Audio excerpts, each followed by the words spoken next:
cannot see.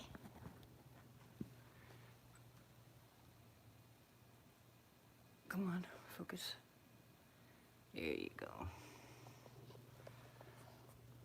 Ah, perfection. Nope, maybe not. Try this one. Hello. Why doesn't this thing work? Hey, Sharon. Hey, Rod. Get up there. Stay. Stay. Hello, Jeff. Who'd I miss?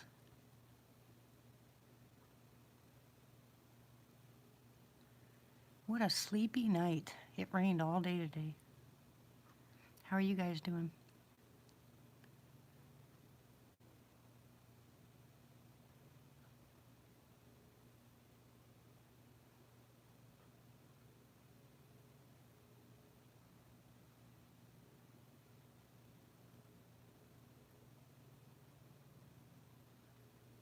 Good to hear.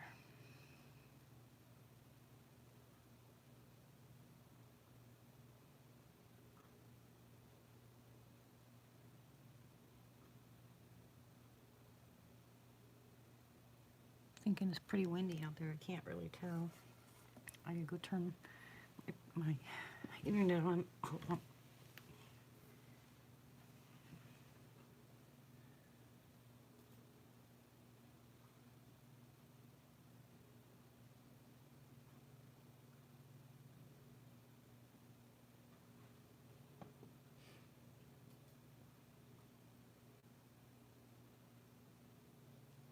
It's really sluggish tonight.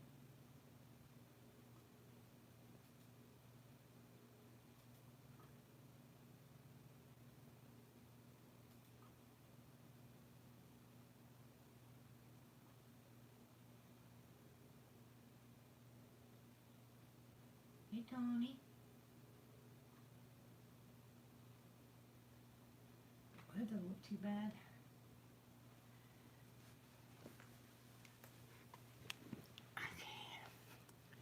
I always go to my computer and set it up on the live so I can go back and see what people wrote if I miss it. And that way I can be able to see stuff from there. So anyways, who else is live tonight? Hello, all my lurkers. Hey, Peppy. How are you, sweetie?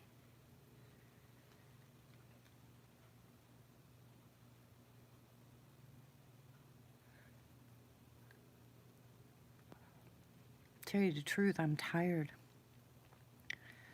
This is, after all the hubbub about the... I know, Jeff. After all the hubbub about losing the house and everything, now we've got the task of getting everything packed up and cleaned up, and good grief. I'm exhausted by, 6, 7 o'clock at night. I'm so tired. There's a lot of us, but, I'm the one that has to go through this stuff because I know what we're keeping and what we'll put in storage, and I guess everything's going to depend on whether we get a place to live or have to stay in the RV. But it's moving along. Well, hello, Blood. How are you?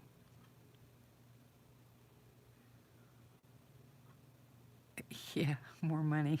Hi, Donna.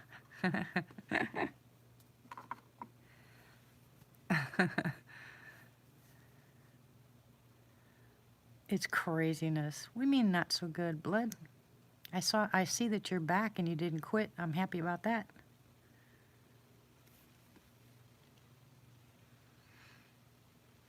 What's not so good, Blood? Doing okay, Sharon. Thank you. Sorry I missed that. And it's raining.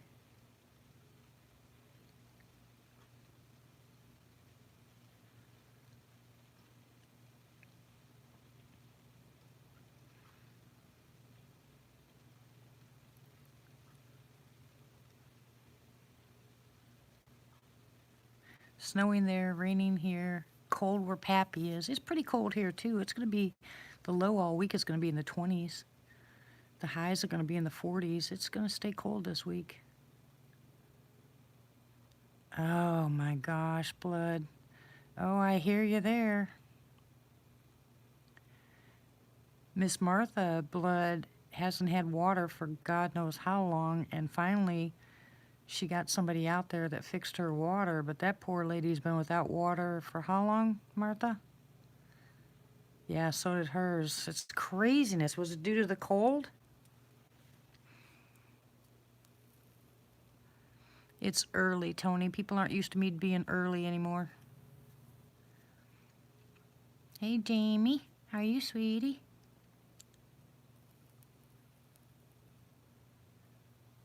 Oh, yeah, praise God. Did you guys hear that? All the rain that they're getting over in Australia?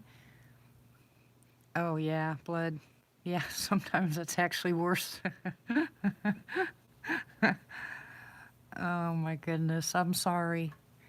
Yeah, that's pretty bad. I hope you have a good plumber, or do you have a friend that's a plumber, Blood?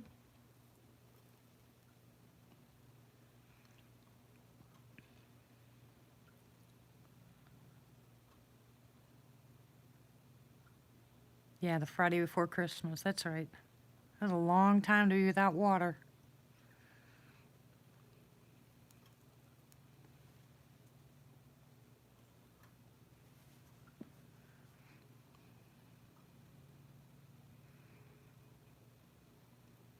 Well, we'll definitely pray, Blood, that you get somebody out there to get your stuff fixed. And I'm so sorry about all the loss, because I've been there, done that. Didn't lose as much as we could have, but I lost a lot of my albums, the old school albums. Jeez. Yeah, I'm sure. That's crazy.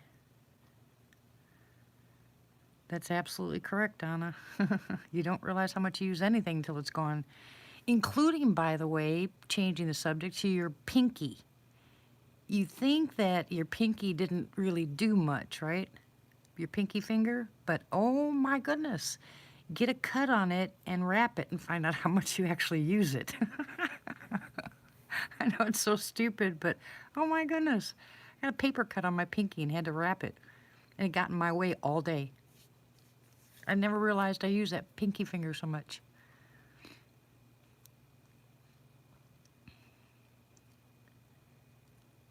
Yeah, the little things, exactly.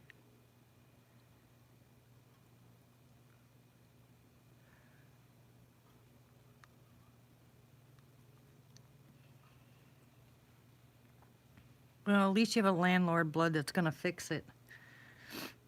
That's a good thing. Nobody can replace the good stuff that you lose.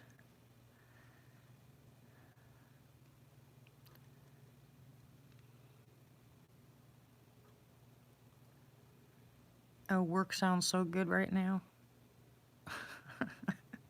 Hello, Albert. Welcome back.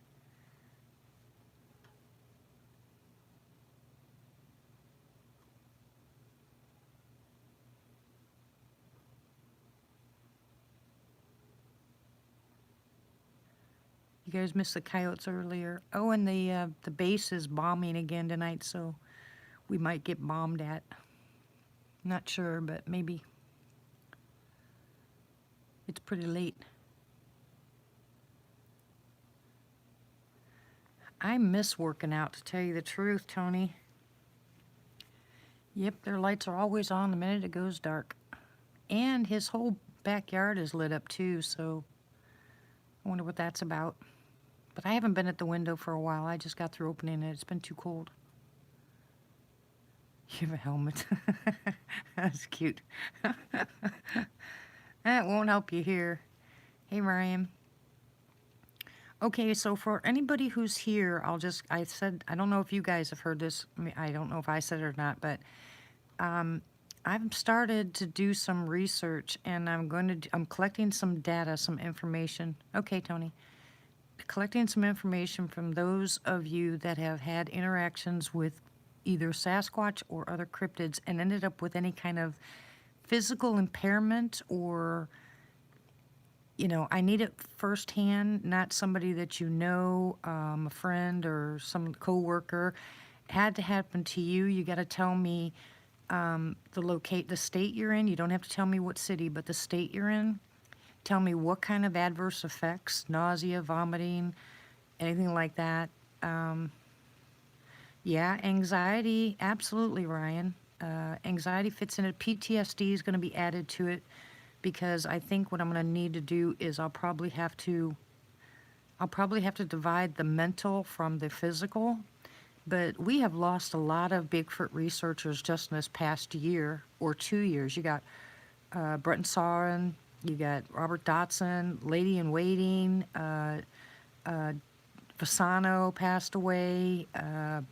I know some of the other ones like Bindernagel and them guys were a little bit older, but there was a lot of people in their 50s and 60s that passed away. Mitch Waite, there's a lot of them. And so when I'm listening to some of these Sasquatch stories, people are telling me about all these illnesses that they've come up with.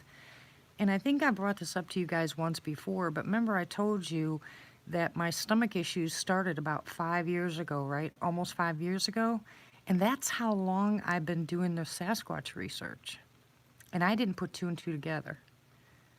So is it the stress of the research or the encounters? And it amped up when I started getting a lot of face-to-face encounters. Is that what happened to my stomach?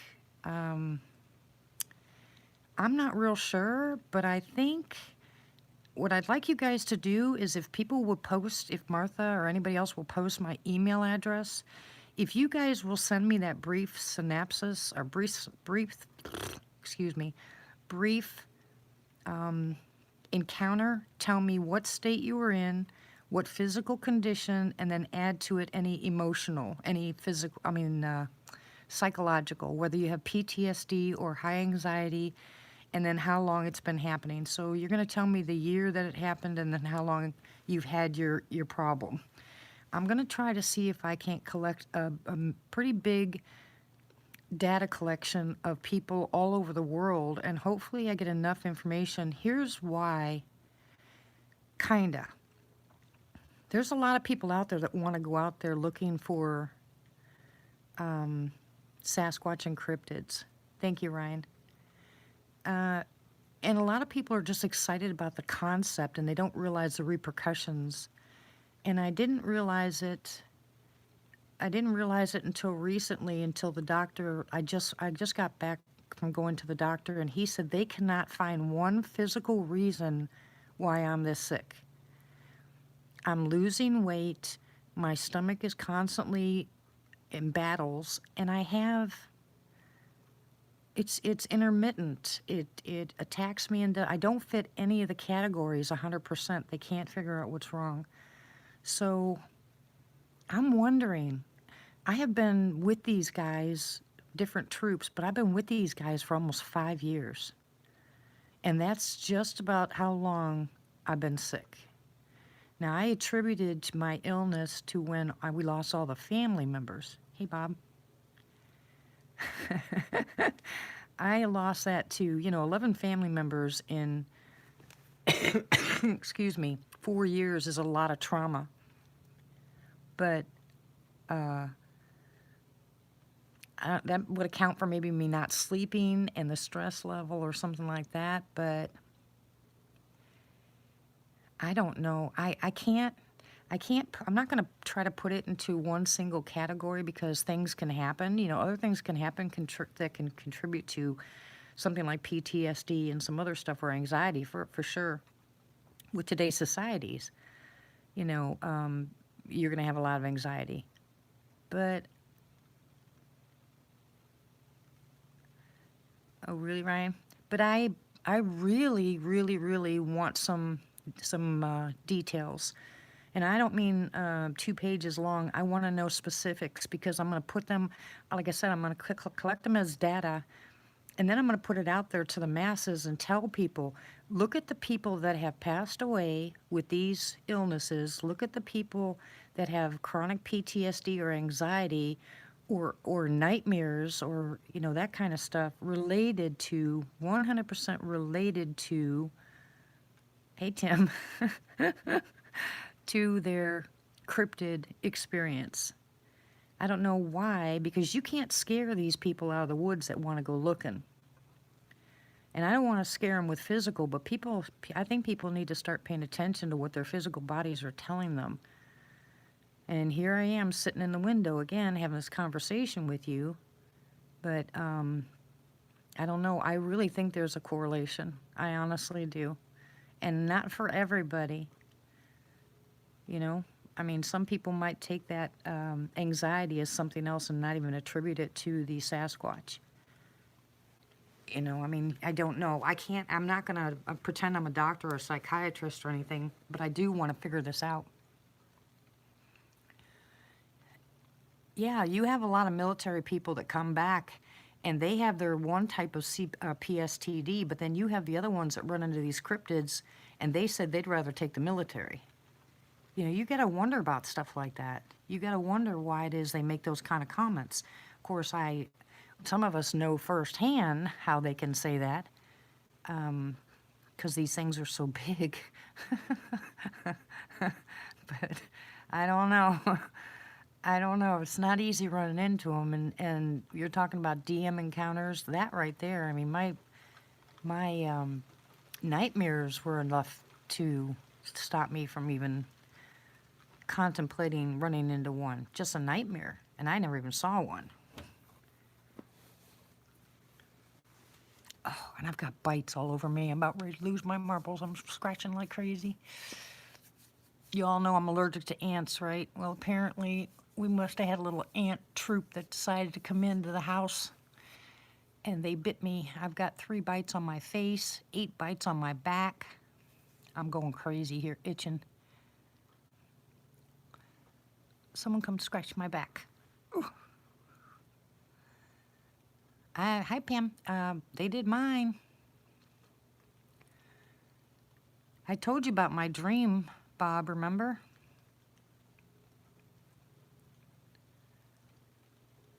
Oh, yeah, same here, Jamie. Bella will do that. Bella will leave my room. I didn't tell you about my, you didn't hear about my DM dream, Bob? Oh, it was horrifying, absolutely horrifying. The most real, vivid dream I've ever had in my entire life. Scared me for, well, a couple of days. I just, you know, kept rebuking it, but.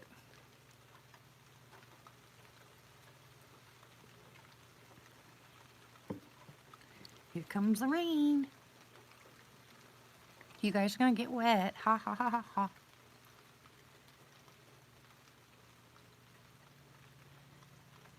Yeah, people are asking the difference between infrasound and microwave. They're 2 different things. Infrasound is a lower audible and microwave is a high intensity. It's different. They're completely different. Well, hello, Miss Vanessa. It's so nice to see you, sweetie. Oh, gosh. Here it goes. Start knocking over my stuff. Stop. I'm going to have to put you this way. There you go.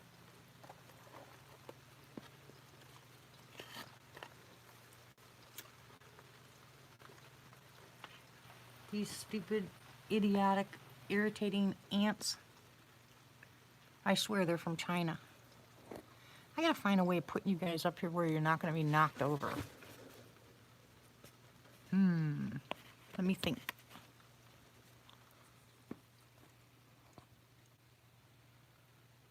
Yeah. Okay.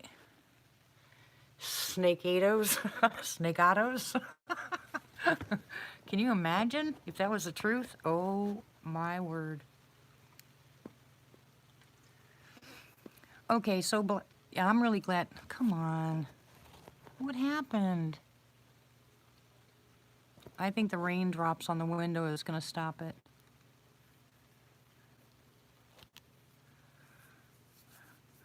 Okay, I'm glad you're here, Bob, and most of you guys were here the other night with that light that we couldn't figure out. Oh, we are, Vanessa. Trust me, we are.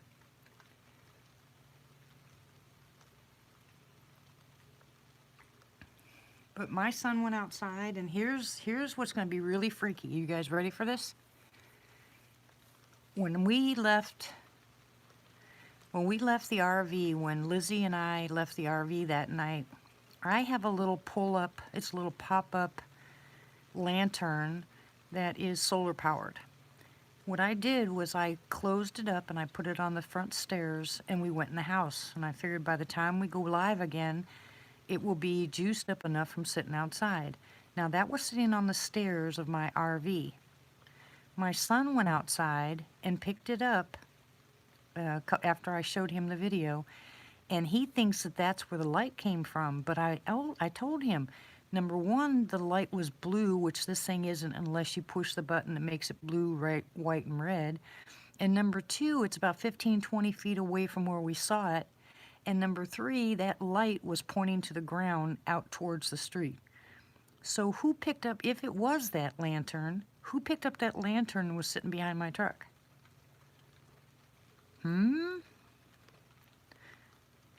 What do y'all think? Because there's no way that the moon would have shone on this side of the camper and then shone on the ground. Hello, Miss Bell. I'm just going to tell you guys right now, you're not going to see the lights across the street because the raindrops are hitting my screen and causing it to be foggy looking. Hi, baloney. Yeah, email me, Ryan.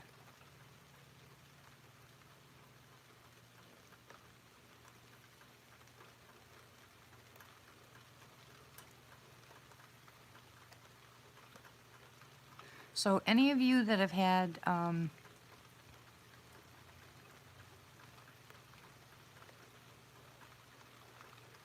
yeah, I know, Pam.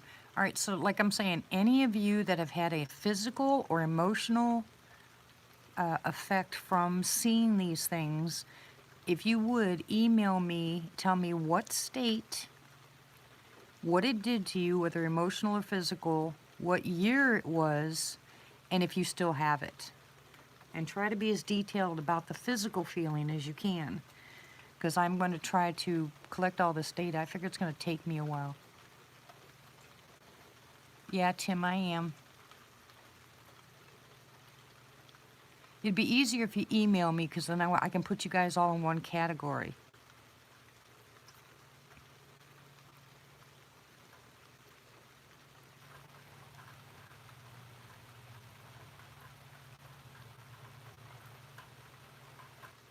Yeah, I still have it.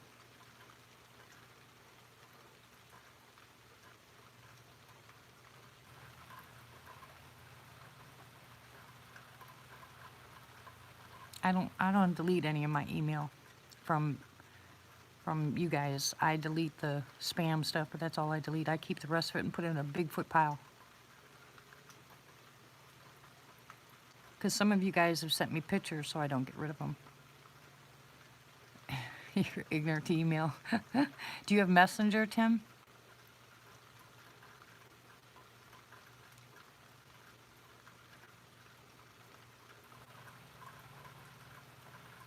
Hello, Blue.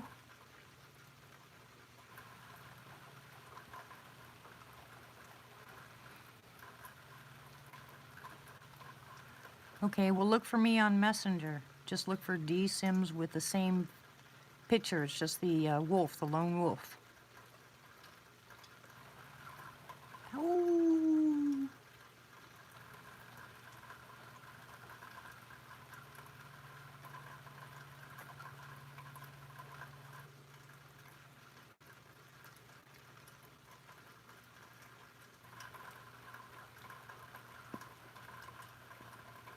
Ugh. The lone wolf, yep. I thought that was so strange when I found out that my spirit animal was wolf. That just freaked me out.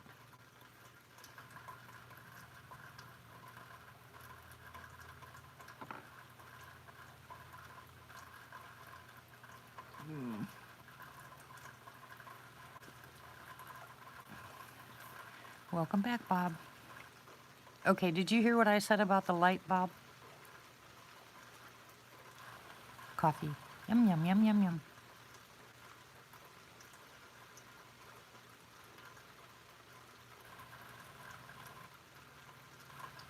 How do I determine what my spirit animal is?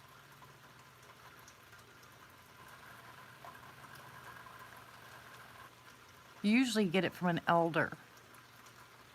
And from, it's hard to hard to describe, but there are certain animals that you are just, you seem to be attracted to. And hold on a second, Bob.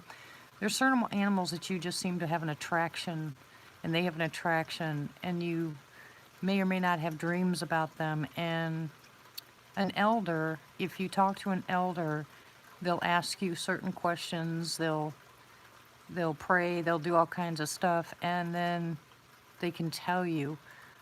Well, I didn't say anything to this elder, and he just asked me a few questions, and he told me my spirit animal was the wolf. And I told him I raised wolves. He said that doesn't surprise me. But he said I had a very strong spirit animal. So anyway, he gave me a name too, and I wrote it down. I can't find that piece of paper anywhere because it was just a little I think it was a receipt or something I had, and I wrote it on the receipt and stuck it in my pocket, and I can't find it anywhere. So, and it was such a weird name that I don't remember it at all. So now I gotta get permission to go back down there and talk to him and find out what it is. Because when I spoke to someone on the Blackfoot Reservation, a friend of a friend of a friend's, the elder wouldn't even talk to me, so I don't know. Anyway, so Bob, you ready? You already had one sandwich. Bad boy. Bob? No, it's Bib.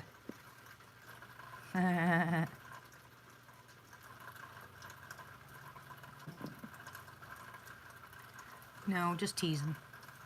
Anyways, I was telling everybody that my son went outside after we saw that light, after I saw he saw the video and we watched the whole thing. That's the first time he's ever sat down with me and watched the video, and he couldn't understand it. He goes, "Mom, that's a light source." And I said, "That's what I said. It looked like a light. It didn't look like eyeballs. It looked like a light." Yeah, well, I don't have traits. Well, never mind.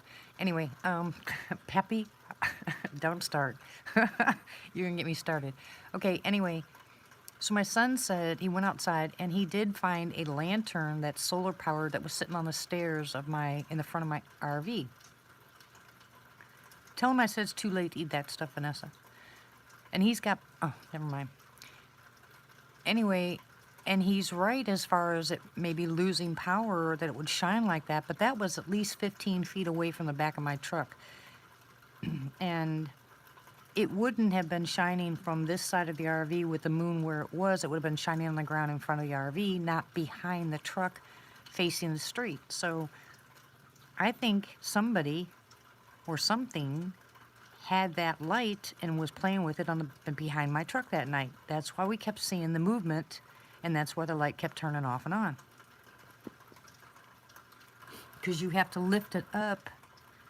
You know, it has two handles on the side. You have to lift those up, pull it apart, and it barely shines a light.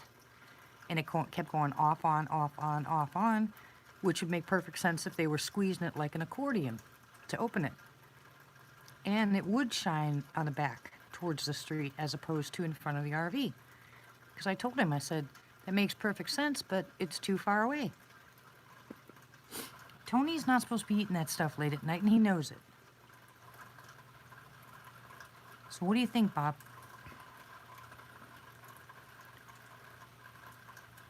I'm pretty sure it still was a juvie back there playing with the light, because there was no people back there playing with it. It couldn't have happened on its own, because you actually have to pull it apart.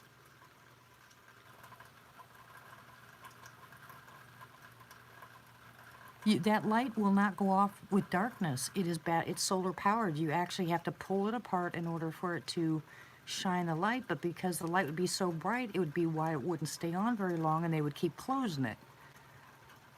Here comes my daughter-in-law, I think. But it would only have to be, yeah, it's my daughter-in-law. I'm gonna beat her. She always comes home late. No, Lizzie actually had I guess they had a dance to go to. The reason it looked like mist, though, is because if they were trying to hold it, you know, so it wouldn't shine everywhere, it would be a shadow, which would make it kind of look like, you know, not a direct light. But go back and look at it and blow up the screen. You can see when that light turns on that you can see the driveway headed toward, and actually the tree, which is, what, 35 feet away from my truck?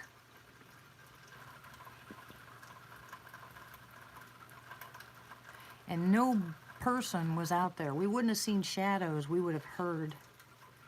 Get him, Jamie. We would have heard somebody out there if there was kids out there playing. They couldn't have contained themselves with that noise. Hey, Rob.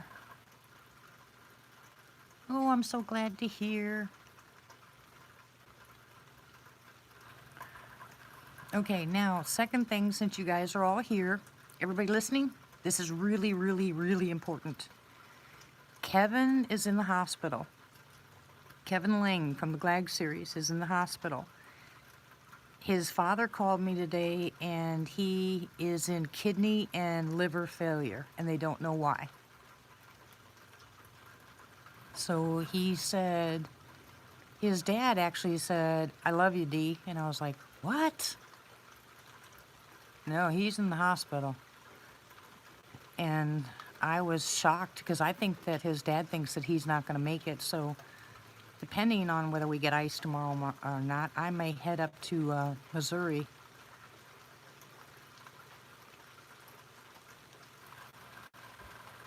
But he needs our prayers really bad.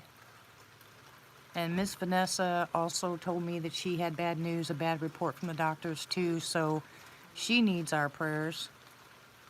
Chev needs our prayers. John Paul needs our prayers. And still Nala and her daughter. But we need to say an extra special prayer for Kevin. He's breaking my heart.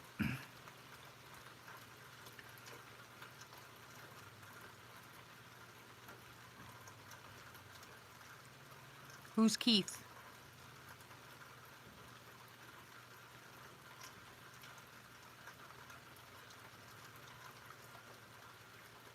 Yes, he learned. I've been praying for Chev. I've been praying for Chev too. He actually called me. Kevin just lost my, can't find my phone number or that, or he's not with it enough to be able to remember which one's me.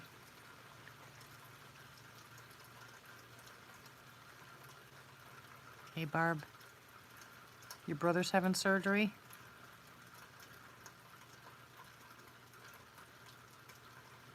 Yeah, Miss Martha said her neighbors... Who was it, Martha? You meant Kevin. Okay.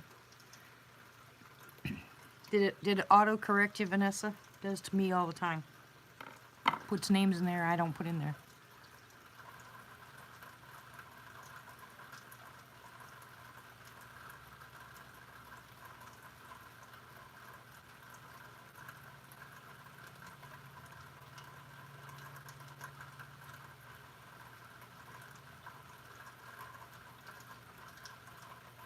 Yeah, he had cancer, right?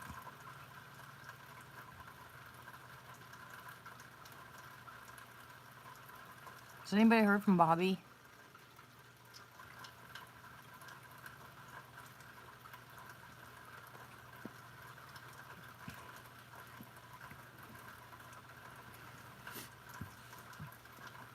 He's been on my mind all day today, don't know why.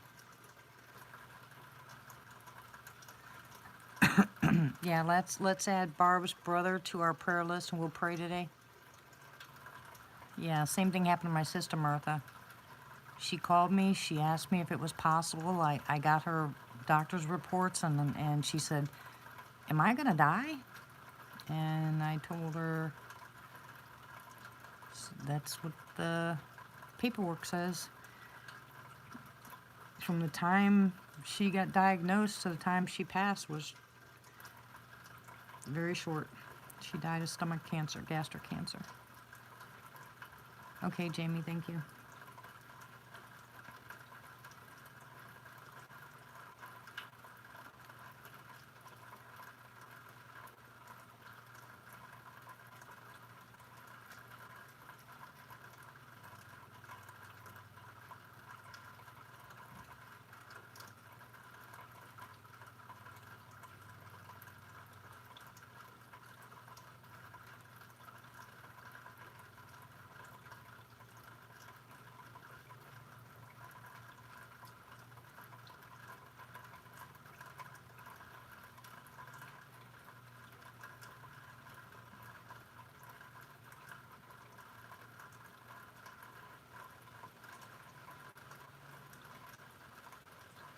Oh, okay, that's why. Okay.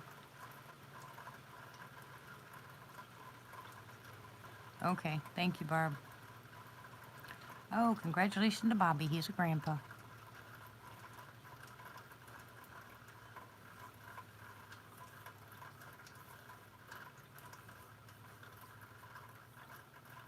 Yeah, that makes two of us. Hello, Doodle. Makes two of us, Jamie. You can keep the cool weather. How you doing, Doodle?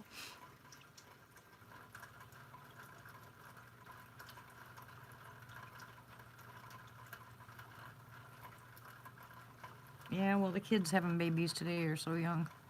Well, I can't say today. It's been that way for a while. I was a baby having babies too. Of course, back then I wanted to change the world, so thought I knew it all. Boy, did I get an education. Oh, it was too cute. Such a dummy. I was such a dumb kid. That's just we can't really see anything. Hey, at least you have a job. It's not sad. You can't see anything across the street really now because the rain has messed up my my filming here. If I put you guys back and I put you back in the window, once it's focused, it's just gonna go crazy again because of all the rain on the screen. So it's just gonna keep trying to focus. See, when I first got you there, it looked all nice and pretty. Now you can't see nothing. See? Doodle's working. That's what's wrong. Focus.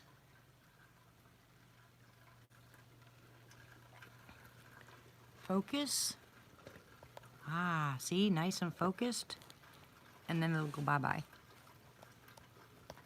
Stay there. It doesn't want to stay. Hold on. Let me see if I can turn it around this way. You stay there. It just doesn't want to stay anymore. Maybe. Okay.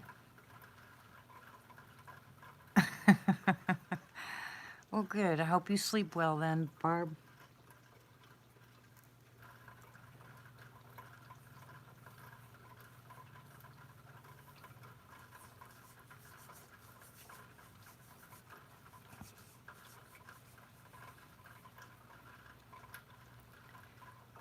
Yeah, you have to play hooky once in a while.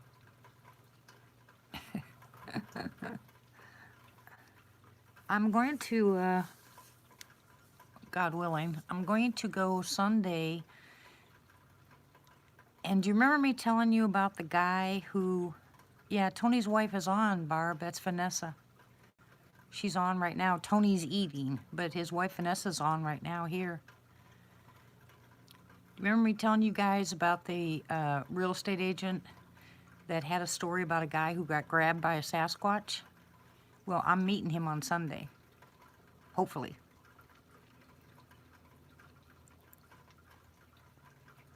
I talked to him today, and I talked to him day before yesterday. And he was actually grabbed by one. And so I asked him if he was going to be with us on Sunday, and he said he's going to try very hard because he's going to show a house apparently, and then when he's done, he's going to try to hook up with us. I don't know. Probably the weather. Probably the, I don't know. I can't tell you. Maybe it's windy out there and I just don't hear the wind.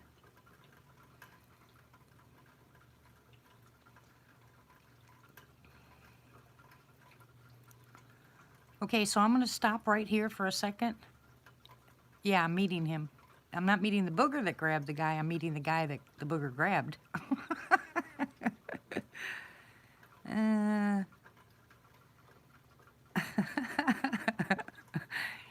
uh, okay, you guys ready? We're going to have prayer. Ready?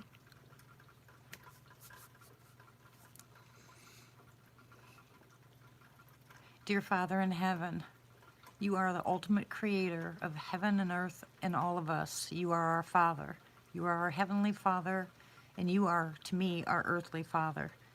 I don't accept anything, Father, that I hear here on earth. Nothing here sways me as much as your voice.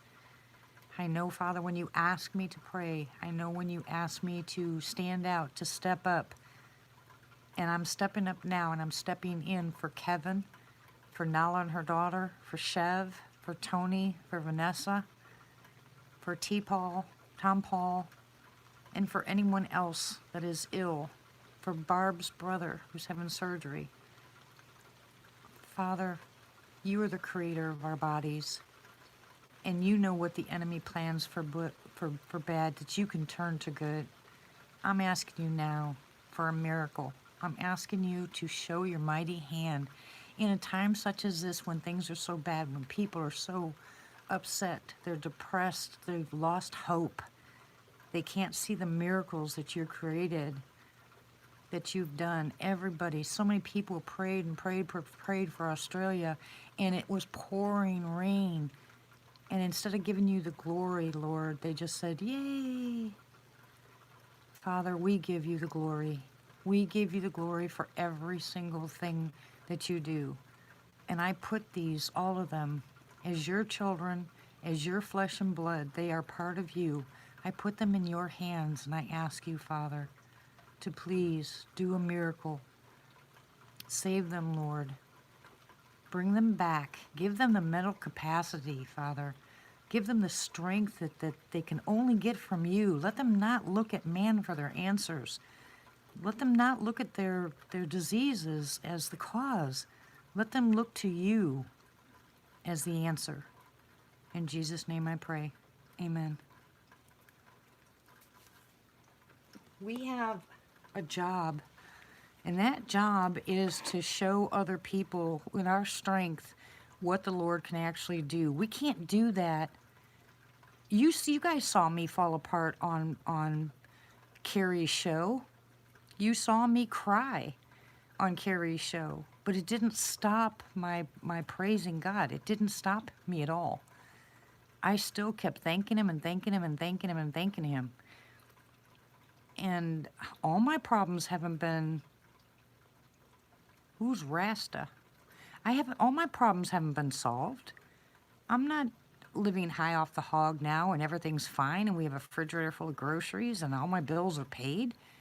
Everybody came together and everybody helped me get through a hard time, which is exactly how God works. We are here for each other. Even if we can't financially help somebody, we're here to support each other.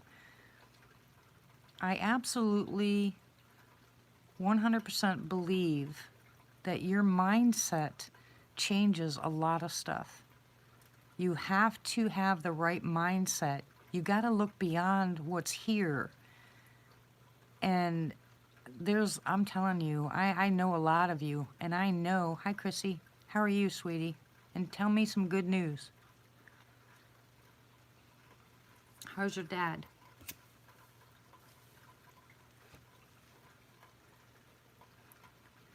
Through the good, through the bad, through the blessed, through the evil, we have to maintain our belief. We have to stay strong.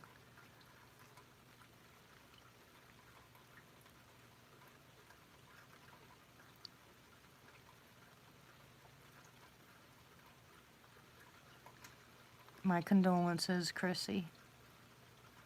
How are you, sweetie?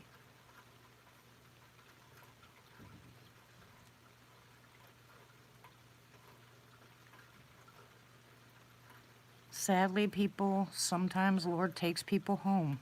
You know, I've lost a lot, I know. You still have to stay strong.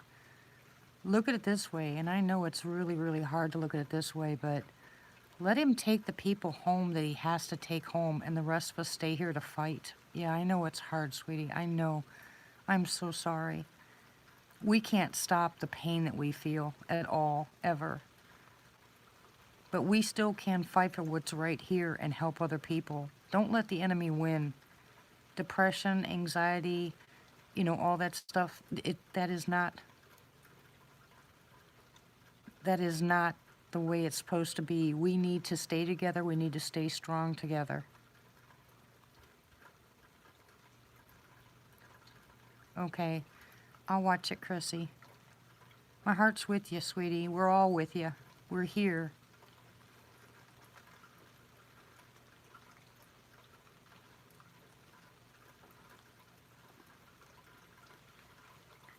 It's not much of a comfort.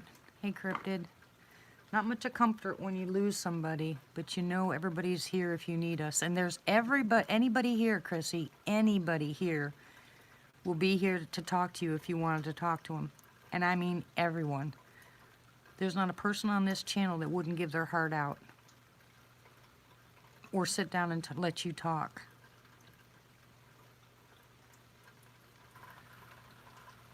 Cryptid, give me a second because I need to ask you a question.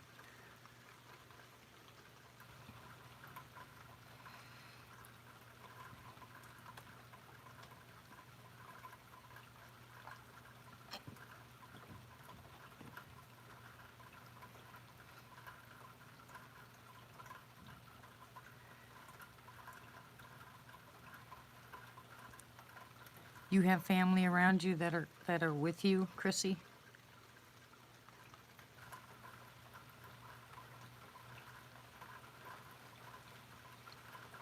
I was telling somebody earlier, you know, through all the garbage, earlier in my life, I had no one, absolutely no one, no family around when I went through my cancer. Not one. And it made me stronger. I don't like the adage, what doesn't kill you makes you stronger, but it's the truth. Your strength is going to help somebody out. And that's what our job is, believe it or not. I don't like being tested that way either, and I'm not going to sit here and say it's not fair, but you got to realize spiritual is not physical. It's just not. It's completely different. Your spiritual is completely different, and that's our job here. I'm glad to hear that, Chrissy. I'm really glad that you're with family.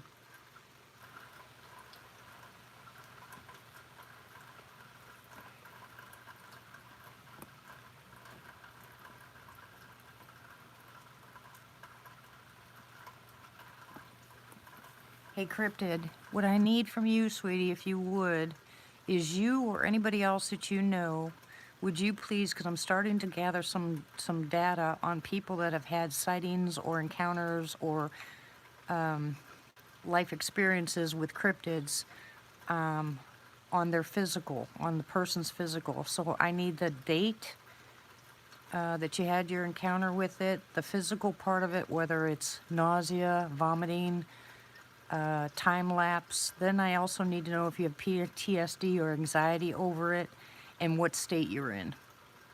Can you do that for me? And then, thank you, Martha. And then email it to me if you would share that. Email that to me because I'm trying to collect. Okay, Chrissy. I'm trying to collect some data on that. Because we've lost a lot of Sasquatch people, a lot of good Sasquatch people to illness and... Sorry. And I think this is important. I hate bouncing around from subject to subject.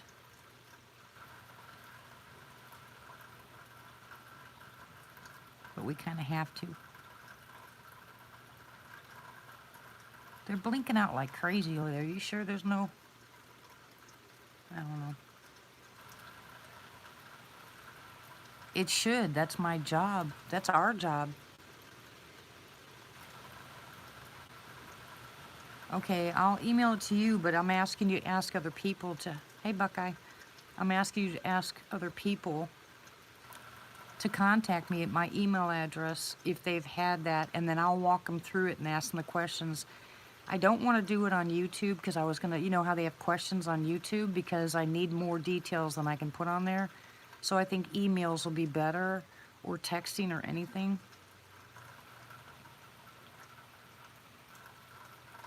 I don't know the best way to do it, but so far that's what I'm thinking. I can just go ahead and do it through emails. And that way they, you know, they can keep themselves, because I'm not going to tell their names. Your names are not going to be involved in it. It's just the data. But I think this is really important. Well, they're posting my email address, Albert, if you want to do that.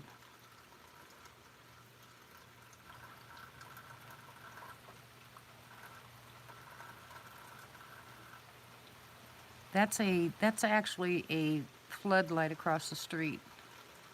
Thank you, Miss Martha.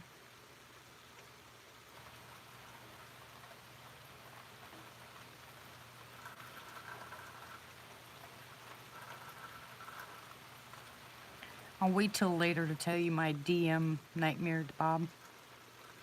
I don't think the timing right now is appropriate.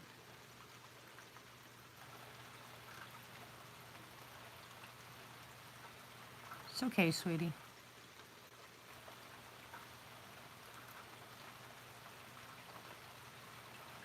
Okay, Donna. I would. Hey, Southern Cal. Southern Cal, I need to know if you'd do it for me too. Can you email me any physical side effects you've had from your encounters with cryptids, and the date and the state that you had them in? Because I'm collecting some info. Thank you. And anybody that you know, there's my email address, Southern Cal, but anybody that you know that has had, not a friend of a friend of a friend that you're getting info from, but actually that they can email me themselves and tell me. So I'm trying very hard not to get third party or second party information. I have to be the person that actually it went through so they can explain it. I'm going to compile this data and then get it out to the public, you know, to people so people understand this is not just a thrill of going out there and looking for Sasquatch. There's some bad stuff that comes with it. Look at all the people we've lost. You can, Jamie. Don't forget Tony wants to jump in there too. Oh, it's going to be fun and Falk.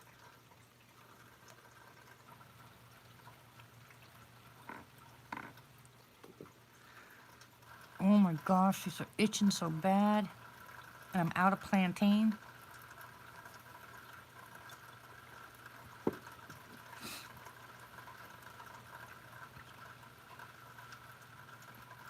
How much closer to home, Southern Cal, did you find it?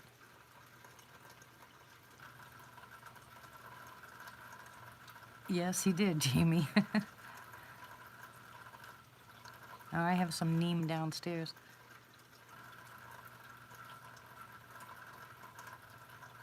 You have cryptid booger ticks?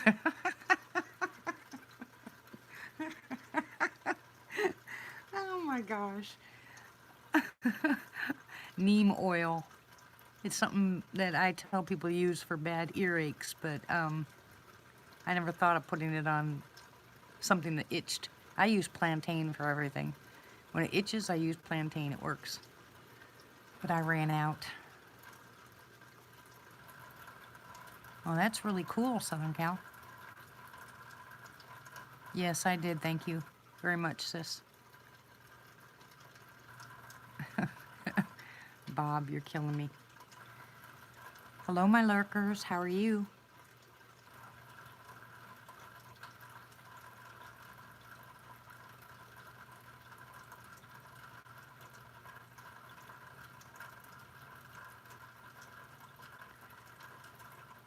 There's people in New Jersey.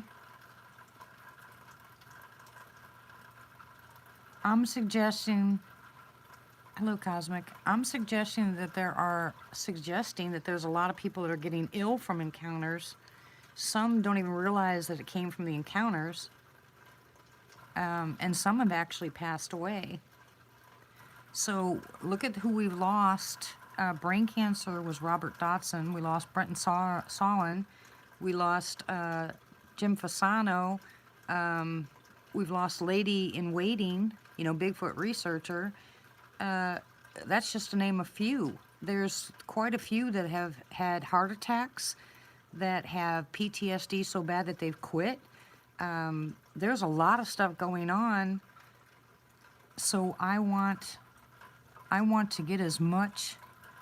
Yeah, Bob said that too. And then the gentleman that was on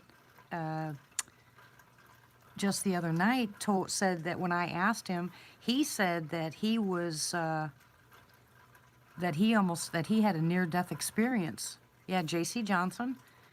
There's a lot of them. Mitch Waite died a few years back. But, I mean, we're talking a lot of people, guys. And because they're kind of few and far between, nobody seems to remember them until someone brings up their name, because they move on to other people unless they watch them for a long time. They might not even have heard their names. But I want to get this data out so people understand that it's not just finding Bigfoot. Yeah, I've been praying for Chris's stomach too. Kind of light show. Cool to see someone make a master list and a video of this. Yeah, well, that's what I'm trying to do, Cosmic, and I will do a video of it. But I just started this, so I'm asking everybody. It can't be secondhand. It can't be, oh, I have a friend who went through this. That person has to contact me themselves. Martha, would you please post my email address? And anybody who has an encounter that's had any kind of problems like that, what I need to know, and I'll write this up and I'll put it up for people to see. I'll put it on my comment section on my on my YouTube. But I need to know the date, the state, whether it's physical, what kind of physical, nausea, vomiting, whatever it is, and then PTSD or anxiety, anything like that. Exactly, Doodle. There's a lot of people that are gone, that they have passed on. There's a lot of people that are sick that have quit. They can't handle the physical part of it. Now, take into consideration with this, guys, there's some people that are meant to do this and some people aren't. Some people are a little stronger than other people. But the bottom line is there's people dying out there, and not from being torn to pieces by a Sasquatch. It's from a physical ailment that they've gotten. And the reason I said this, and I know Cosmic, you weren't here when I said it earlier, I just got through putting this together myself, thinking about this. I have been really sick and lost my job and have lost my income more so in the past year, but over the past 5 years, and it's been 5 years since I started doing my research. Now, coincidence? Yeah, maybe. But to this day, the doctors can't diagnose me. So I'm thinking that there is a great correlation between some of these people's illnesses. Yes, exactly, Cryptid. Some of these people's illnesses and some of these people's mental disorders are directly attributed to their research. And some of them could just be coincidence. So that's why I'm looking for the data. It's and that's why I don't want second party, third party. I want to talk to that person, and find out, because even Kerry, when he said it, when he was talking about when I asked if there was, if he got sick, he didn't remember, but he does remember, quiet Bob, he does remember the overwhelming, almost anxiety feeling that he had. Some people can, and look, it still bothers him to this day.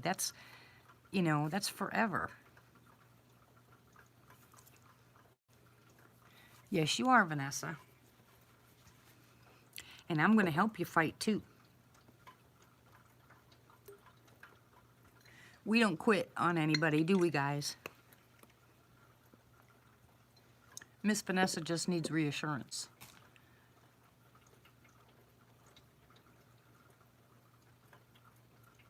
It is forever, Bob. And like I said, it's one thing if you have anxiety but some of these people are having night terrors. They're getting sick. They're having heart attacks. Hey, Chev. You know, you go from, yeah, it happens, Doodle. And like I said, there could be something that you've done to get yourself a autoimmune disease, you know. I mean, there's one thing. But I really believe that there is a correlation between them, and that's what I'm out to find out. Why some people have it and some people don't.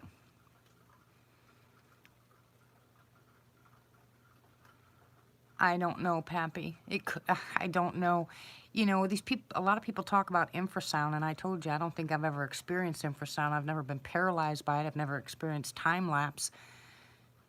But who's to say that the frequency level of these things compared to the frequency level of my body couldn't cause, yeah, that's true, Doodle, couldn't cause some kind of physical ailment because I internalize stuff. I'm that type of person.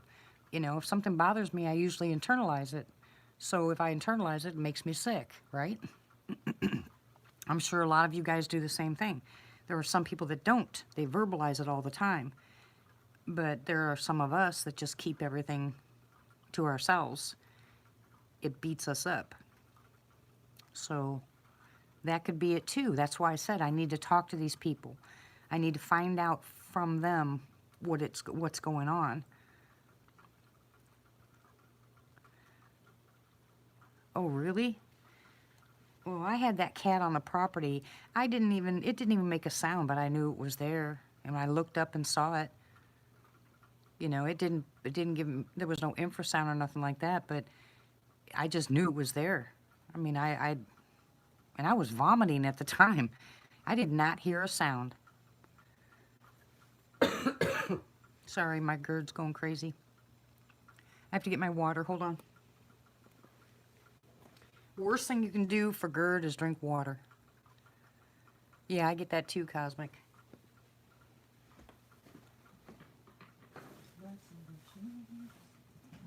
Jesus is mine. Oh, and a fortress. Mercy divine. Oh, gosh. Oh, really? Oh, I love zoos, but I'll never go back to one.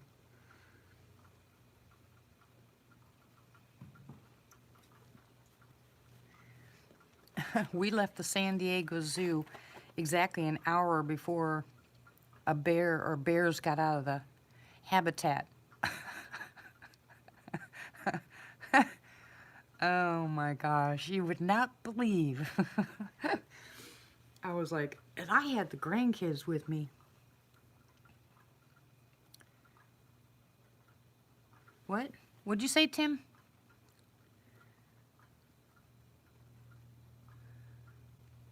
I don't know, Cryptid.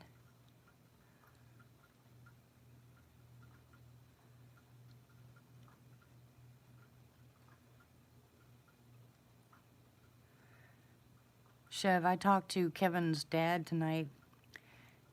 Do you know what he said to me when I was talking to? Okay, Tim.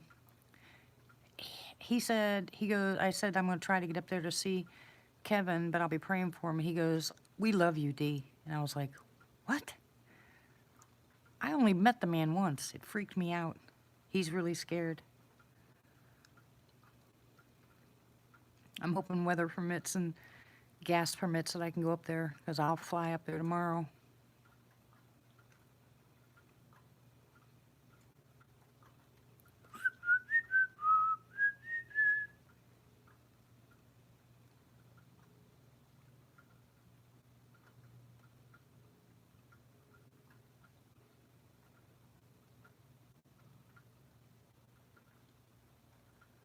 Okay, hon.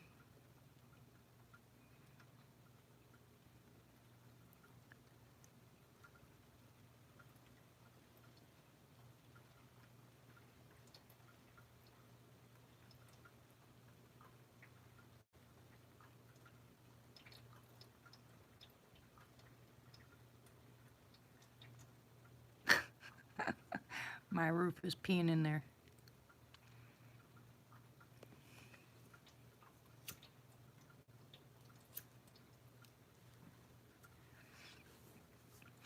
Good night, Buckeye. Cryptid. Well, it rained it rained a little bit ago, and then all of a sudden here comes this whole bunch of rain down off the roof into the gutter. Yeah, we prayed for him, Chev.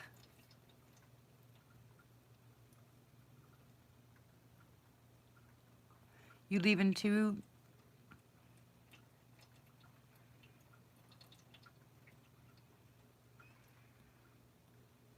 I've seen flying colors before too, huh, Bob? uh, good night, Sharon. God bless you. Thank you for your prayers.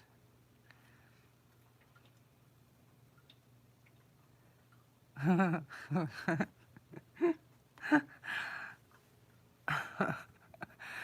already figured out I'm not going to be able to finish my second part of my story.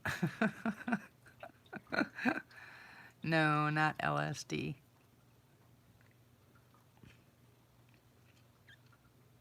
Bless you too, hon.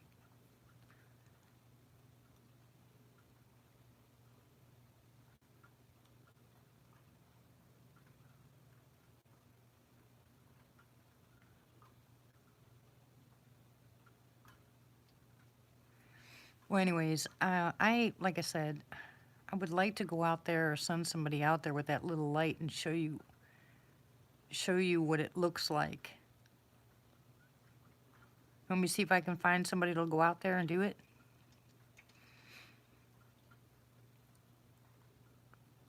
Bunch of chickens. My son's sleeping. I think my grandson will probably do it.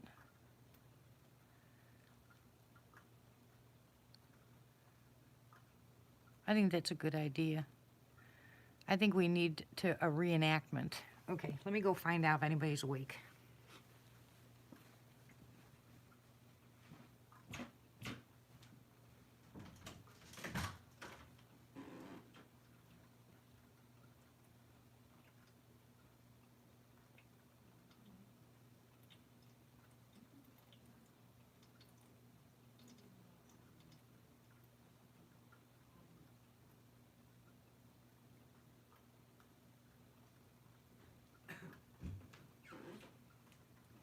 Hi, I found somebody. I'm gonna find my light.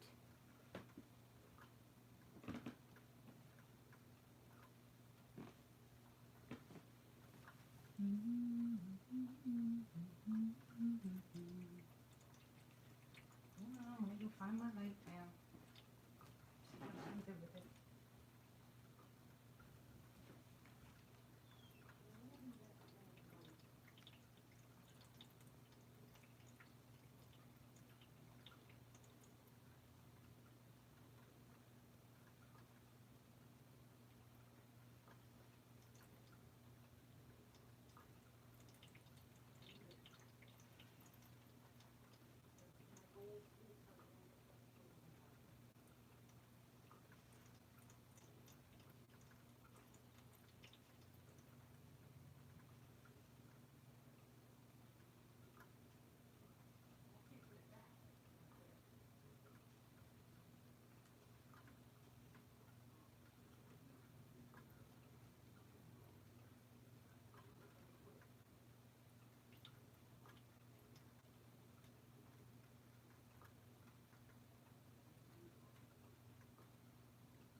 Hold on a second, guys. Now my son doesn't remember what he did with the lamp. Let me see if I can find it here somewhere. I know he didn't bring it in here.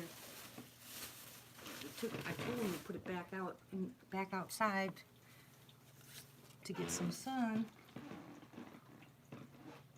He said he left it someplace. He set it down someplace. And I need it.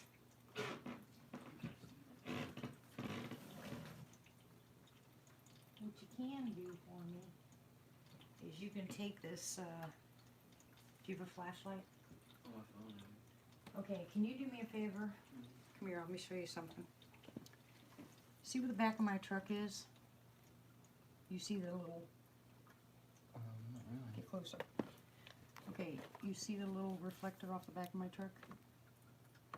Yes. Okay, right behind there, it'll be like the driver's side at the very end of the truck. Mhm.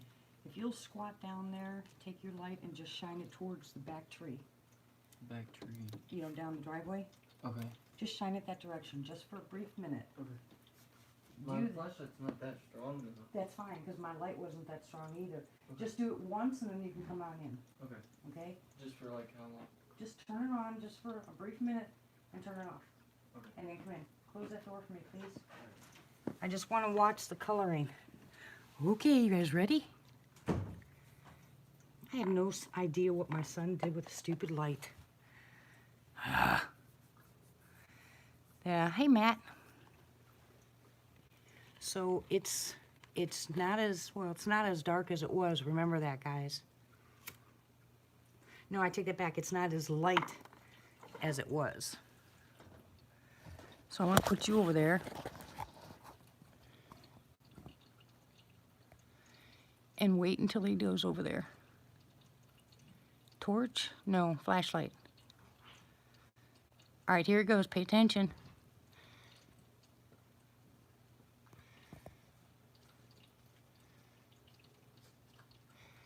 Driver's side all the way to the back. All right, here we go. You guys watch. Can you see the light? Yeah, that's it.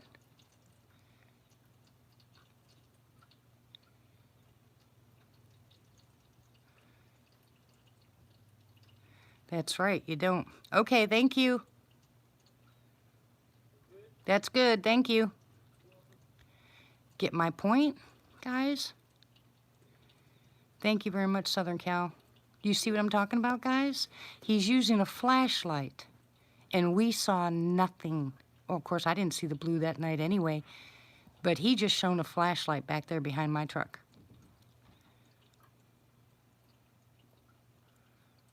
And you couldn't see a thing, could you? Now that little lamp thing that was out there, the battery was almost dead. You wouldn't have even seen that much. That's the freaky part. That's what I'm saying. I don't understand what it is.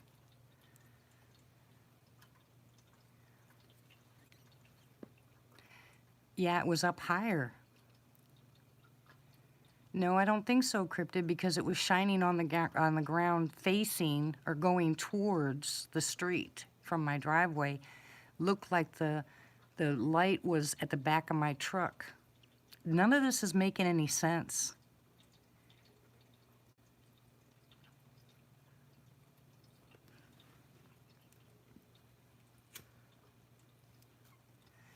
If I took the brightest flashlight I had, you might be able to see the ground if I was out there with the brightest flashlight I had. But it would take that little lamp thing.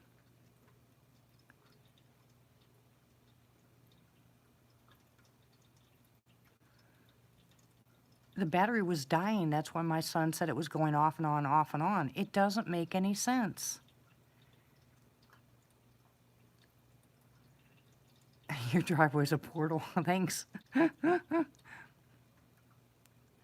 Oh, you can trust store lettuce if you wash it first or dip it in fill your sink with water and put a cap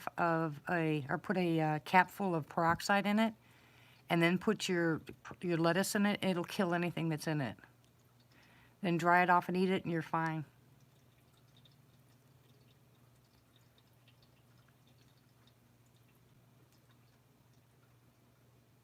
How could it be using energy from the battery? I'm confused, Cryptid. Say that again.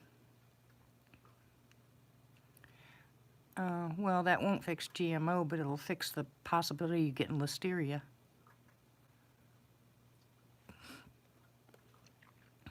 Don't believe what, Matt?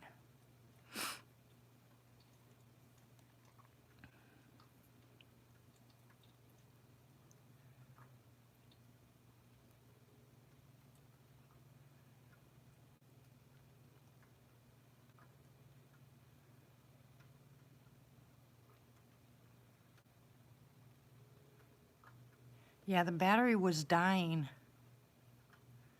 You don't believe in washing food in peroxide? Why not?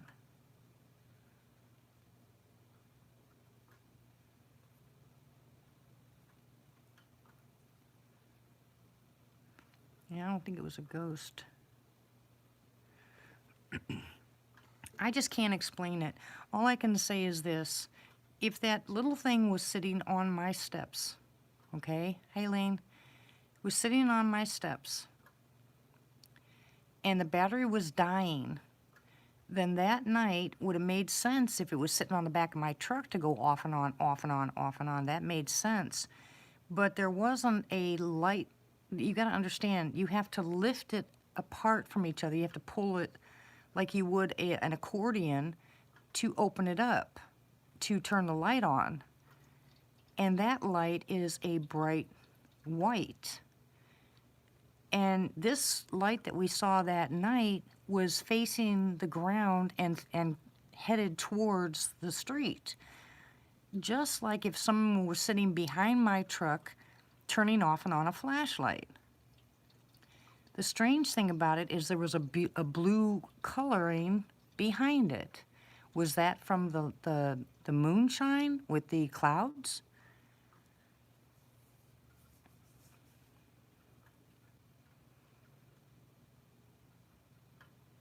There's just no way for that to be sitting on my steps of the RV, for it to point in the direction it did. It just doesn't make any sense. What makes more sense to me is if somebody had a hold of it and was trying to open it, but it was so bright, but so they were kind of covering it up, it would shine on the ground that way. Otherwise, I mean, that looked like a round, a couple nights ago. It wasn't 2 weeks ago.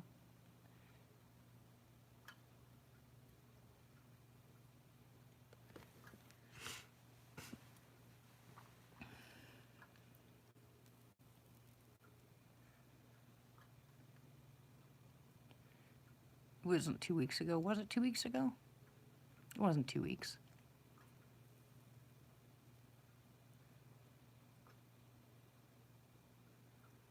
Couldn't have been that long ago. I've slept since then, so I don't know. And I'm just saying, it's just weird. Sorry I'm going on about it, but I'm just really trying to figure it out. Hey, Pizza. Yeah, he's still in Germany, Lane. Rugrat, he needs to get home.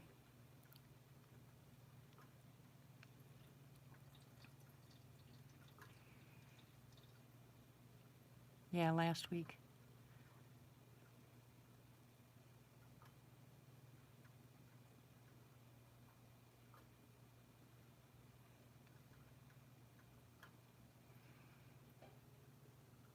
Yeah. Well, I tried anyway. At least I'm trying to debunk what happened, you know what I'm saying? I'm doing my utmost. All right, eat then sleep, Pizza. God bless you. We love you.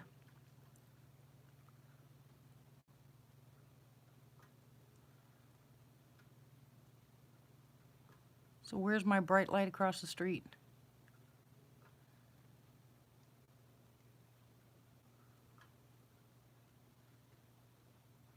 Hello?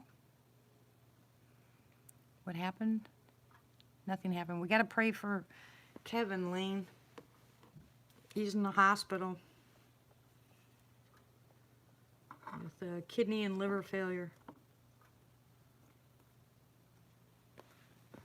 Well, let me go read that. Hold on.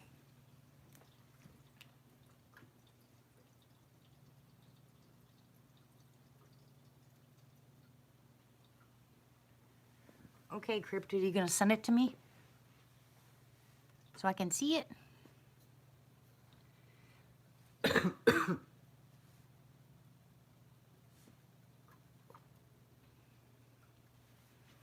Yeah, Kevin's in the hospital.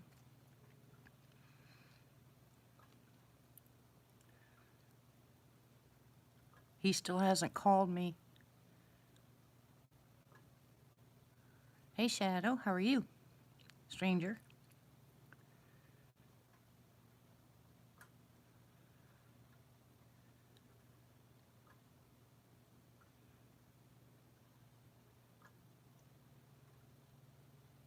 Yeah, his dad. I talked to his dad today.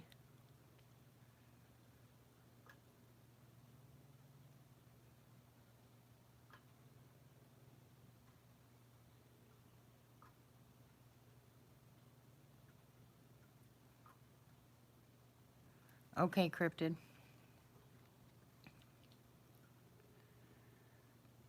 Anyways, if you guys will pass my email address on to anybody who's had any of that, let me get that information started.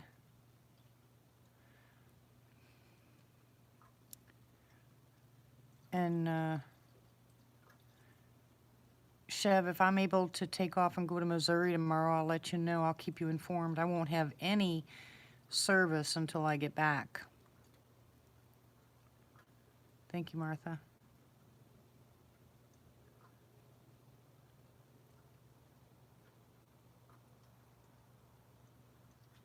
I hear a car.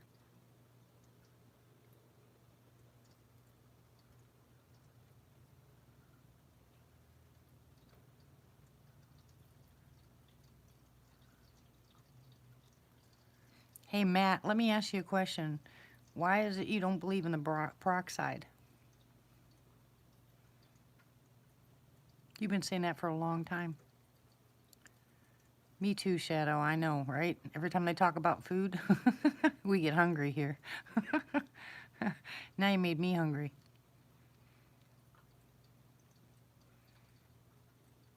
Congratulations, Shadow.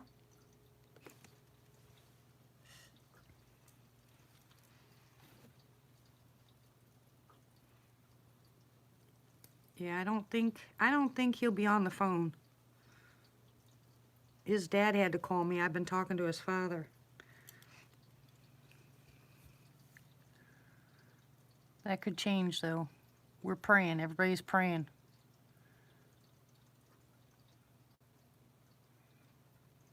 What am I going to do with you, Tim?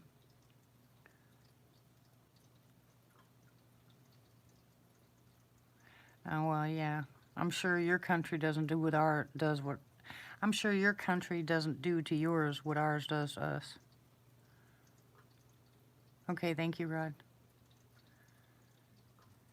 Hey, Jamie, when we go down to Falk, let's make some tacos.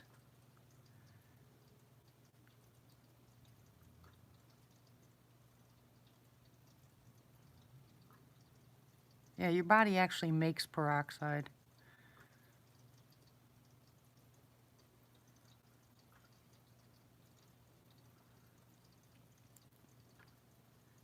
Thank you, Cryptid. I appreciate it. Night, sweetie. Yeah, keep Miss Vanessa in your prayers too, Lane. Oh no, bacon, Chris. Bacon attracts them. They love bacon. Oh, and Jack Links too. We should hang them in trees. Oh, I've got lots of ideas when we go down to Falk. We're going to have so much fun this time. Your bait.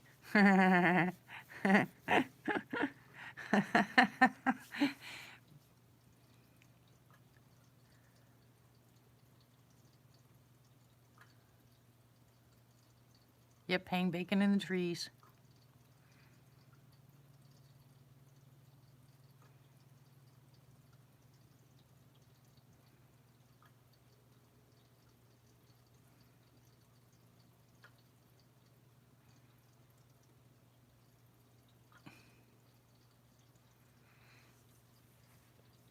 Oh my gosh. gosh, it just, I want to scratch it so bad.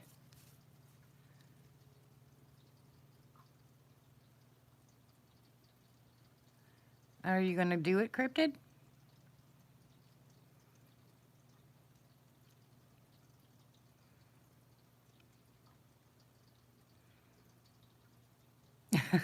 Bob, stop it. Yeah, I use peroxide over bleach in a heartbeat.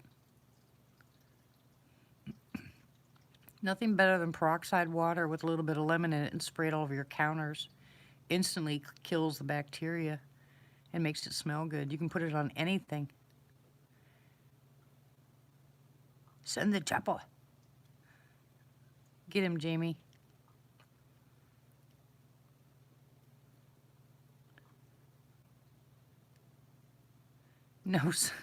No, no DM puppies, thank you. Well, Big Rob just said he'll go.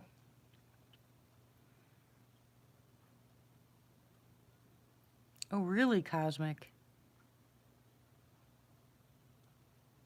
Now that'd be freaky. Name him Snappy. That's cute, Shadow. Until he takes your fingers off. The SS Bubbles.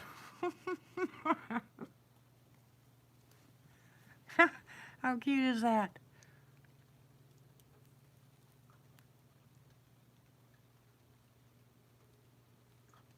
Because a lot of people here are getting some serious diseases, and ingesting hydrogen peroxide, it's not like you're dumping a teaspoon of it in your mouth. You're spraying it. The peroxide's been used for centuries here, Matt.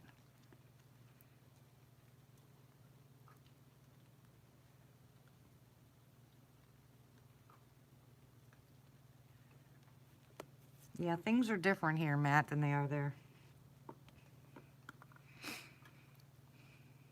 It's going to save people's lives when if they use it. Because there's so many things out there that the peroxide will actually kill.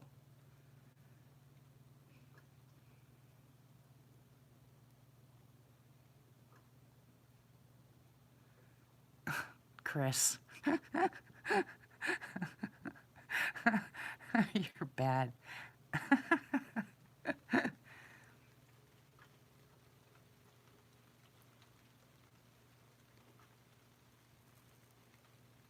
How you doing, Miss Pam?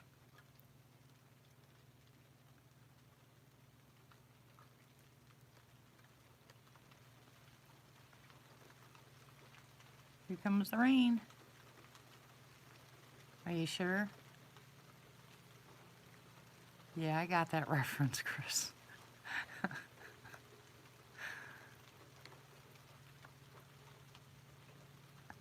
Yeah, if I till the ground myself and put my own stuff in it and non-GMO, look at all you have to do to get the nastiness out of your vegetables that you go to Walmart to buy. So it's just easier if you do your own garden, but some people just can't. So if that's the case, I mean, they recalled so many bags of ready-made salads and stuff like that, and cabbage and cucumbers, because of all the chemicals and listeria and E. coli and the whole 9 yards. So the smart thing to do is to clean it before you eat it. And the safest out of all those to clean it, to eat it, is peroxide. And you don't just pour peroxide on top of it. It'll burn the leaves. You gotta know how to mix it and do it right, but it'll kill it all off.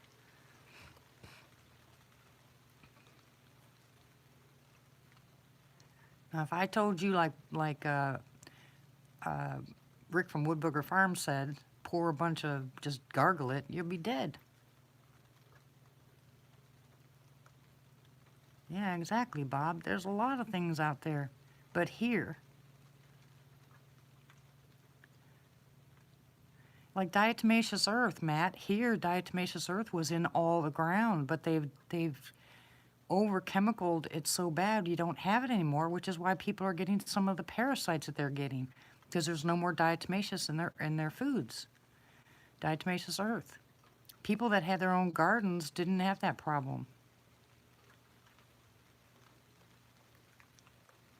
No, Chris, no.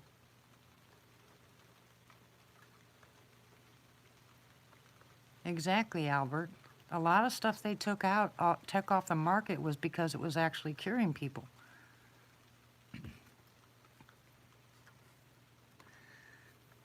I promise you, I've done my research for a lot of years. I've been doing this over 30 years now, about 35 years.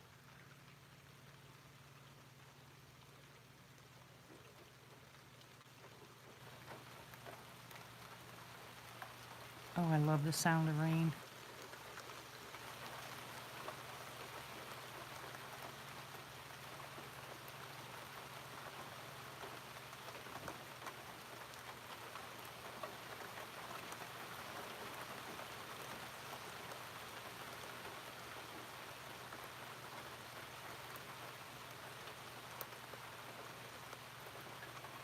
Exactly, Matt. That's what I'm saying. They're not like it used to be. Food's not like it used to be. They manipulate stuff so bad.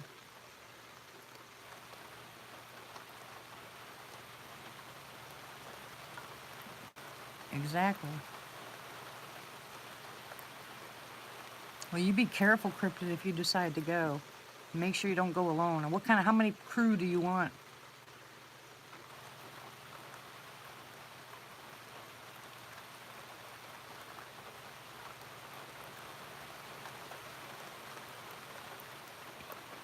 Okay, Jamie. Love you, hun. I'll be around. Thank you for sending me that. It was wonderful.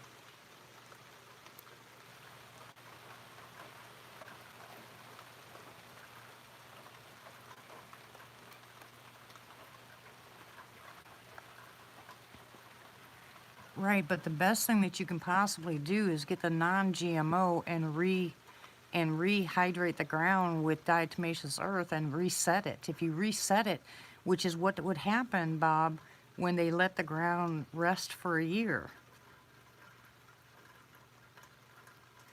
Okay, Chef. No, here you can't eat organic because it's not really organic. Some of it isn't. Some of it, just the name of the brand is called organic, and there's nothing organic about it. You know how people take advantage of other people here? Look at the CBD stuff. There's people out there that are selling CBD oil that's nothing but vegetable oil. You know, mixed with a couple of something that makes it taste better. People love to rip people off. You just got to be super careful. Back in the day, we used to, Matt, and people survived. That's what I'm getting at. You could eat mud pies back then and not get sick. You don't dare do that today. Absolutely, Bob, there is. I just tell anybody, if you can, do a garden, even a small hothouse. You know, a small hothouse doesn't cost very much money, and you can make all your own fruits and vegetables in it. In a hothouse, you can run all year round, including fruit.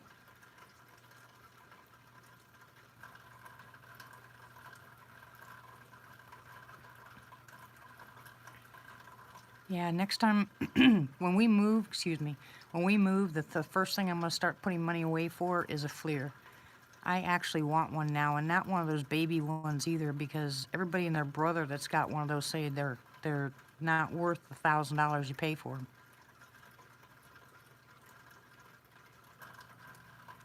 It's not. That's rain. Oh yeah, I know. High fructose should be illegal here too. Good night, Vanessa. Stay strong, sweetie. Remember what I said, fight, fight, fight. It should be, Bob. There's a lot of things that should be illegal here.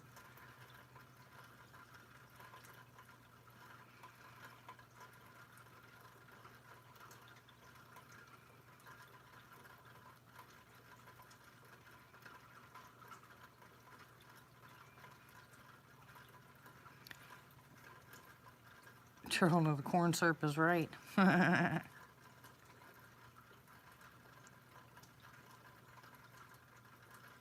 There's a lot of things that they give us that should be banned here in the United States, and you would think that they would Okay, Pam. Bye, sweetie. Love ya. Wow, Big Rob.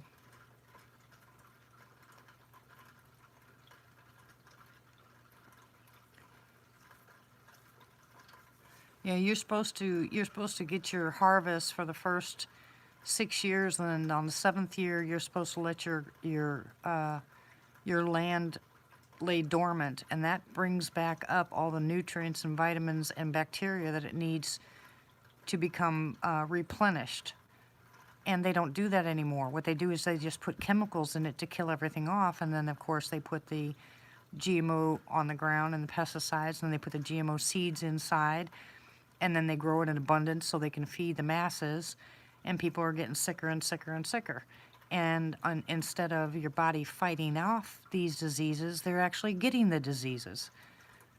So I'm trying to teach you a way to change that, to turn that around for yourselves.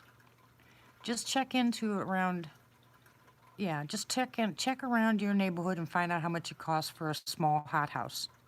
I promise you won't be sorry. I told my husband that's the first thing I want when we move is a hothouse.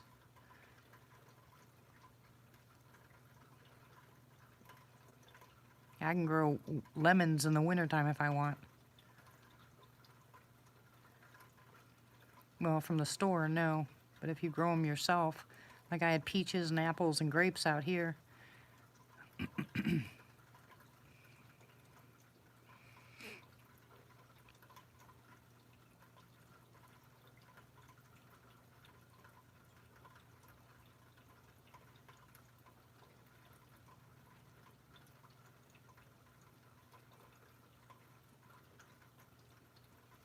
I heard that too, Cosmic.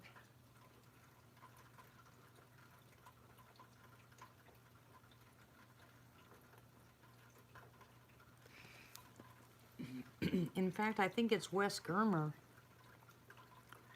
that had a couple people on that were from the homeless community that actually got on and did interviews with him, and they were telling him about their encounters.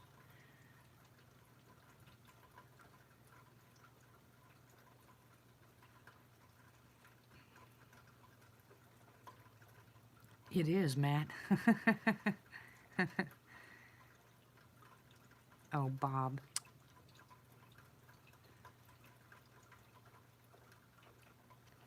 Yeah, I'm talking about, hey, Pat, how are you? I'm talking about people homeless everywhere, not just in certain states.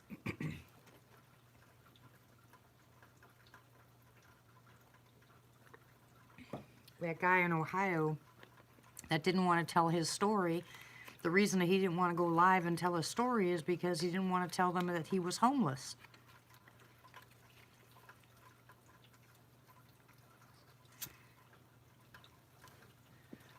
Yeah, Lane, the last really good crop that I had, we had more cucumbers and green beans, could have fed a whole army. And the cow says, eat more chicken.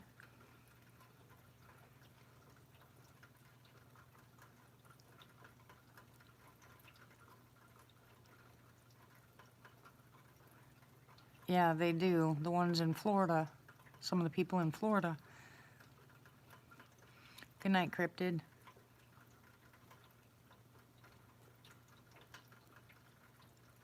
Okay, you guys stay here and behave yourself. I'm gonna go downstairs and talk to my husband for a minute. I'll be right back.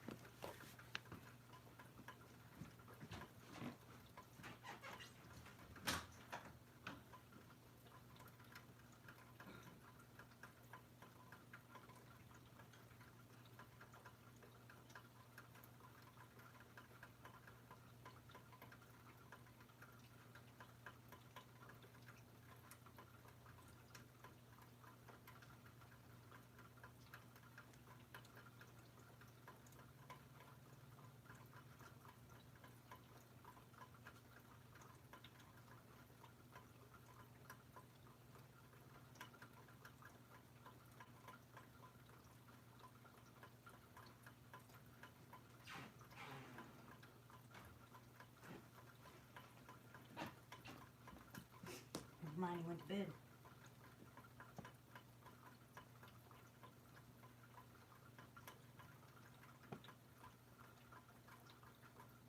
Exactly, Bob. They told you, well, if you had gardens, they would tell you which ones to till back in the ground to help the ground and which ones you had to pull out. Of course Belle's gonna hug everyone. What's the matter with you, Bob?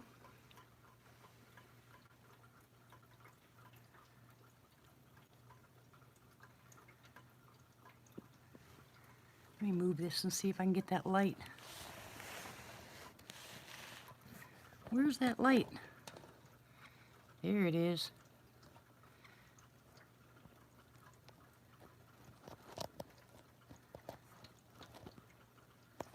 Come on, stay there.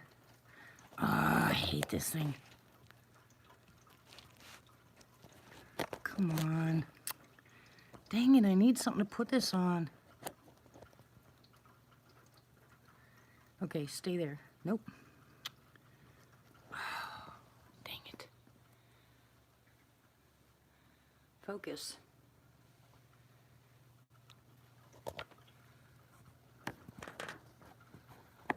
Now let's see if I can put you here. See if you'll stay here. Why won't you focus? Focus. Stupid thing. Good night, Rod. God bless ya.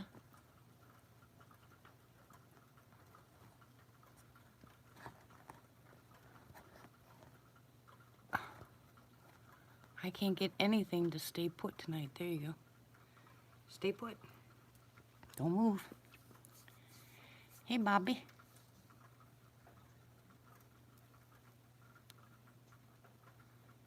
Night, sweetie. God bless you. How you doing, Bobby? Congratulations. I hear you're your grandpa.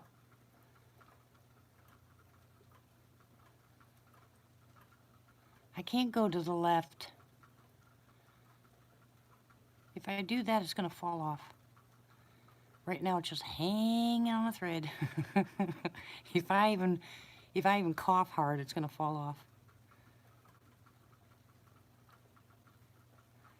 I'm trying. And I was going to take the screen out tonight, too.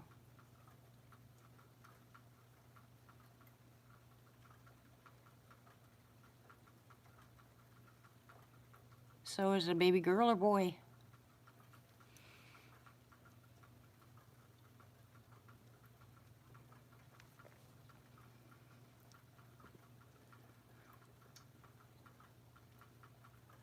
Congratulations.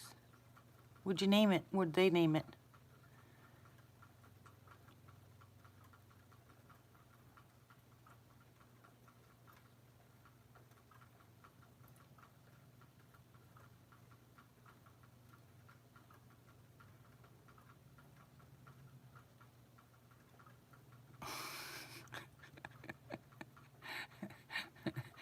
Yes, he is.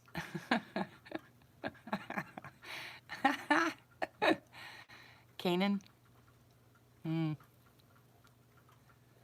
Well, Sarah and Devin have absolutely decided to give their baby up for adoption.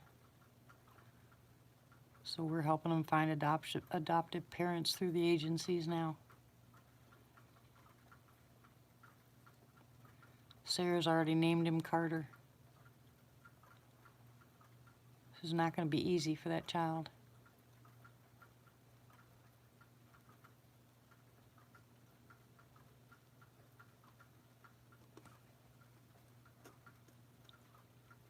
Yeah. Yeah. Well, 10 to 1, the new parents aren't going to name the baby Carter. They'll find a new name.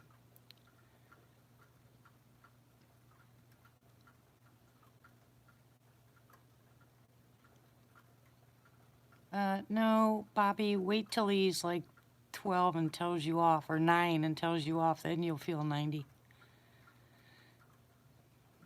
Or today's kids, 6 or 7. Gets younger every year. I watched a kid in Walmart have a meltdown and actually slap his mother. I about lost it. Ugh, I don't think he was 4 years old. She didn't do a thing. Yep, she did nothing. Didn't even acknowledge him. I'd have had that boy's butt. Gosh. Oh my goodness.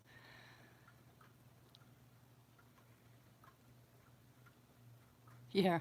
Oh, well, that part's good, Gator. They could teach you how to use the phone. I've got my grandkids can teach me how to use stuff on a computer I'd never even heard of.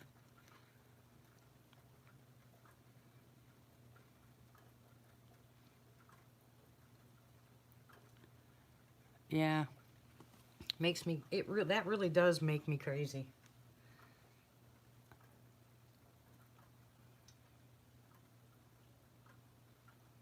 Matt.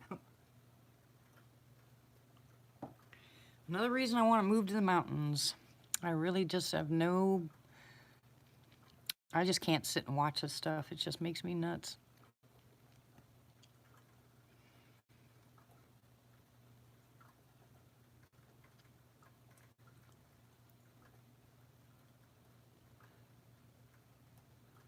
Hey, Bob, do you notice that that light's not moving now?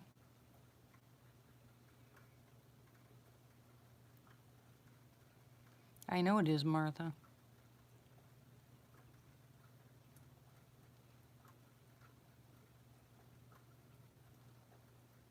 Same with my kids, Chris, to this day. They make comments and take off running, and they're in their 40s, all of them except for my daughter.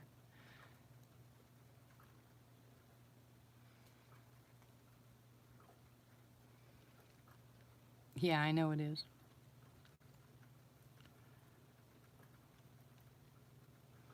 Matter of fact, it wasn't too long ago. I think it was just a couple months ago.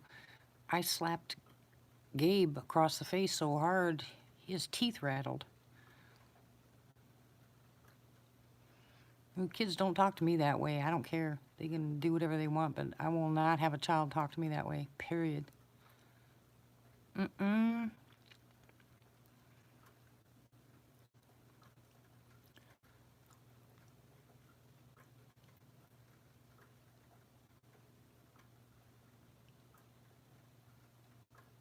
Welcome back, Chrissy. So, Bob, you watching that light? You see how high up that light is, too, by the way?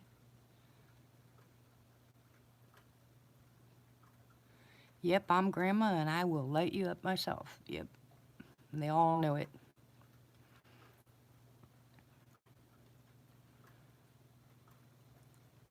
But I don't hit for no reason.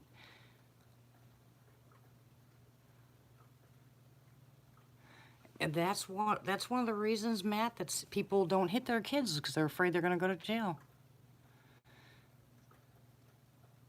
Okay, well, Bob, those windows across the street, you're seeing about maybe half of the window itself by the light, by looking at the light. The windows are 6 foot. So if you look straight across, that light has to be about 8 feet off the ground. Now the one to the far left is just further back. It's the same height.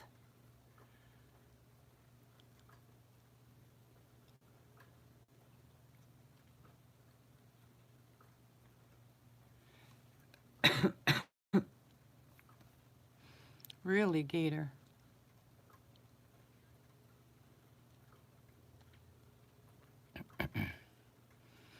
Yeah, he put them up high so no other animals, including bears, could get them.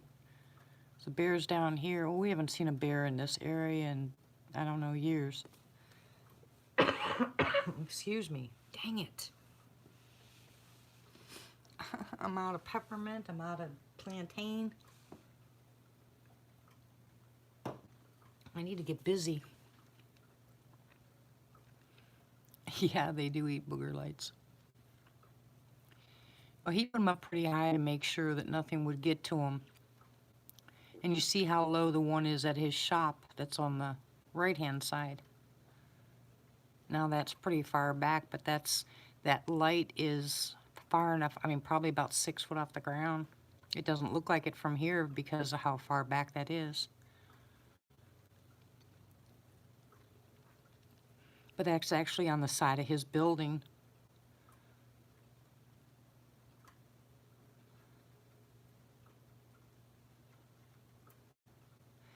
And too many parents have to work, and there's something today that's rampant called methamphetamines. Seems like the world's gone crazy on drugs. I've met so many people that you can tell they're meth heads just by they're tweakers. I don't know how they function. It just tears me apart.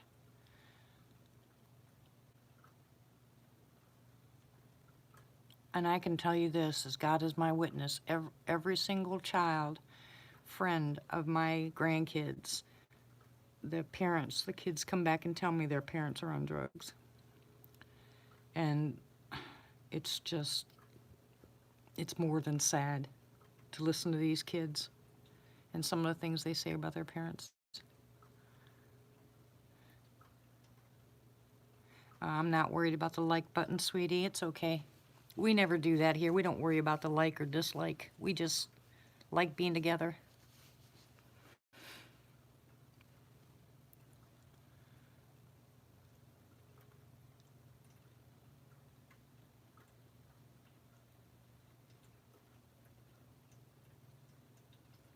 I appreciate you saying it, though.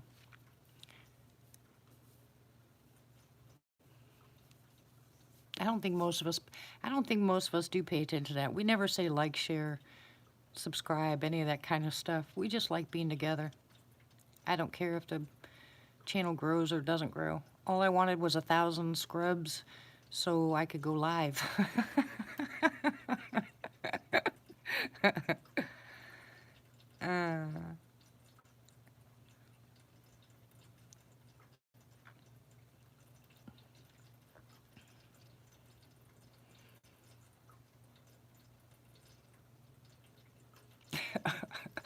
Oh, Matt's being Matt Lane. he's in one of those moods tonight, I can tell.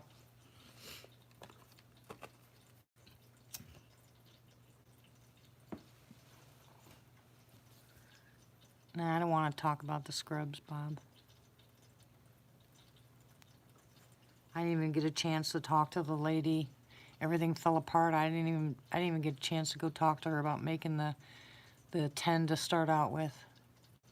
I don't know. I guess that's done. Okay, Chrissy.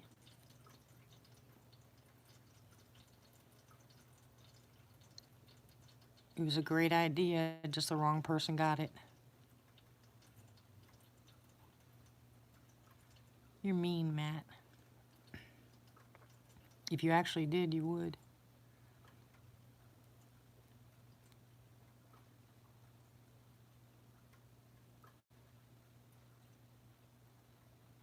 Yep, he's bubbling over.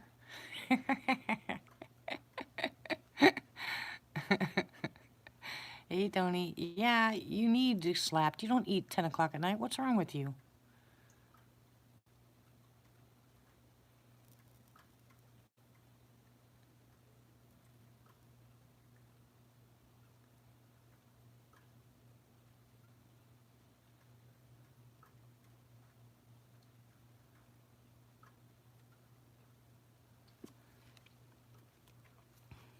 The report that Vanessa got wasn't very good, and I will tell you guys this, Tony's here, and so I can put him on the spot and make him run away because he doesn't want to say anything to anybody, but she's supposed to go to Florida for some IV therapy, and they don't have the gas money to get there, and so he was not going to even tell me. Somebody else had to tell me. Right, Tony? You know, I'd send you the last $5 on my bank account if you needed something. I don't know why you got to be like that. If you need help, you need to ask for help. People here aren't going to just shell out money for no reason. They're going to help people that they know need help. You're being a butt. And one of these days I am gonna come down there and hit you over the head with a cactus. Yeah, running ain't gonna save you. But don't ask me how to get him any money for help, guys, because he won't set up a PayPal account. No, I need to get down there and rattle his cage is what I need to do, Bob. This pride thing's got to stop, guys. It's one thing if you come on here every month because you're lazy and you just want money. You know, you want somebody else to pay your bills. That's one thing. And we are not dumb, and we catch on pretty quick. But if you really need help for a life and death situation and you don't ask for help, shame on you. Good night, Southern Cal. God bless you. Oh no, don't get mad at going to work. At least you have a job.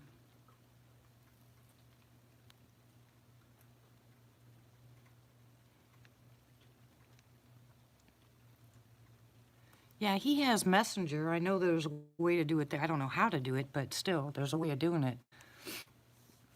And he won't even tell me when I asked him how much they needed to get there. He won't even tell me that either. Pride, pride, pride, pride, pride. Bad boy. Need more beer quick. Matt, you're so bad. Yeah, well, you need to set it up, Ace. You should have set it up a long time ago. You need to get it set up so we can get you money so we can go take you down there and get your wife the IV therapy she needs. On top of what you've already started, you know, the stuff that I sent to you, we should get her body back. I know you're overwhelmed, Tony. I understand that, but you've got to do what your wife's doing. You've got to fight. You can't succumb to good night, Kevin. Who's Kevin? Oh, wrong one. Okay. You can't succumb to the depression. You have to fight. And you got all of us backing you up. We're all here, whether you like it or not. Are you listening to me, Tony?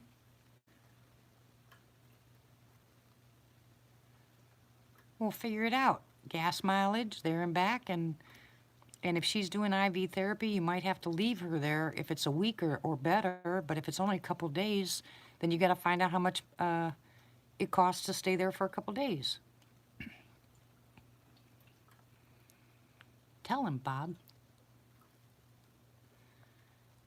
We want to help you, Tony.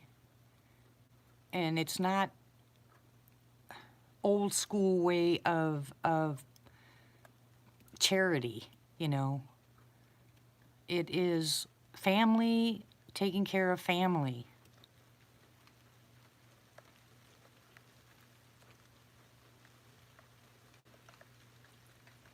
Yeah, how do you like getting reamed now? Huh? Huh?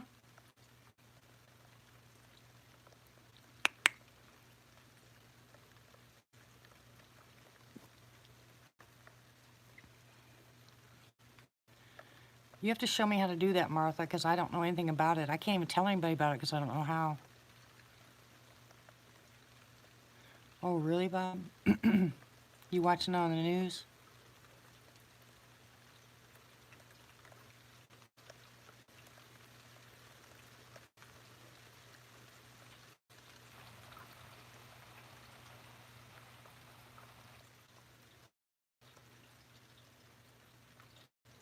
I don't know if he hangs out with Mark. I really don't. I never ask. That's right, Bob. She would.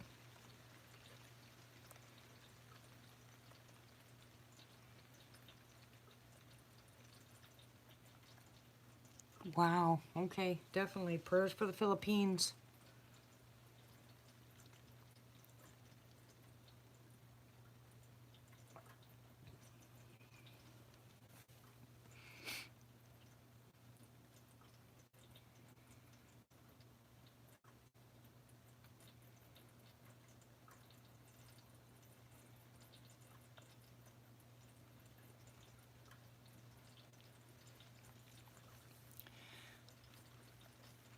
You better not be gone for very long, Tony. Oh my goodness, Bob.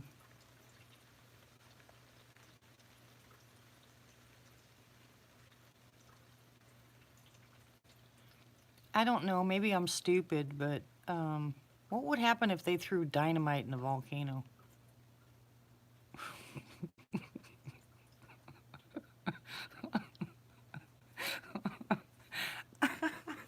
Sorry. Oh, I'm such an idiot. Oh my gosh, ignore me. I am so way overtired. I know, Barb, I'm just joking. I know it's horrible. Wrong time to be joking about that, but I just thought about it.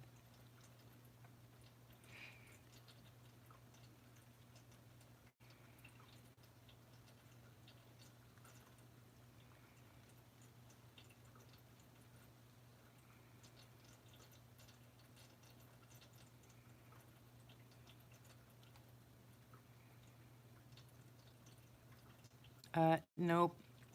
She needs cacti. That's how she takes care of people, Chris. She's my go-to gal for cacti. She will bonk you over the head.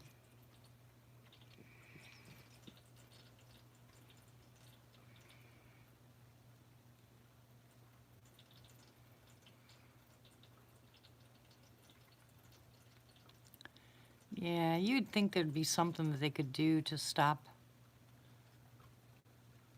some of these tragedies, but I don't know. Not the great big ones like that, tsunamis and volcanoes and earthquakes.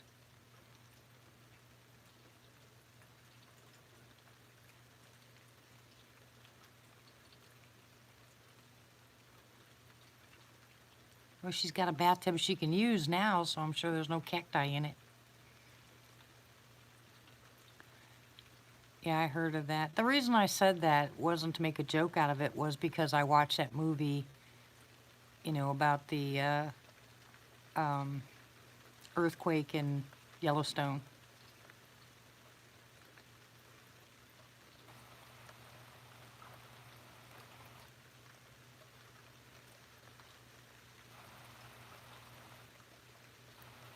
Wonder what the sassies do in the rain. I bet you they really stink.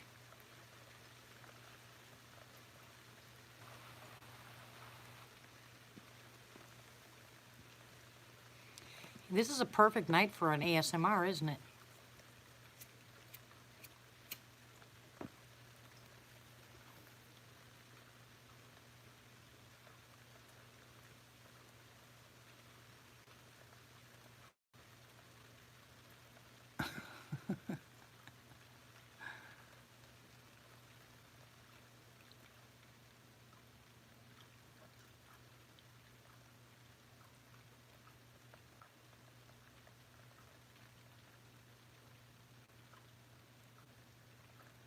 Yeah, they get wet. I wonder if they take showers. Good night, Lane. God bless you, sweetie. Thanks for spending time with us.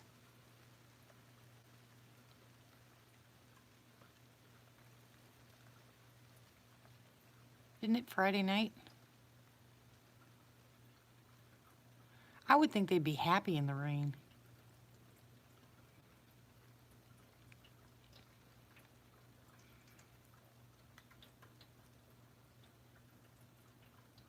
The heck was that?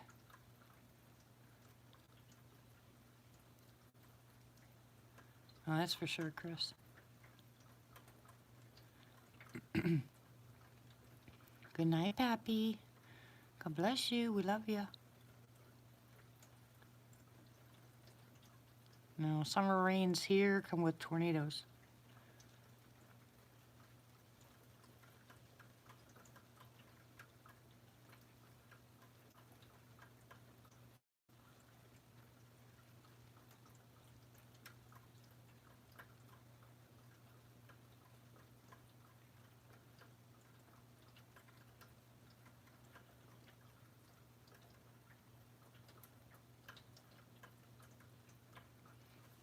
Woo! Let's see if we get any activity tonight. What you think? It's about the right time. It's almost 1 o'clock. Oh yeah, we get them too, but we're a little higher up than even 10 miles away from us, so it seems to go around here, around us. Usually the people that are below us and on the side of us usually get the tornadoes. They kind of go around us. That's not a definitive thing. That's just seems to be the way it is. Excuse me. I am so excited about going Sunday. I'm hoping to get this guy on camera. I didn't have any, oh, Matt.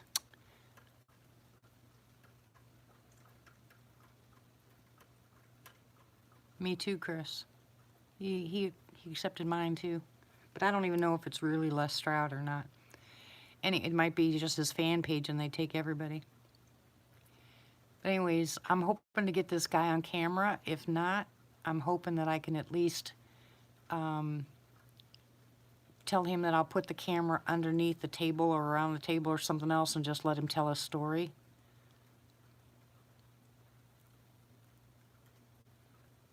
Okay, Bob, are you ready for my nightmare now? I'll retell it.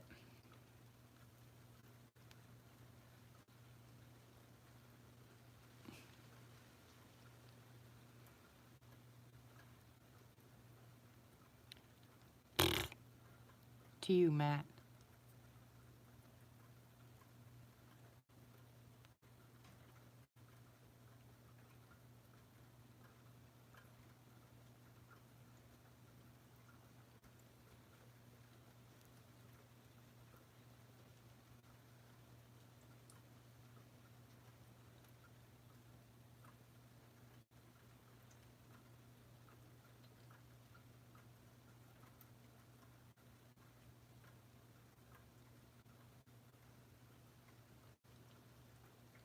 The blinking has got to be my screen moving in and out with the wind. Can't imagine.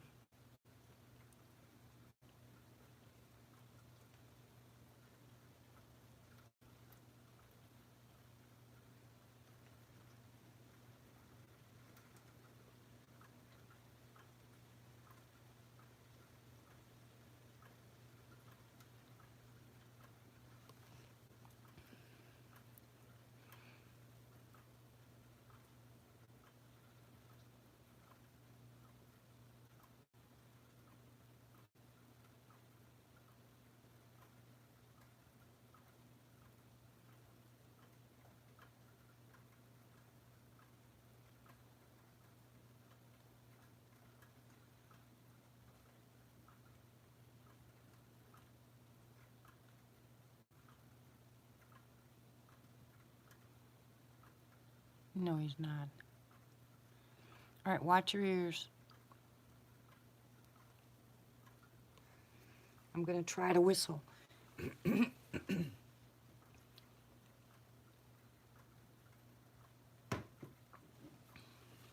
hear me? Watch your ears. You better say okay.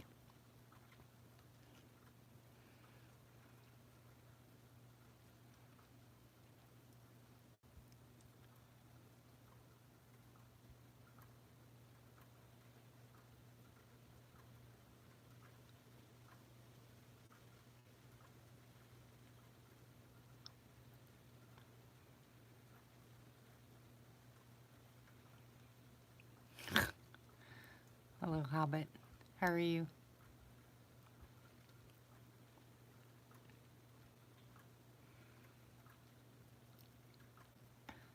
Sounds just like my husband.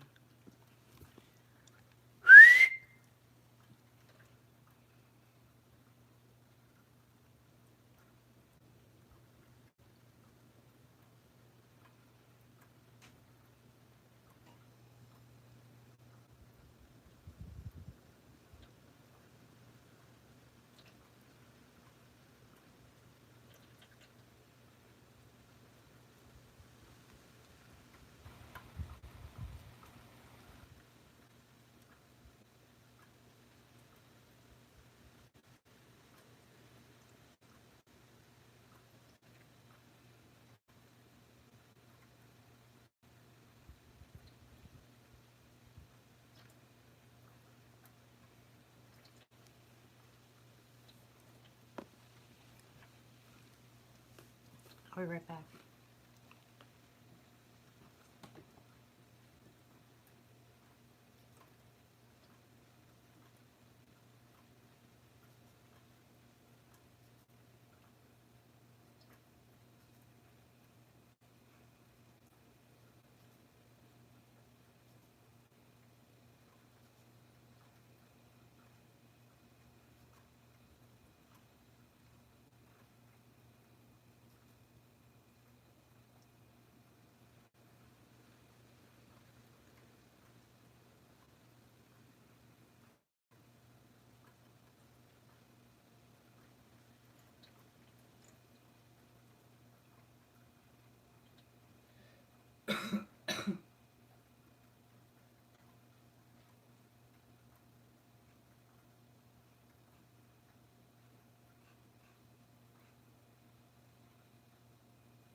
What is that noise?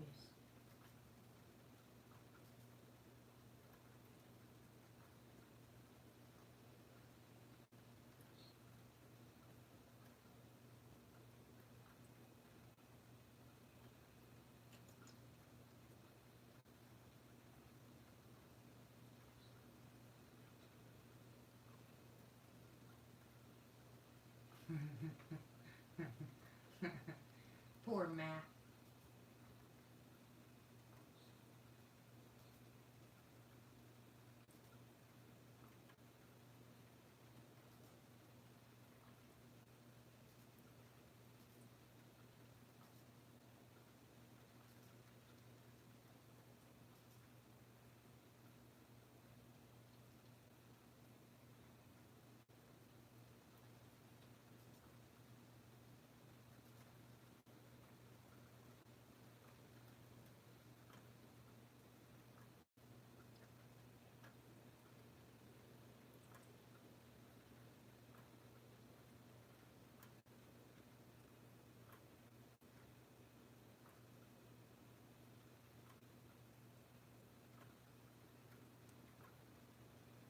Good night, Barb.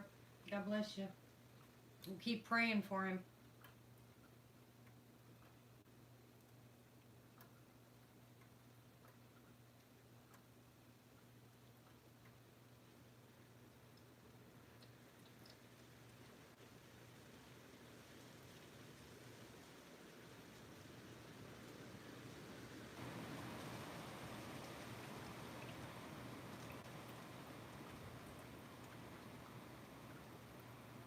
Knock over my phone.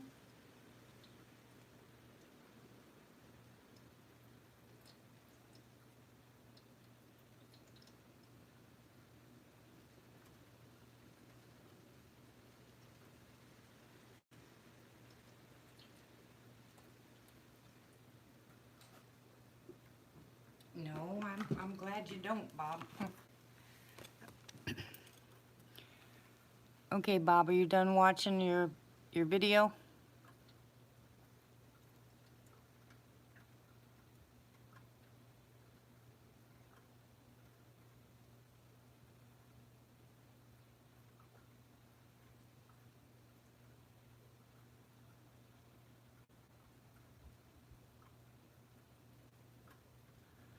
Okay, then I won't tell you my story. Mwah, ah, ah, ah, ah. I want more coffee.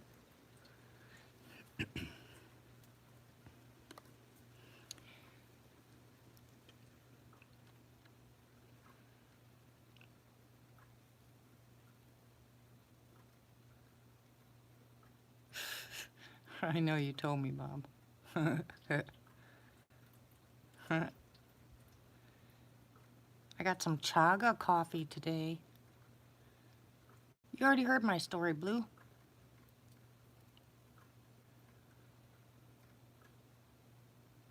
I don't know. No, we all know that one too.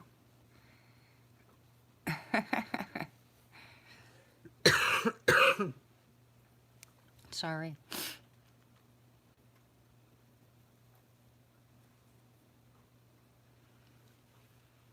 How you been, Hobbit?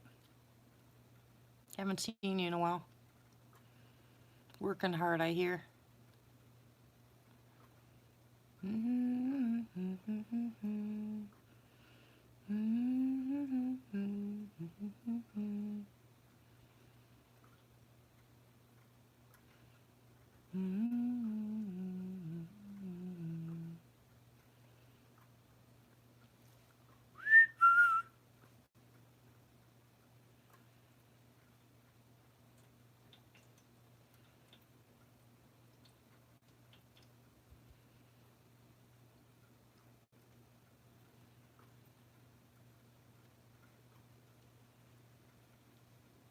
Vertigo?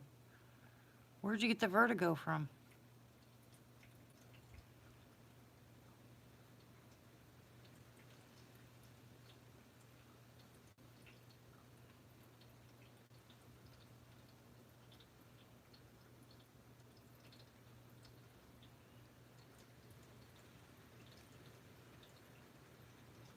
Thank you, Bob.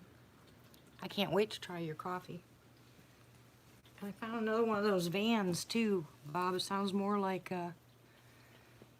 what you're looking for, and it's 14,000. Has less mileage than the other ones we were looking at.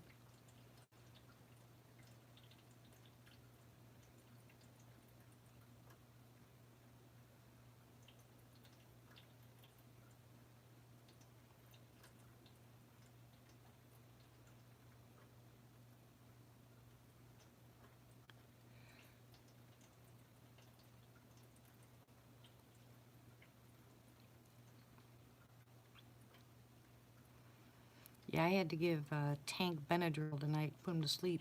He had something on his leg. Don't know what it was, but he was going crazy. So I gave him Benadryl and he's sleeping. God, he's huge.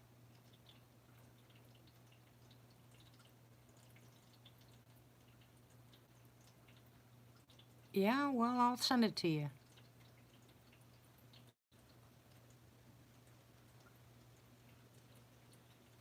Yeah, I did drug him.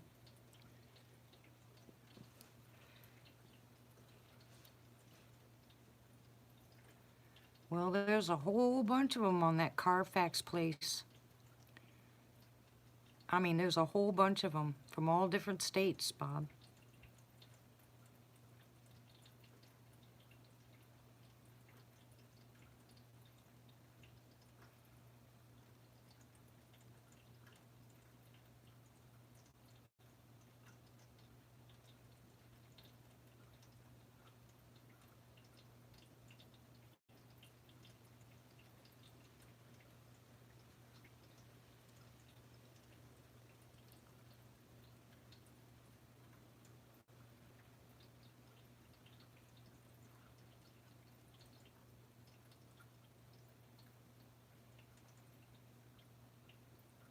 Good grief.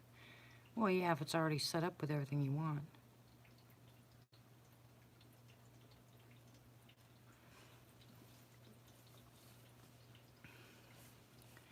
They tell you where your vertigo's from.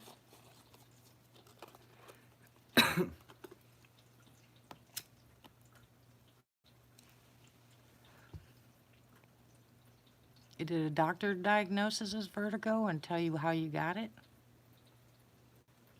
Or what's causing it?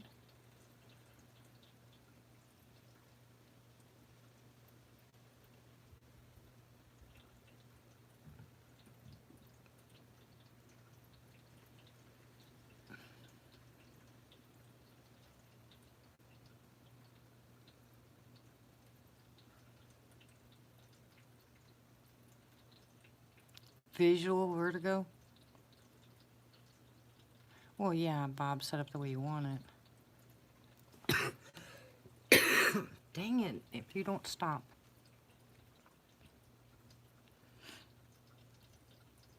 Howdy, Mike.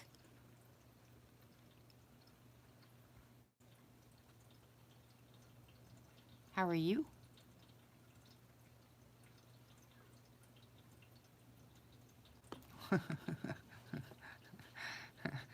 It's a good idea. Stay out of Arkansas anyway. Place bites. And we found a whole bunch of property in southwest Arkansas, a whole bunch cheaper than southeast Oklahoma.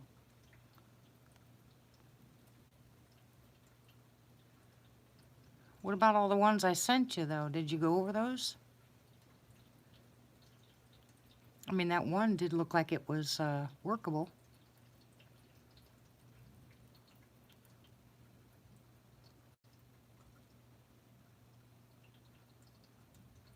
Good to hear, Mike.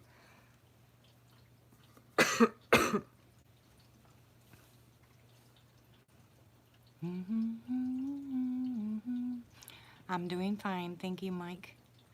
Running around like a chicken with my head cut off, but c'est la vie. It'll work, one way or another. I'm still here.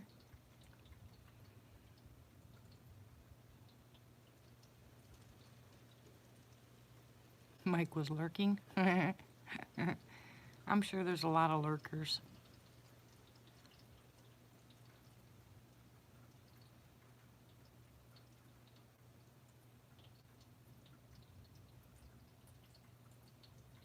You're kidding me.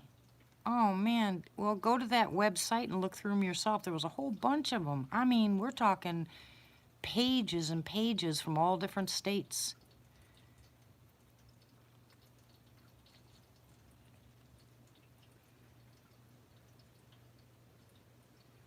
You doing all right though, Mike? You just got home?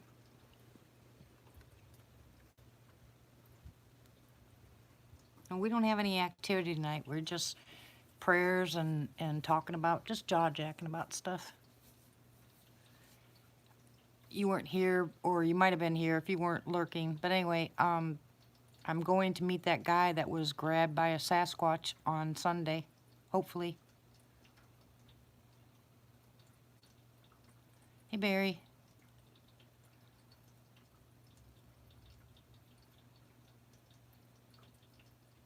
Yeah, you need to check the bell again. I have to keep redoing mine for people.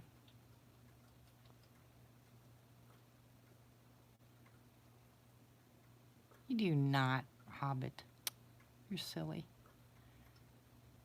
Hey, Bill. Well, the one I found for you that I sent that apparently didn't go through, Bob, was actually, you know, what you were looking for with the exception. I don't know if it was a 4x4 or not.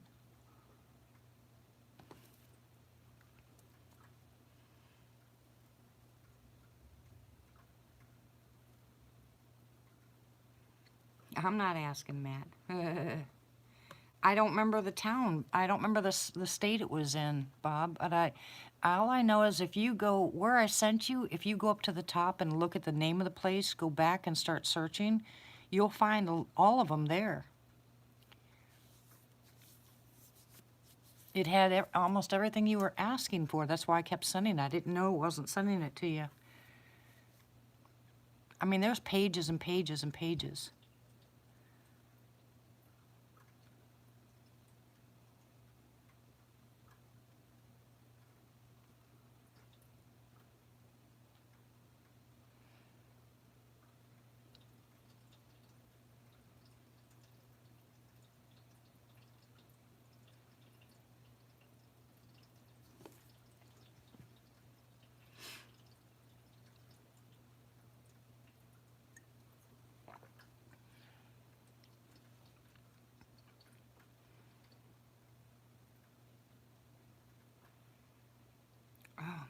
Gosh, this bite is horrible. I can't believe hubby went to sleep and didn't say goodnight. He must have been pretty darn tired.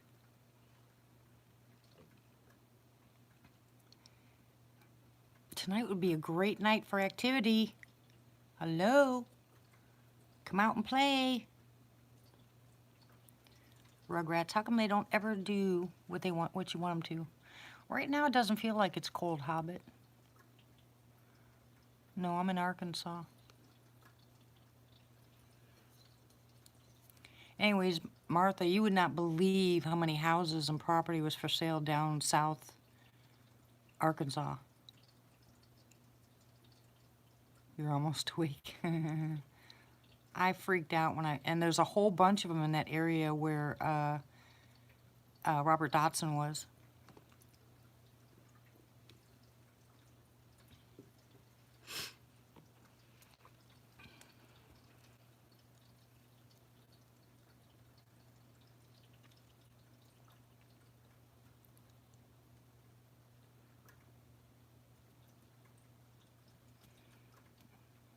It's Arkansasy. This place is horrible.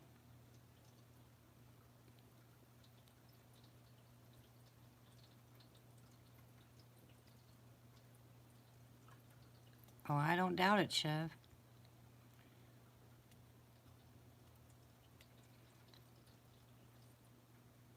How's your head, Chev?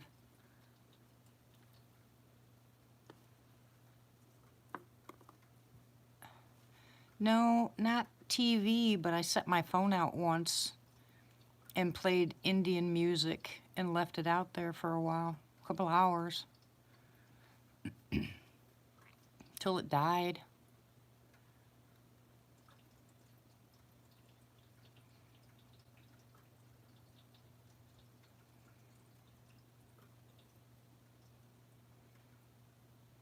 How's Joe doing, Pat? Since he never comes on here anymore. Sorry, Chev.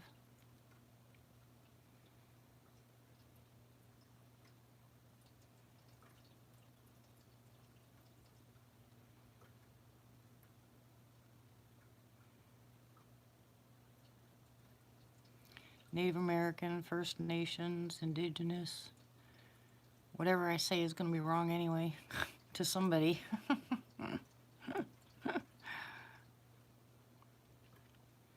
Well, good. I'm glad to hear that. Tell him we said hello. Ever since Fauk, he just seems to be a stranger.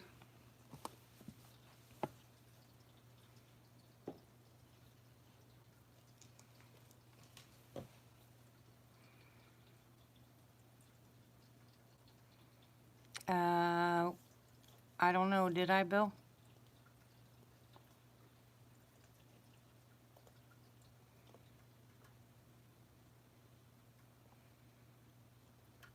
No, he doesn't love us anymore. Oh, you're fine, Hobbit.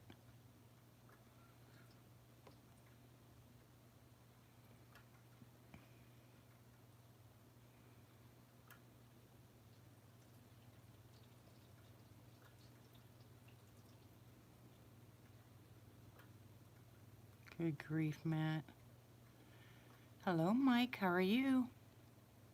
Welcome, welcome. I hear a plane. Hey, Patricia. How are you, sweetie?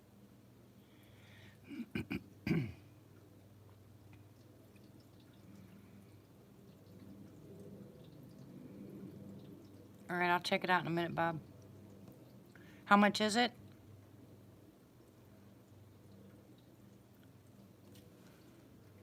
That's the base.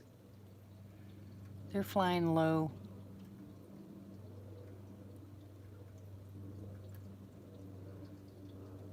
That's one of those big ones, guys.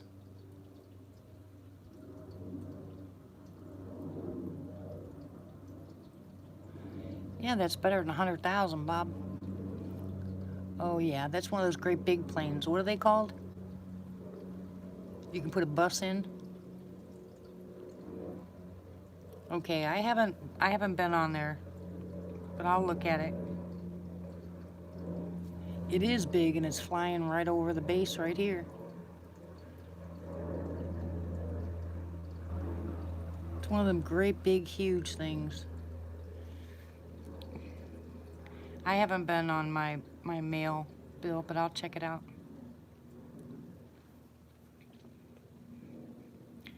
And for anybody else that just came in, please, if you have had any kind of physical or emotional effects from seeing a cryptid, any kind of cryptid, would you please email me so I can get...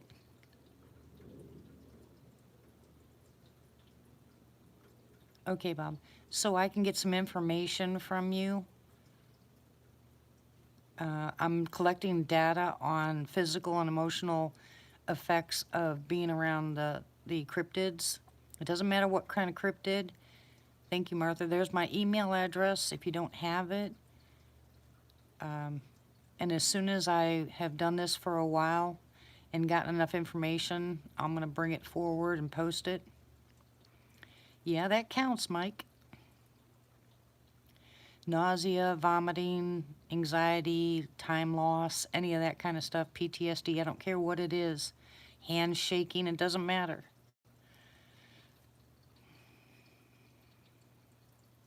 Oh, Matt. Have you been drinking tonight, Matt?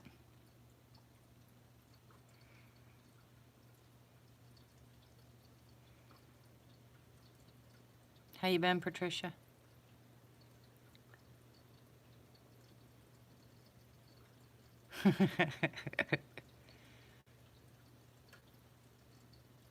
You did not, Hobbit.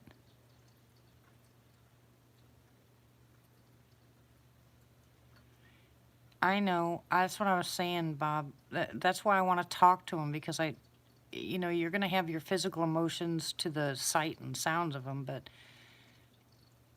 if I go into too much detail, then I can't really, you know, consolidate it that way. I have to find a way of making it specific. You're here now, Patricia.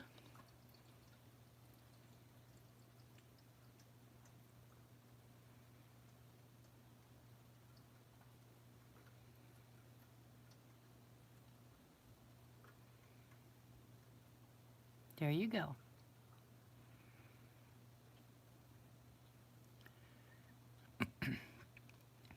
Hey, Belle, it's your turn.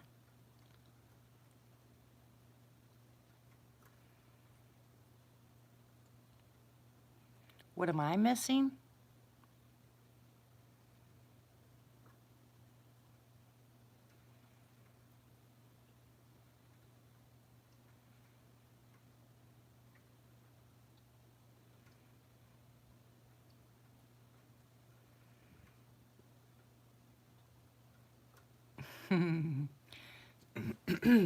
Oh.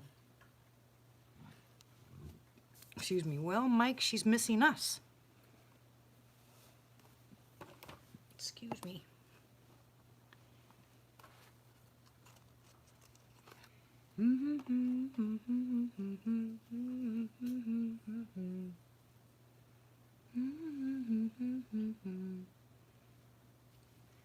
I can pick on anybody I want, Matt. Aw, that's sweet, Mike.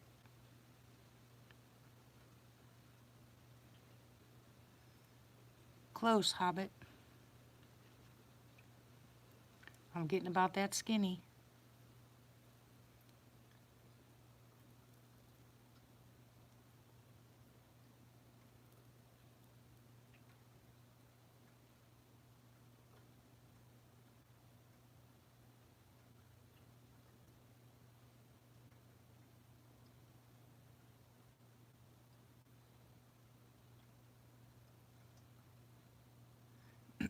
It's your turn to get a hold of Hobbit with the cactus.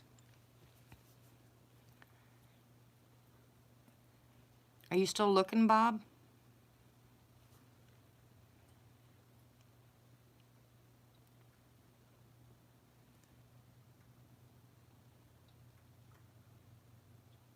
I wish I could eat bacon cheeseburgers, Mike.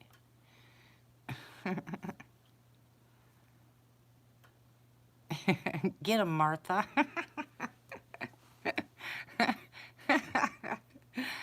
Get 'em. Nope. She'll throw cactus at you when she listens to you.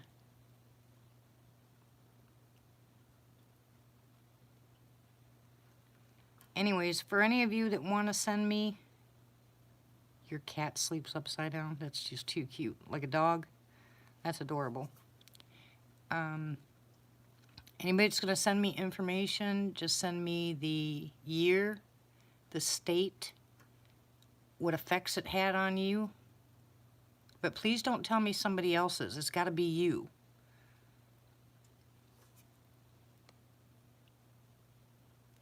And what kind of cryptid? If you had multiple ones, just put them in a line. 1985, the cryptid was a Mothman, had time lapse, nausea, vomiting, that kind of stuff. And that'll help me. I sleep upside down too. I'm a bat.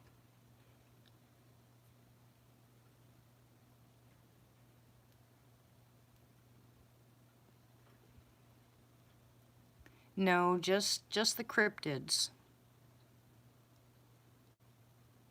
No paranormal.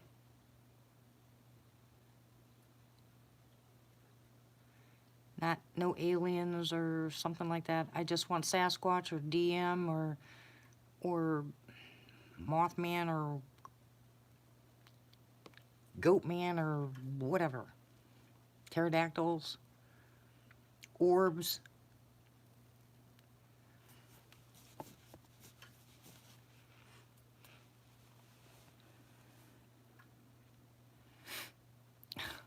Matt.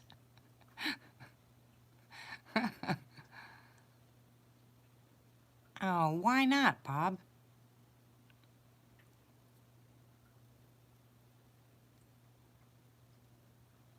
I don't know, Hobbit.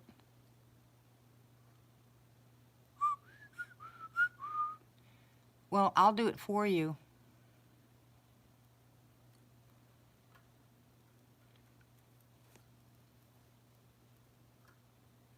No, not ex-girlfriends, Rob. That would fall under the paranormal.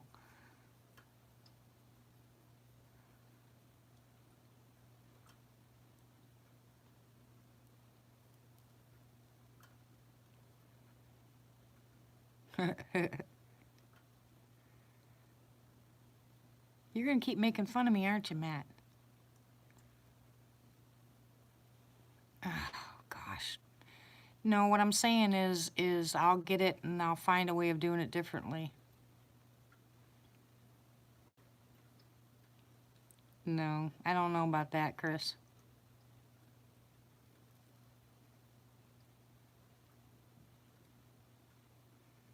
Okay, I can do that, Bob.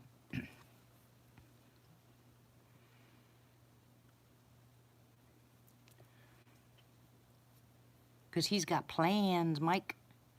He's got plans. All right, Belle.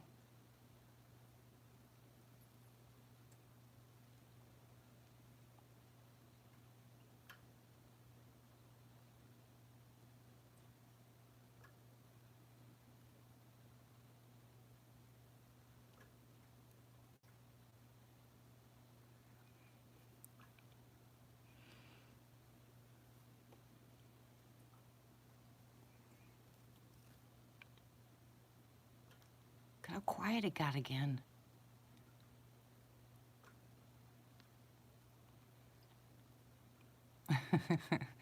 I've heard that from a lot of guys in here. And a lot of ladies.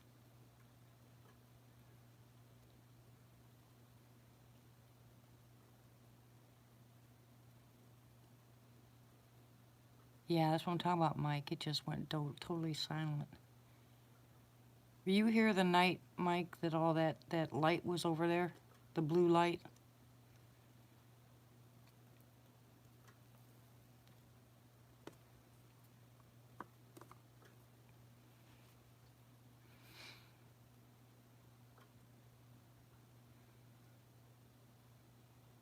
didn't hear nothing.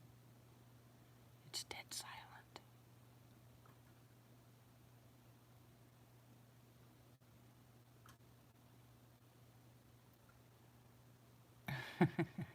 You poor thing.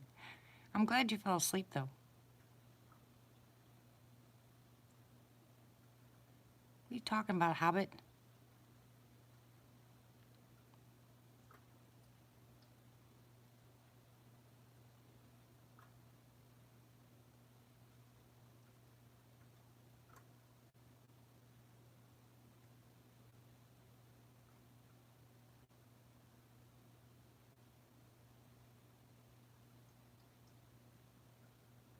Well, that's good. I'm glad. Are you singing, Mike? Kirkpatrick?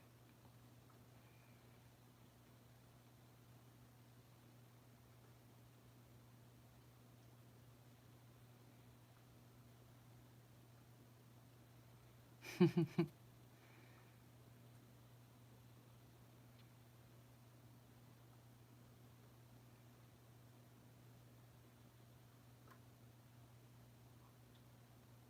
you hear that? Woo! Did you guys hear that?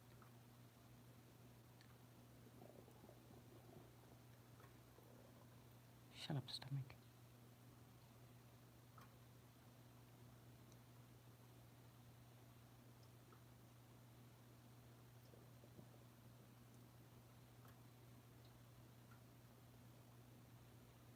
Go back for a second, Martha. Go back a few minutes, or a minute and a half ago, and listen.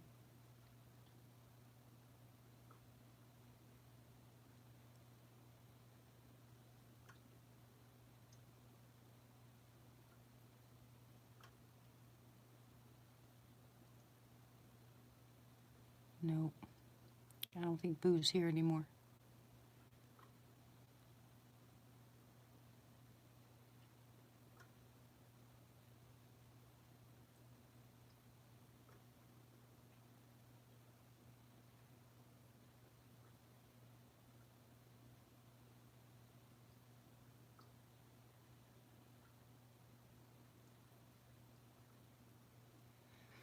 But I know we've got a lot of new juveniles.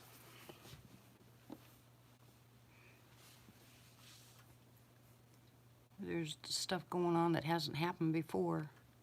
And there's a lot of activity in my backyard. If my husband hadn't already gone to bed. I mean, what do you guys think about the nights that I don't go live up here? What do you think about me putting you in the window?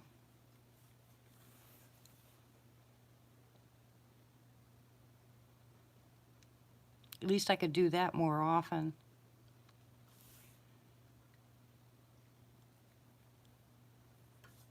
You know, kind of like Tracy was doing for a while.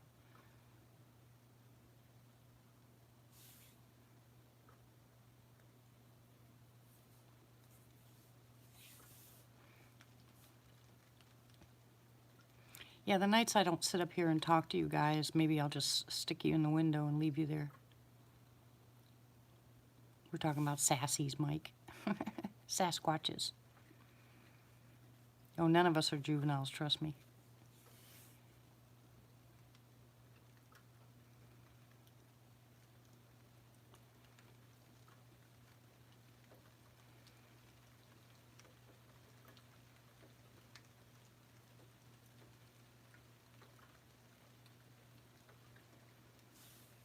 I haven't said anything about Albert Hobbit. Stop lying. No, we won't quit the regular chats. It's just I haven't been going on as much as I normally do.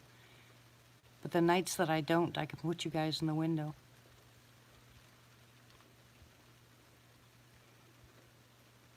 It's no fun for me if I put you... Yeah, it's raining. No, I didn't, Hobbit. Stop lying. Yeah, it's been raining off and on all night, Mike. But I'd miss you guys too much if I just left you in the window all the time. But there's a lot of activity. Oh, well, happy birthday early, Bill.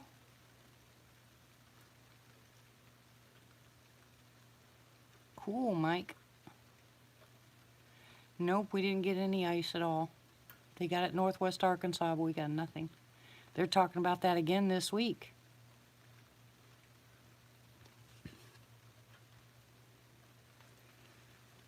Hey, Kimberly.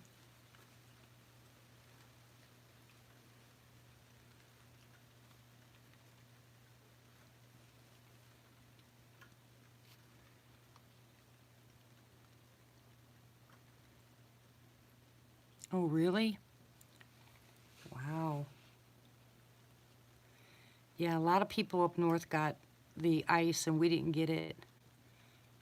We didn't even get the rain we were supposed to get. It just went right over us. Hello, Kimberly, and welcome.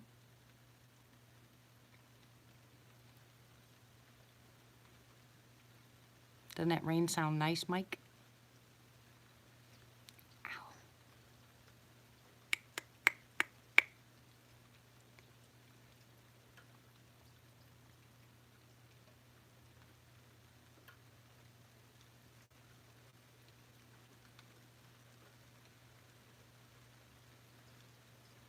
Yeah, me too. Perfect sleeping weather. But my hubby won't let me open the window.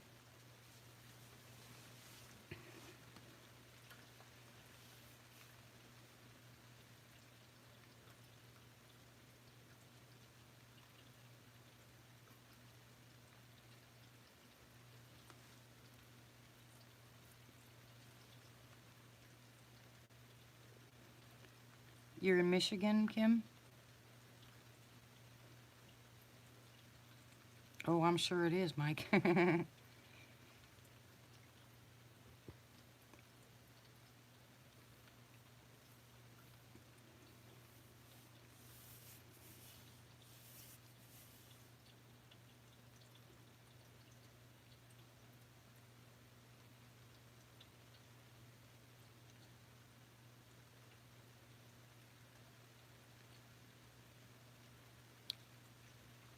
Dang it.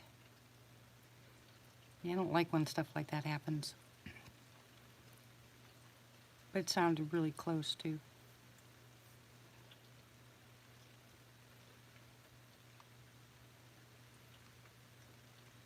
So what are you going to do for your birthday, Bill?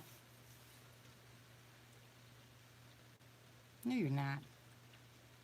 You're not in Michigan, Matt. Stop it.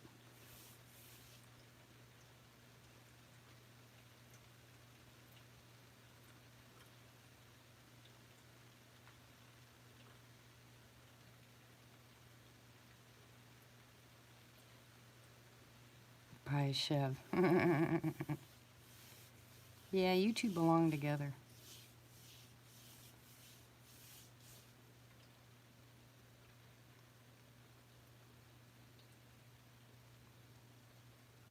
That's what I do too, Bill. My favorite place to be on my birthday.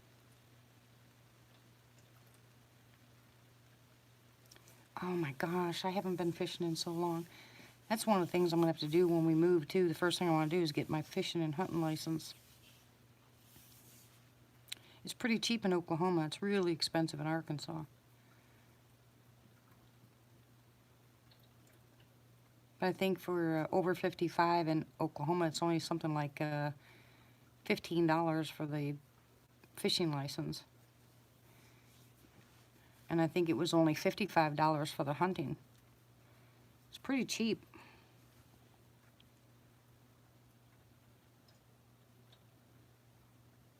No, not yet. Going out again Sunday, Mike, God willing, weather permitting.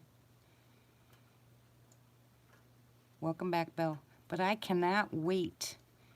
I just really want to hear. I'm more excited about hearing this guy's story about being grabbed by a Sasquatch than I am about looking for property. Does that sound weird? I mean, I know we got to go, and I know I got to find the property, but I'm just so excited to hear from him. He did call me twice, you know. He's really excited, too.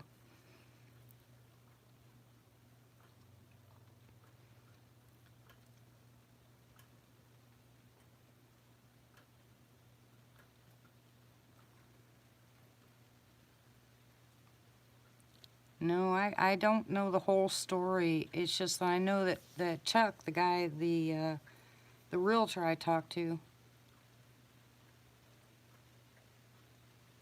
Okay, I'll do it for you, Bob.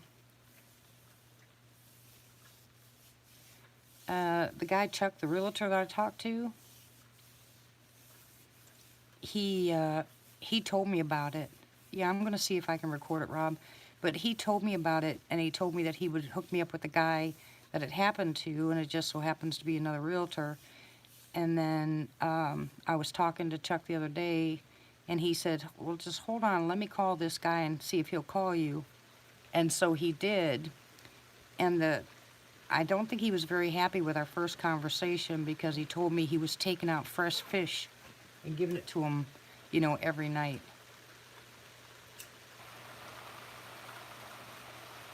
Okay, all right, Bob.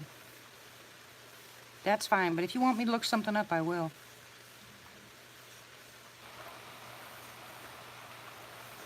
Oh, really? I can't wait, Mike.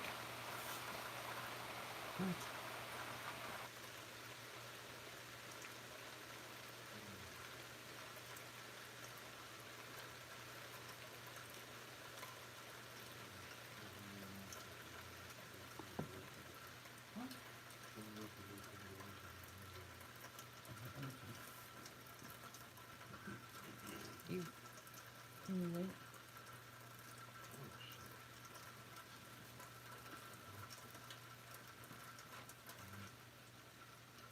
The,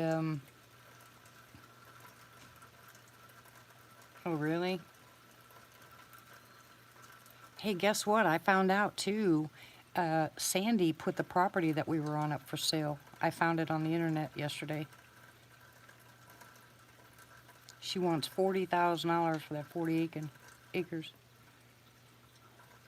I don't know, Chev. I think it was day before yesterday.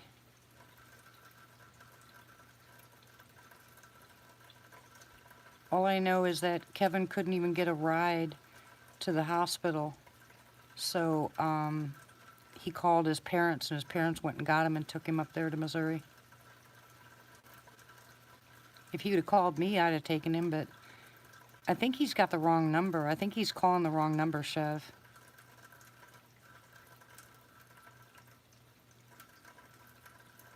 Welcome back, pizza.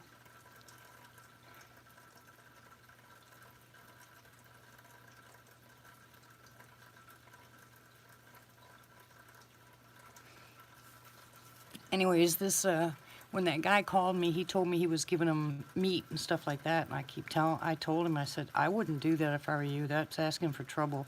I don't think he liked that very much, but then he did call me back today, so I had a chance to talk to him, and I apologize to telling him that.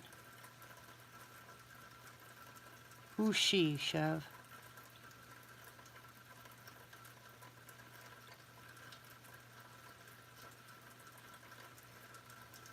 And when I talked to him today, he was much better about it. And so he said he was looking forward to meeting me on Sunday so we can talk about it. He's got all kinds of stories. Kat's mother? I don't know who Nancy is.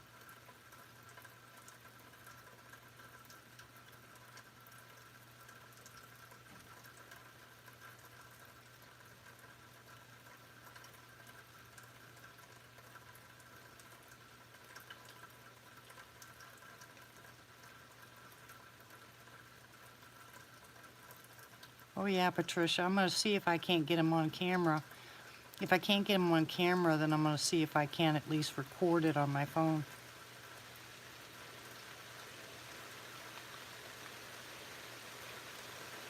I'll tell him he doesn't even have to tell his name. Whoa, it's coming down hard now. Woohoo!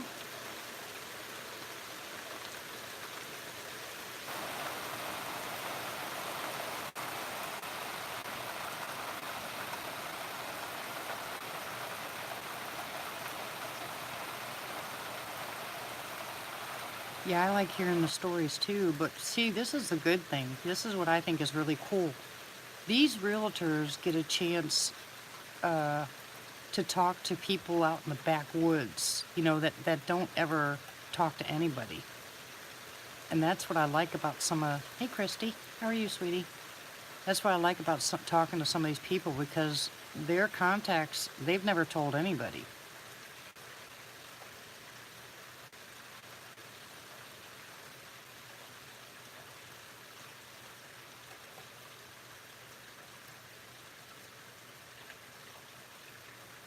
Right as rain right now, Christy. Thank you.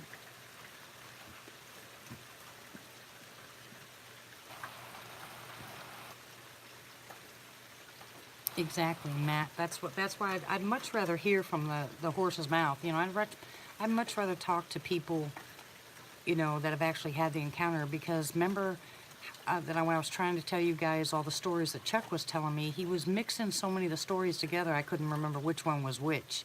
You know, this person he talked to, this person, oh, that was his neighbor, and it just, you know, kind of threw me off.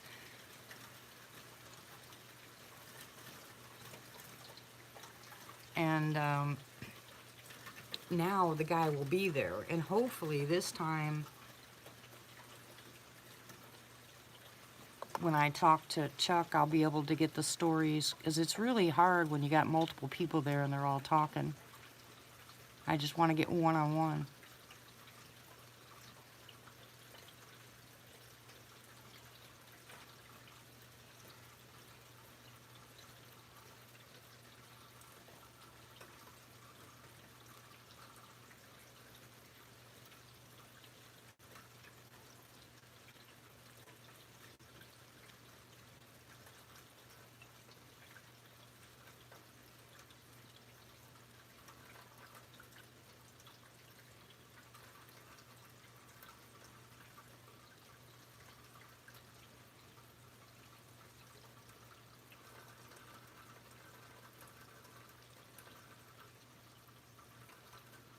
Someone really needs to get that boy.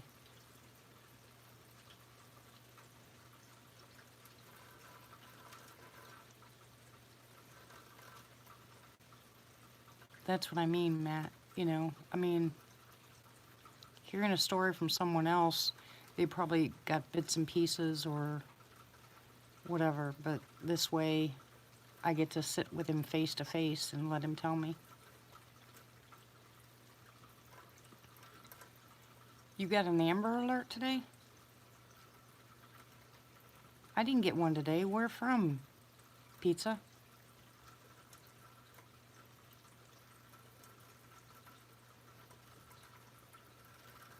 Okay, Mike.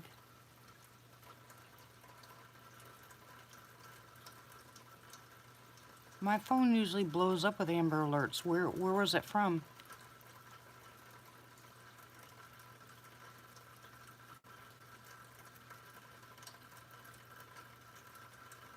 Oh, I definitely should have gotten that one.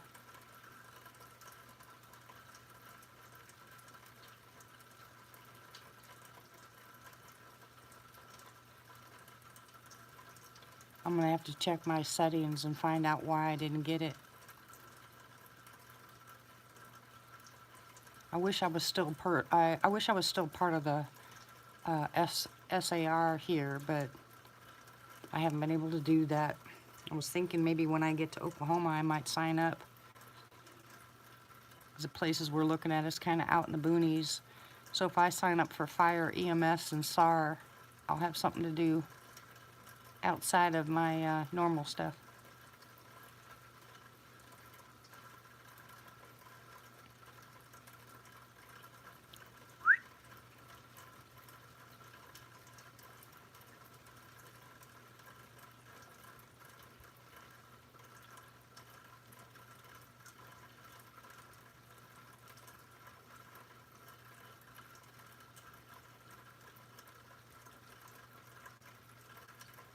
Yeah, I've been getting those, Pizza. I've been getting my weather alerts, but just not the Ambers.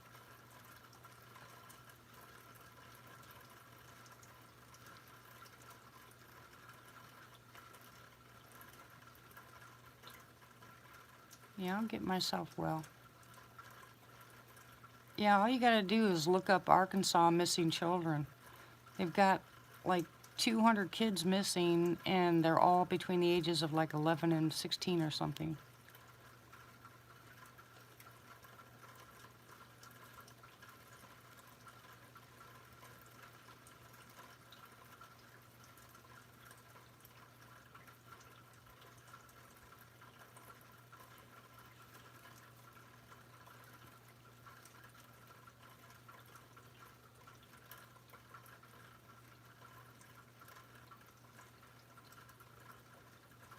Yeah, it is sad. They're thinking a lot of the kids that went missing from here were part of that, you know, those groups that were stealing kids and selling them overseas.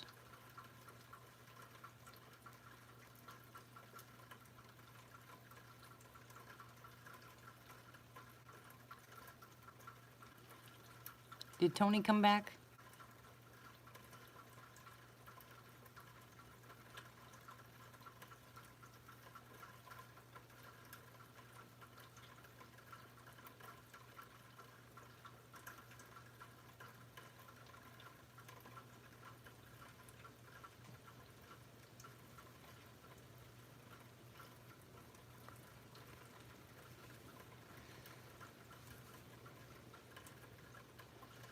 Yeah. I jumped on his case and he took off and didn't come back. He needs to give us a dollar amount. We'll have to figure it out on our own.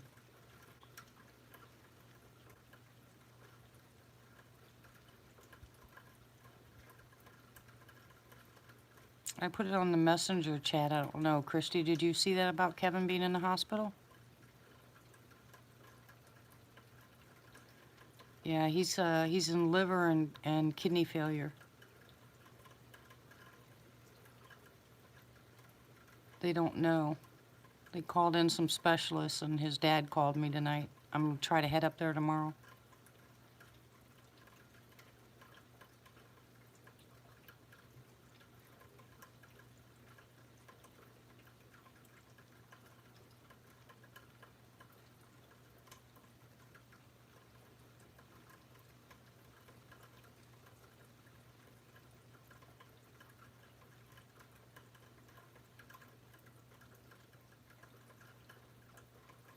Yeah, it's really bad.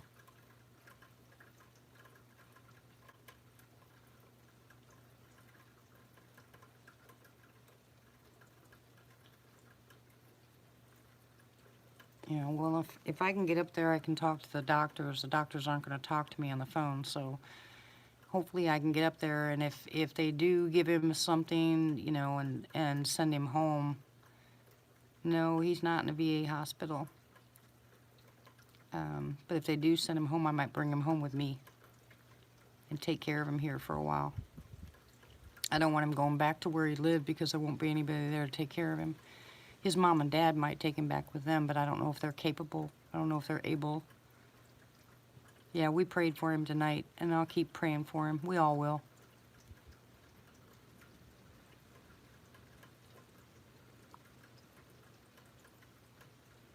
He's a big part of this community, you know.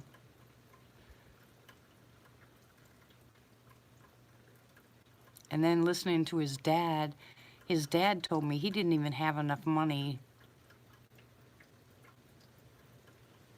No, it doesn't, Hobbit. His dad told me he didn't even have enough money to put in a gas tank to get there.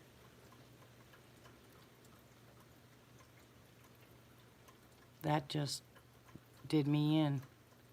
I can't stand not making the money we used to make. It makes me crazy. Makes me crazy.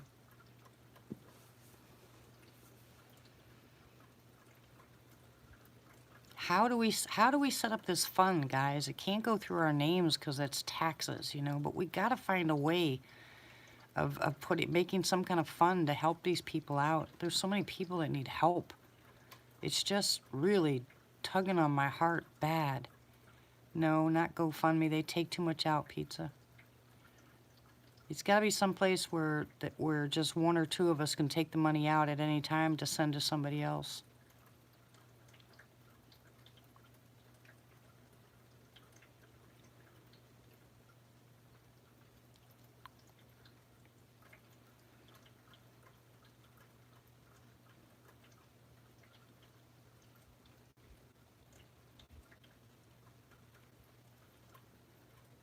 Yeah, it is heartbreaking.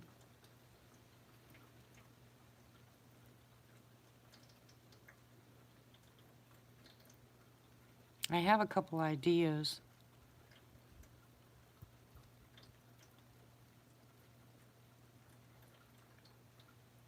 That's a good idea, Bill. I'll have to check into some of the other stuff, but we need to get this, we don't know, Patricia. I mean, I have an idea of what happened, you know, but I don't want to guess or anything like that. I'd much rather go up there, talk to the doctor, check his records. You know, Kevin's going to have to give the doctor permission to talk to me, and then when he does, I'll be able to check into it and find out what's going on.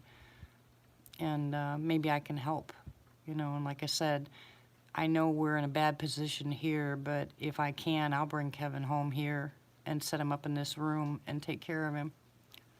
I just don't want him alone. If his parents can't do it. I know his parents would if they could, but I don't know if they can. I just don't want him being by himself.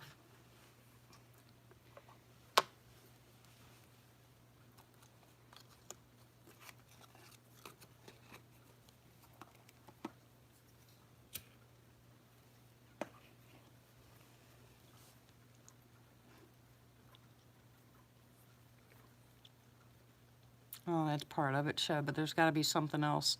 It doesn't turn like that immediately. There's got to be something else.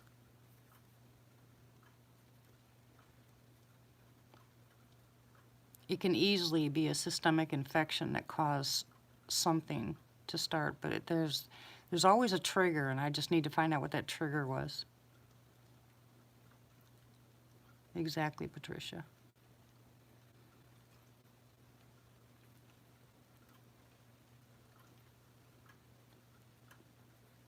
I'm an advocate.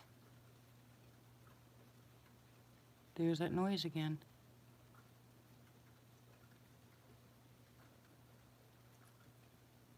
I'm gonna do my best, Christy. We just have some bad weather coming in.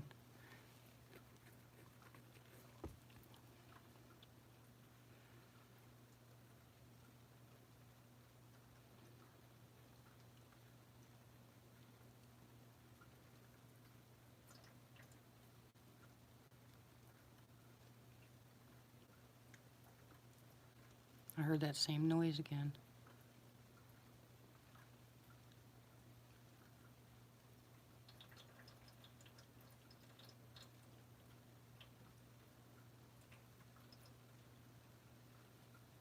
Huh.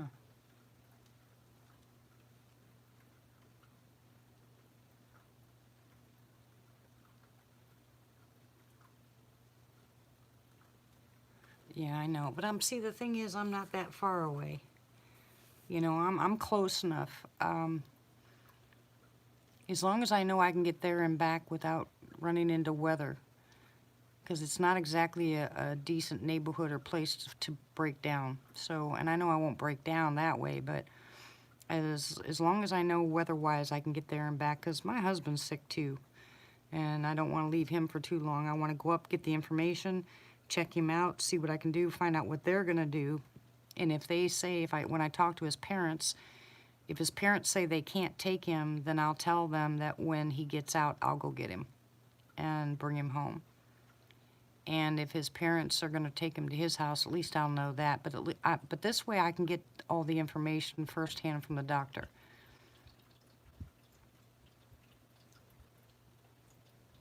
It just really sets me off, you know. I can't imagine being alone.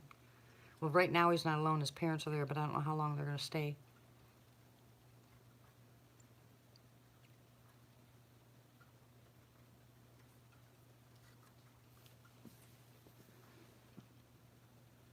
Yeah, his parents live about as far away from me as they do him.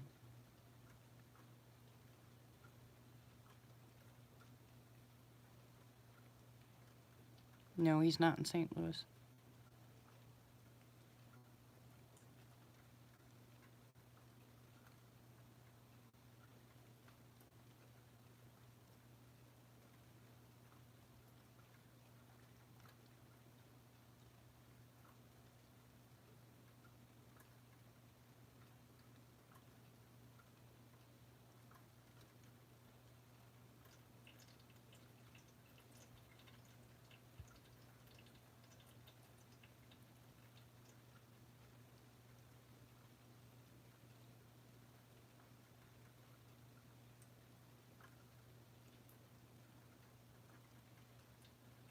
Sorry guys, but I'm listening to something across the street.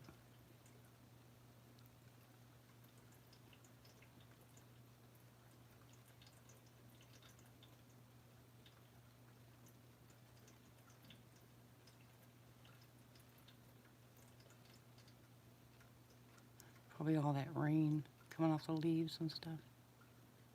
Hitting stuff. No. Yeah, that's my gutter. No, it's not easy for older people to travel.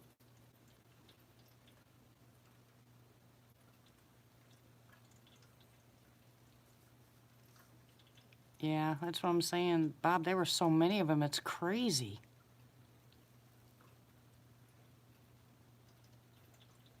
You kind of wonder why so many of them are for sale.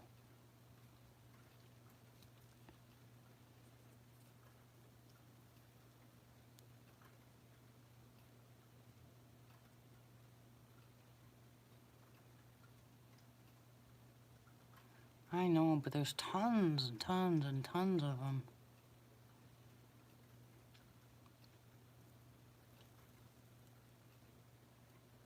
All right, two things. Let's find a way of getting Tony's wife to Florida, and let's find a way of getting, excuse me, and let's find a way of getting Kevin back set up. And let me find out more in detail about Kevin first. I'll get that information. But Kevin needs a place to go. I'll bring him home.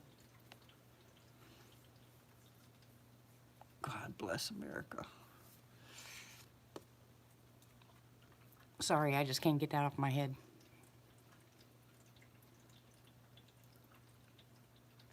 It would cost you a fortune to bring one back, wouldn't it, Bob? Buy it there and have it shipped here?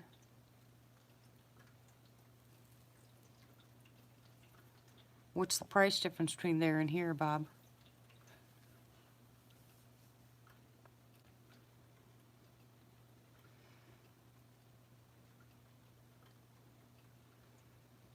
Yeah, but it'd almost be worth it if you found the right... Oh, more money there?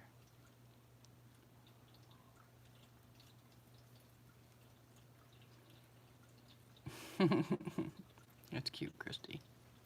When are you going to post some more videos, Christy, on your channel? Get busy, woman.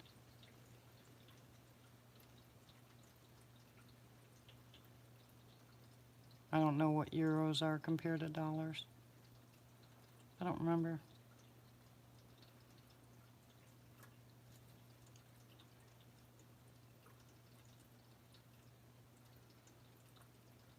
When's her surgery?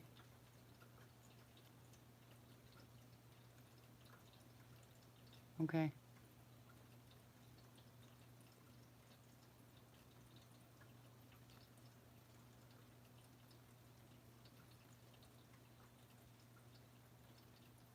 You guys are silly. Do you guys take silly pills tonight, all you boys?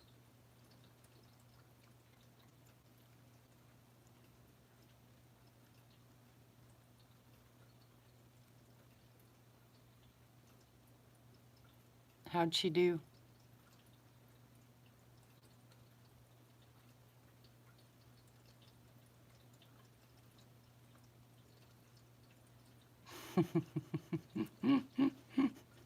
Okay, Bob. Oh, good. That's good to hear.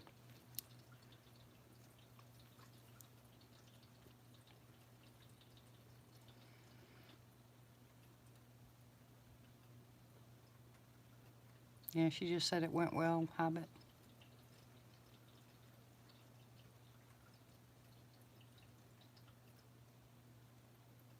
Yeah, so am I. Oh, there was multiple ones, Bob. I have a couple other ones for you, too, if you want them.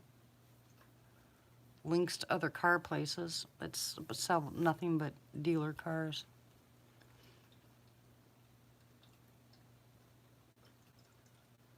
You're welcome.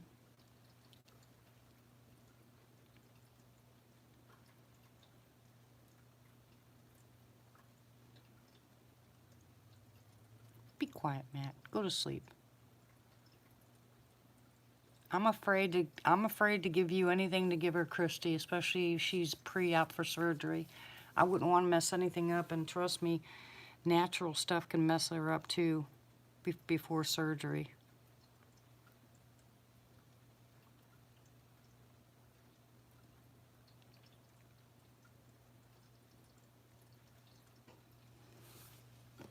You might want to ask the doctor about it. I'm going to check it out.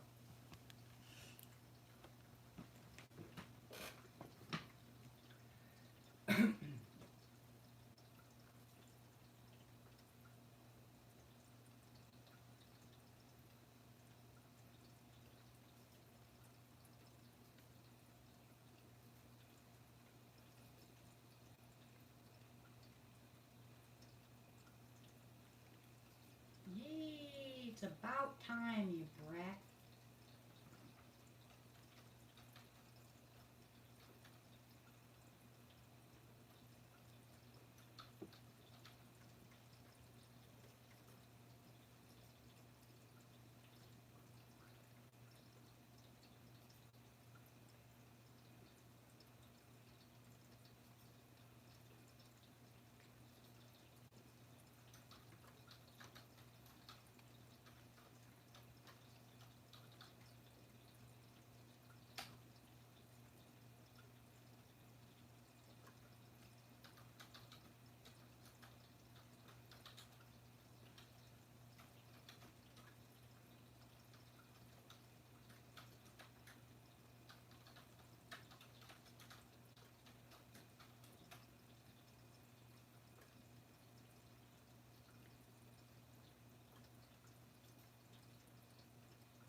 There's that noise again.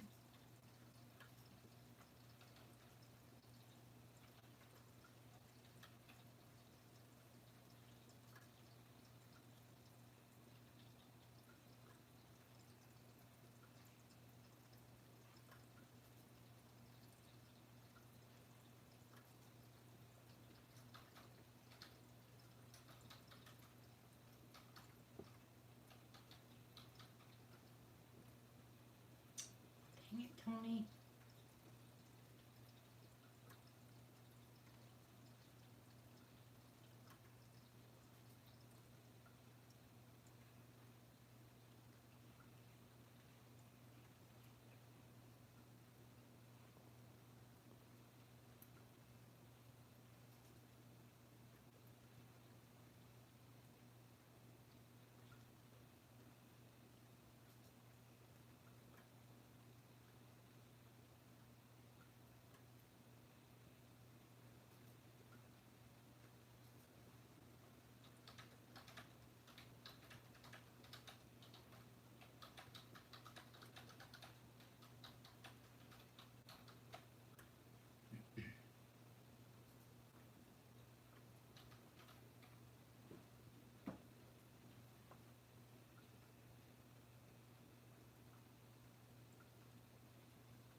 night, Kim. Thank you for joining us. Sorry, I'm trying to get Tony's PayPal account on here. Thank you for joining us. God bless you.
Okay.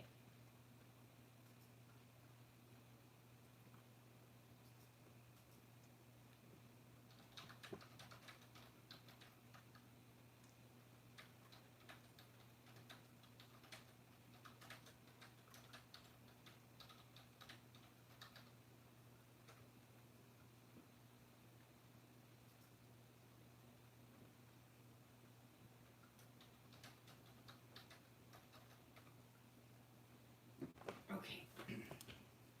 All right, I'm all done with that. Done with the computer stuff.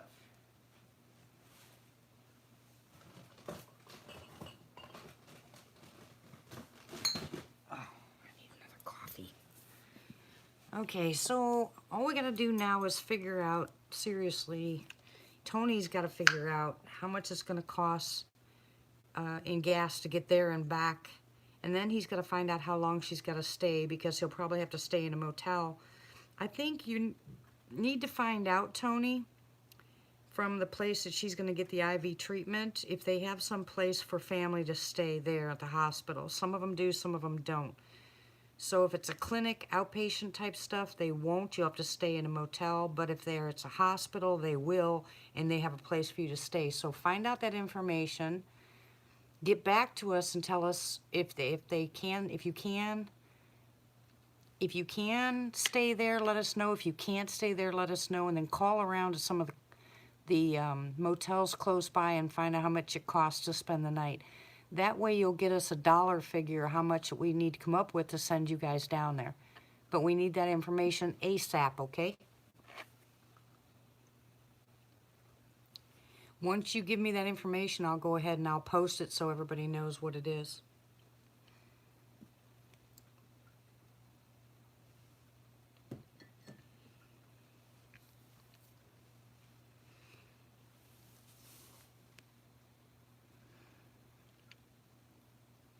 And thank you very much, Tony, for setting up a PayPal account.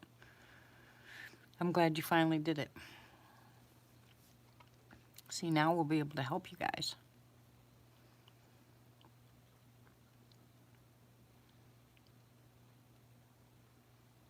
What's Airbnb? What does that mean?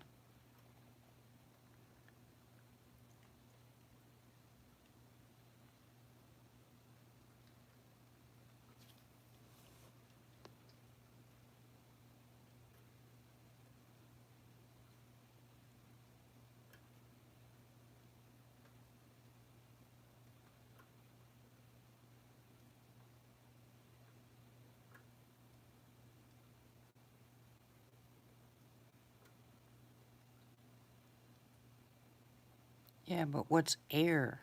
What's, I don't, I know B&B is bed and breakfast, but what's air B&B? What does that mean? You sleep in the air? Oh, okay, thank you, Bill. That's what I said, Matt. Okay, Tony, look for Airbnb. I guess it's a place you can go to look for cheap rentals or something. I don't know. Anyways, the sooner you get me the information, the better. And I'll go live and tell everybody how much you guys need. Do not feel like, don't feel wrong for this, Tony. If you were in a position to do it, you would have already done it. Okay, but we don't want her to not get her medication or at least the trial, something, because you can't afford to get there.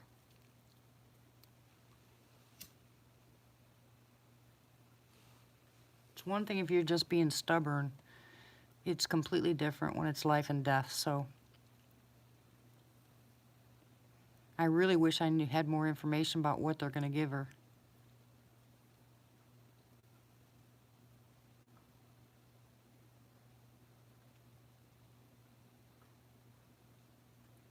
Oh, really? Hey, yeah, I was going to tell you guys. The company that I talked to, perfect, Bob. The company that I was talking to about buying this house said that because I'm not in the city, they don't usually do it very often. But she said, what about rentals? And I said, no, thanks. And she said, what they do is basically they give you the same, they give you 20% down like they're buying your house. And then they rent your house for you. And with that money, they pay the mortgage. And she said, they do that all the time. And I said, why would anybody want to stay out in the boonies? And she said they have a lot of rich people that would actually do that. I don't think that would work. And I'm pretty sure this company, because I told her, I said, I don't want to hear all this other garbage. I just want a bottom line. We need at least $20,000 out of the house. And there's between, $80,000 and $100,000 in equity in this house. So, I don't want to play games. I just want a yes or a no. I said, so talk to your people and find out if they'd pay that. And right off the bat, she said she probably thought they wouldn't. And I said, so they're going to lowball me and pay me just what we owe, right? And she was quiet. And I said, yeah, that's what I thought. So that's probably a no-no. Yeah, that's what I said, Martha. There's a lot of hospitals that actually have places for the family to stay. If it's a hospital, if it's a clinic. I know, Bob, that's what I was saying. The house appraised, house appraised for a lot of money. And it's ridiculous. It's absolutely ridiculous that we can't even get a second mortgage and take some of that equity out. But with our income now and with our credit turning bad because of this pitfall, it's just not going to work that way.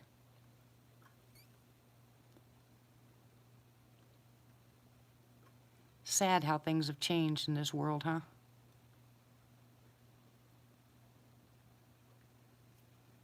Used to be that you could pull up all that equity out and take money out and go on a fantastic retirement vacation. Now you're lucky if you can pay your rent or your mortgage without them stealing the house from you.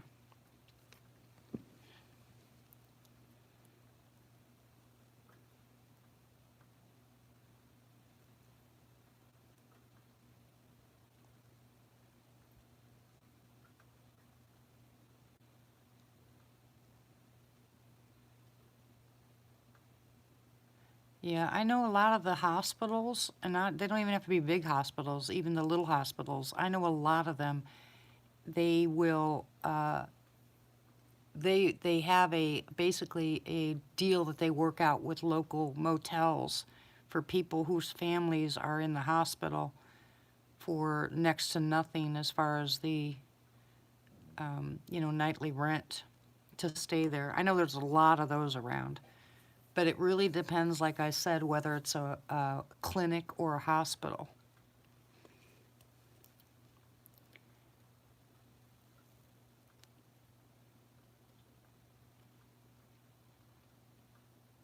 Then all the stuff that I can do, welcome back, Bob. Then all the stuff that I know that I could do, I've already sent to them for her to take. The other issue being that I don't think they had the money, honestly, to buy the fresh fruits and vegetables for her to do the juicing with. So so the little bit of here and there, like I said, I wish I lived closer. I would juice for her every day. And poor Tony is just overwhelmed. I mean, you guys can imagine what it's like when you have a sick wife.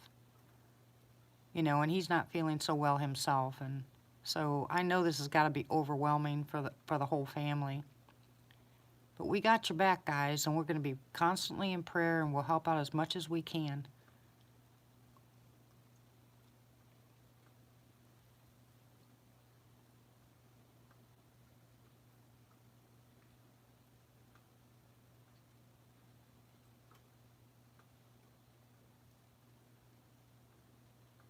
This is what I call a true family. I was talking to Vanessa earlier about family. Yeah, and it's hard when you are surrounded by family, but the family is not there. You know what I mean? And I told her when I was going through my cancer, there was nobody around. I had no family, nobody. And I just got mad, went about my business. But you just get used to being alone and doing it yourself, and that's where the pride comes in. Well, this is a real family. We're here to help each other. So if nothing else, you'll learn what we mean by family by sticking around. And no, we can't cure everybody's ills, and we can't cure everybody's ills, and we can't make your life perfect, but we can certainly help when things get bad, and things have gotten more than bad on your guys' end, and we just want to make sure that, you're taken care of.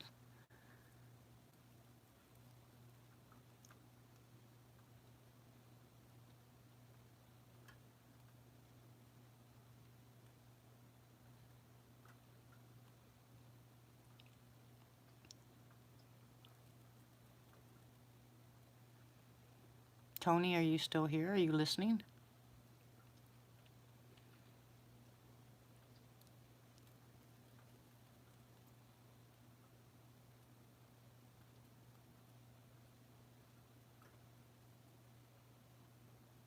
Exactly, Bob. That's what I'm saying.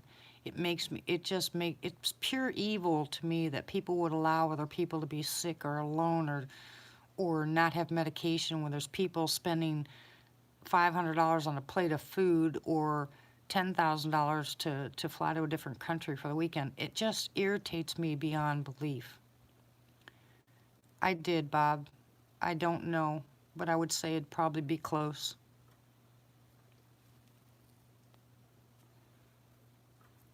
Okay, so Tony, check your PayPal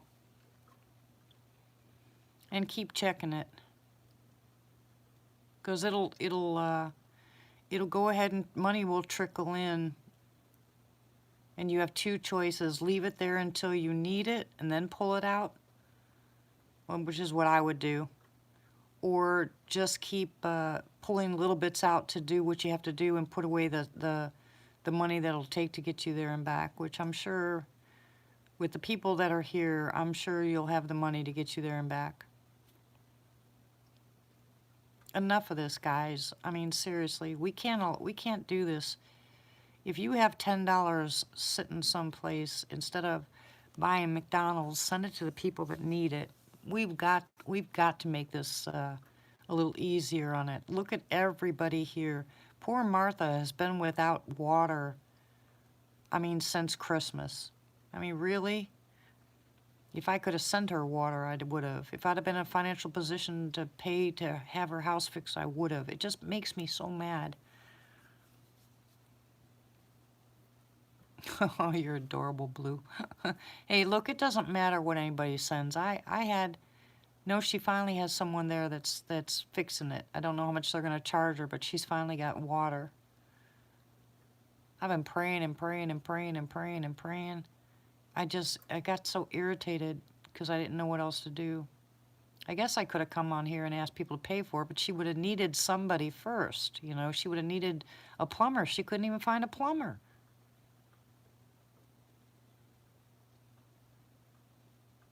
But this is our family. If we don't stick up for our family, oh, praise God, I didn't know that. Thank you, thank you, thank you, Martha, for telling us. Yeah, you ain't kidding, Bob. That's what I'm saying.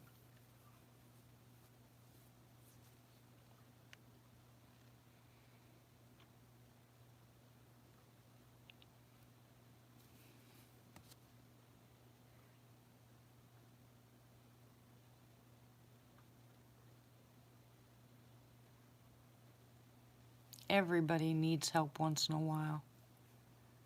And I know, and here's another thing too, guys. I know that everybody here, you get a gut feeling when someone's using you here. It'll be automatic. Tell me I'm wrong. It's automatic. A red flag pops up in your brain. Well, you go by that. No one, I'm not sitting here saying, look, you, and you, send her some money. It's between you and the Lord. If God tells you to send it, can someone please post that PayPal again? But if God leaves it on your heart to help somebody out and you're the one that can, then you do it. Trust me, you'll be rewarded by the Lord, but you don't tell anybody about what you did because, you know, God says then you've already gotten your reward. But it goes forward, trust me. It'll come back to you.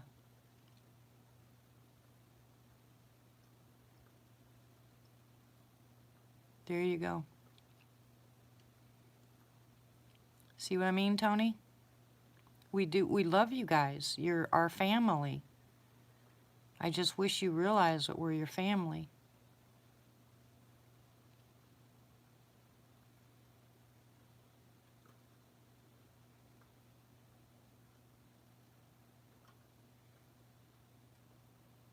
And maybe, Tony, what you can do is you can get started with your wife on the juicing. It'll help your system, too. Everything I sent her, you can take except for the bitter apricot seeds. You don't need to be taking those. But you just let me know when you start to run out of the dandelion or something else, and I'll replace it.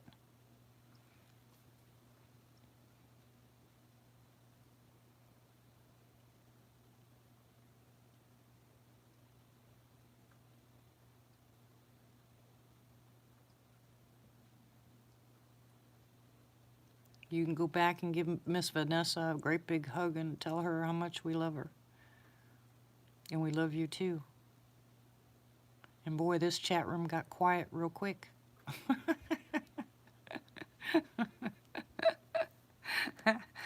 I love you guys. You're awesome. Mike, let me tell you, or Chris.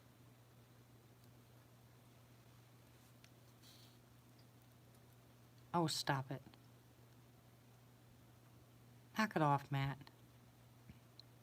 One of these days, that peroxide might save your life.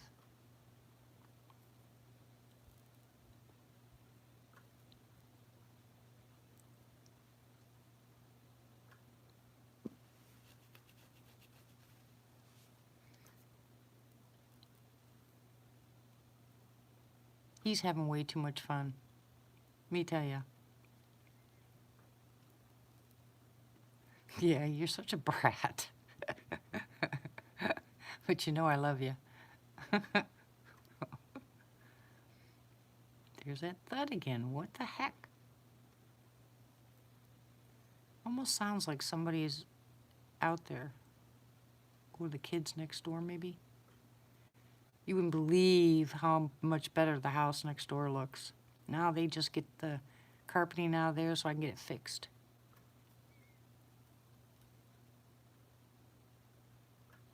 Exactly, Tony. I mean, exactly, Bob. We just don't have much of a choice. It's just, it has to be that way.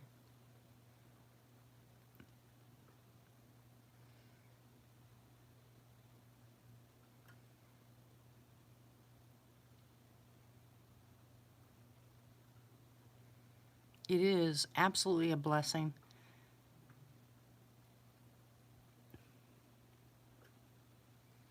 And here's the other thing, too. When you start praying for other people and you start trying to bless other people, your life changes.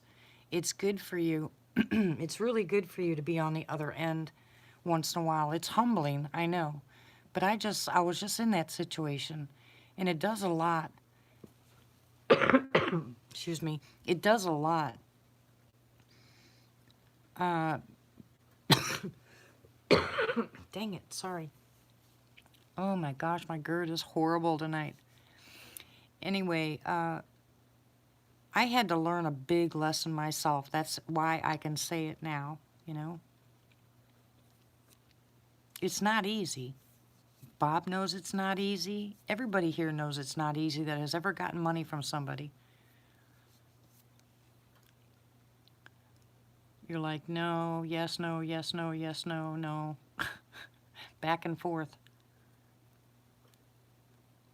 Harder even to ask for the money. That's why when I bring it up, these people don't ask for the money.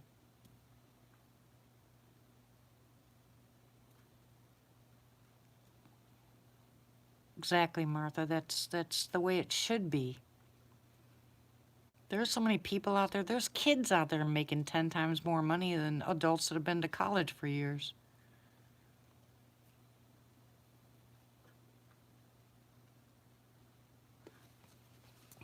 Yeah, I know. Because a lot of people look at the word as charity as you're not capable. And that's not what charity means. You know, charity is just how you feel about somebody. It's not the... Good night, Mike. God bless you, hon. Charity is just the way it feels. It's not... It has nothing to do with anything else. When you give to somebody, it might be... It's a charitable thing to do. But... I wouldn't look at it that way. You know, it's just family helping family. You will be in a position someday, Tony, I'm sure you will be, to be able to help somebody else out. Right now, it's your turn.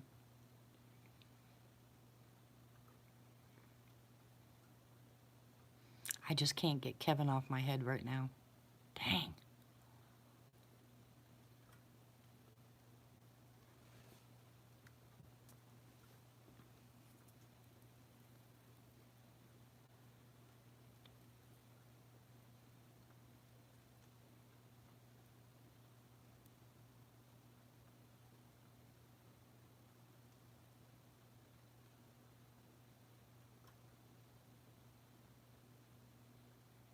Like I said, Tony, your family.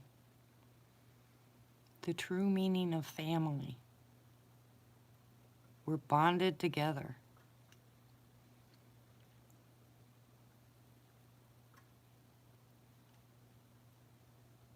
Exactly. That's what I said, Bob. Took the words right out of my mouth.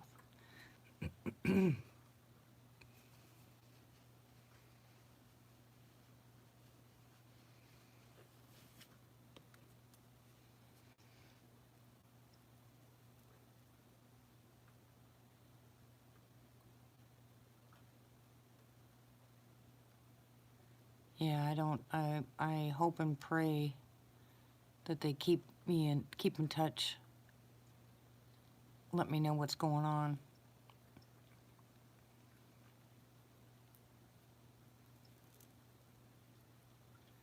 Good night, Bill. I hope you sleep well, hon.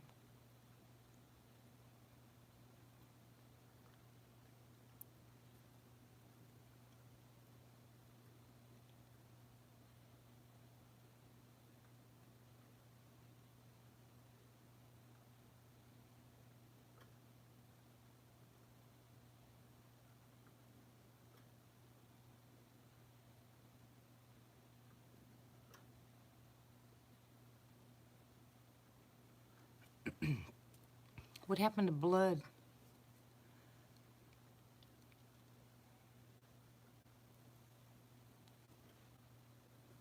It's a good thing he's renting, that his landlord's going to take care of that. Can you imagine?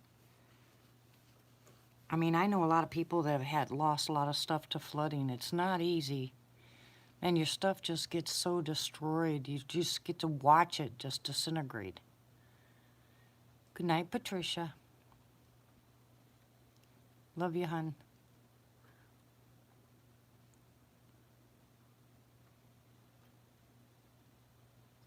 Don't worry about it, Tony. It's okay. Give you a big old group hug.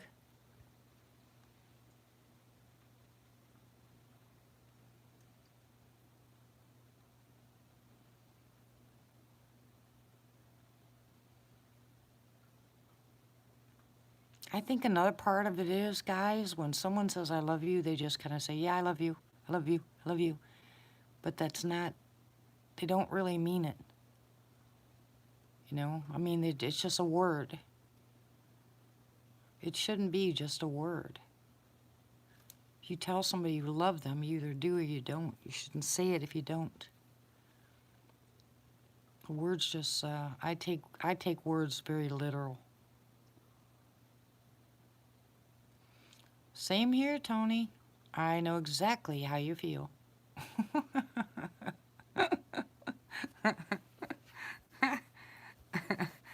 It was a shock.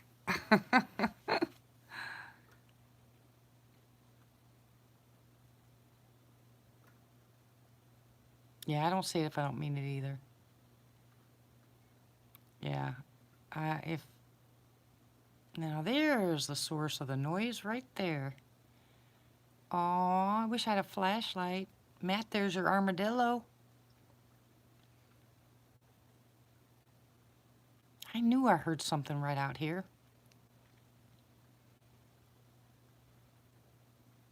Armadillo. Catch it. Yeah, right. That'd be easy to catch.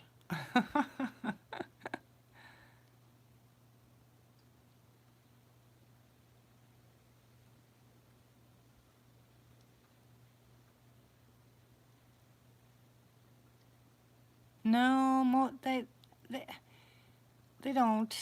I don't think so.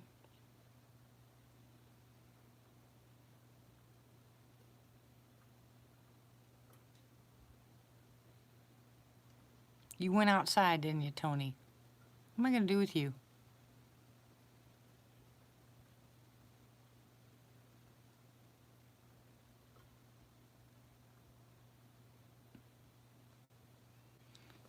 Well, they actually sell them here, Bob, as pets.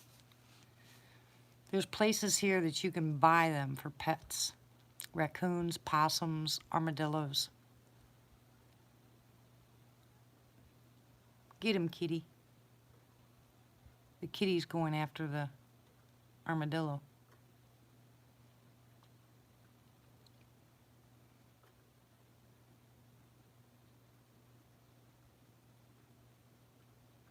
No, I'm serious.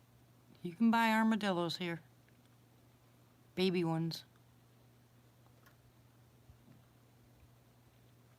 There's a lot of states here where it's illegal, but people still do it.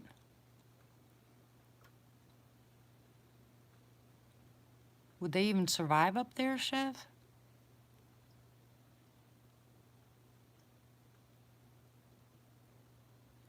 I'd get the dog, Bob.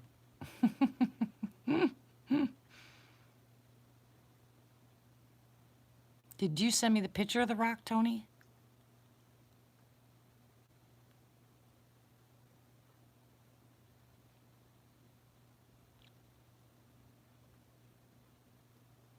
Matt.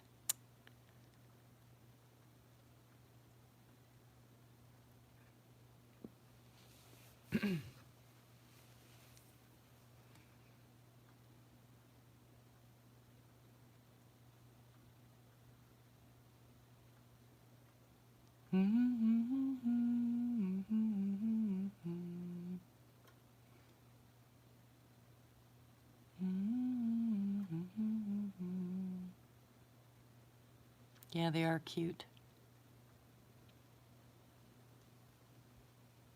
There was a place in Florida that was selling those vervet monkeys. I wanted one so bad. Who the heck has got $8,000 for a pet? It's craziness.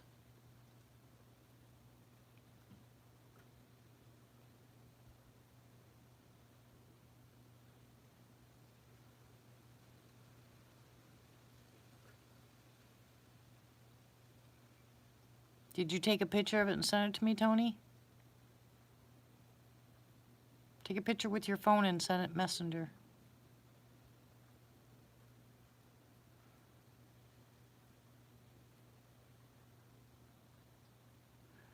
What was it about, Matt?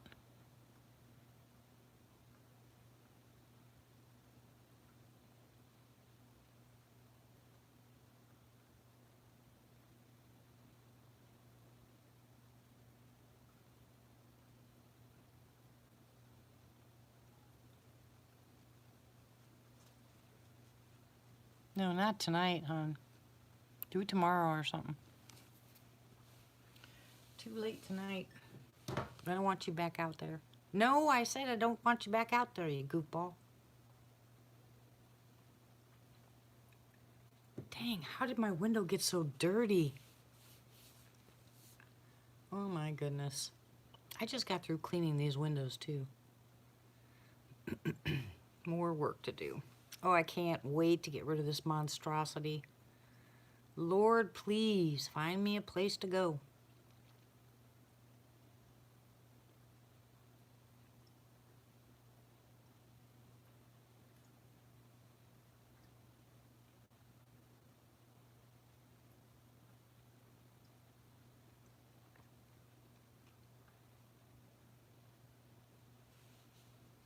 Good grief.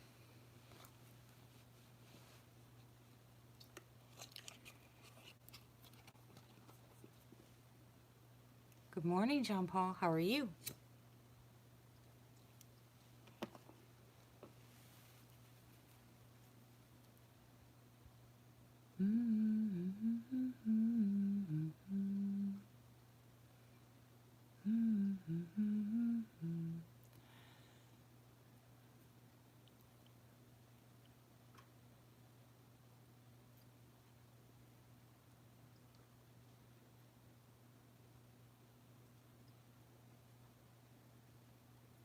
A bush baby? I don't know what half these animals are. I mean, I know what a sugar glider looks like. I mean, I've seen pictures of them. I don't know what a bush baby is.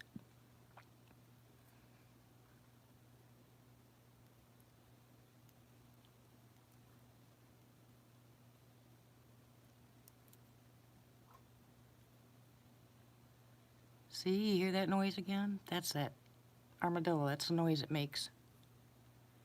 That's what I was talking about, guys. I knew I was hearing it. I just couldn't figure out what it was. It's an armadillo.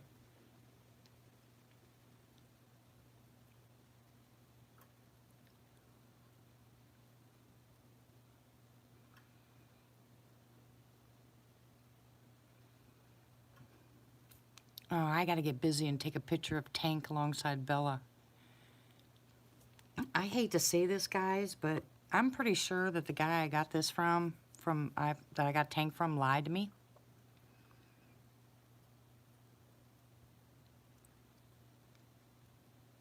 But you know what I think Tank is mixed with?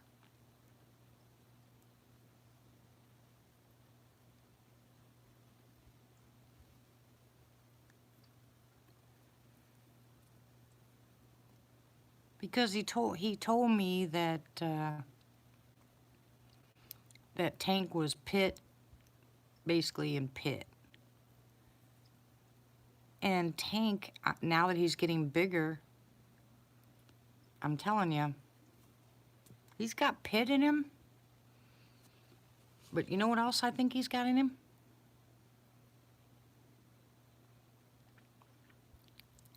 I actually think that dog's got part Great Dane in him. You ought to see the size of his legs and his feet.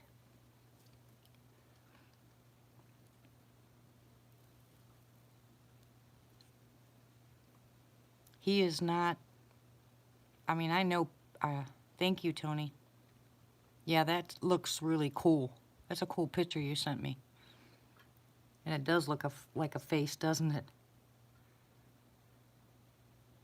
Yeah, I'm telling you, Bob, seriously, I looked, this is, uh-oh, we're buffering. This is a new breed that they're trying to come up with. It's called a Great Bully Dane.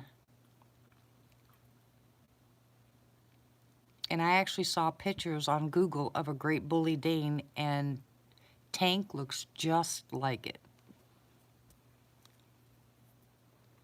I bet you this guy is interbreeding dogs until he comes up with the one he wants to sell. And that's why he's getting rid of them.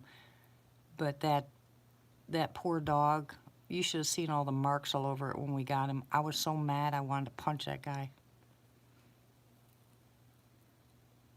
No wonder he was selling or getting rid of. Yeah, can you imagine, Bob? And let me tell you, when he poops, it is like a horse. I have never seen that much poop come out of a dog in my life.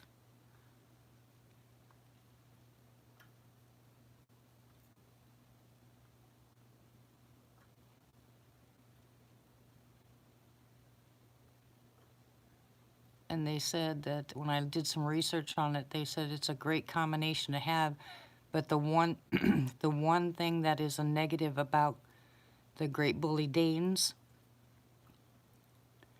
yeah, yeah, I wouldn't doubt it, is they have a high separation anxiety, and that is 100% the truth. I can't leave that dog. That dog will go running and jump in my arms and stay there in my, thinks he's tiny and he's huge.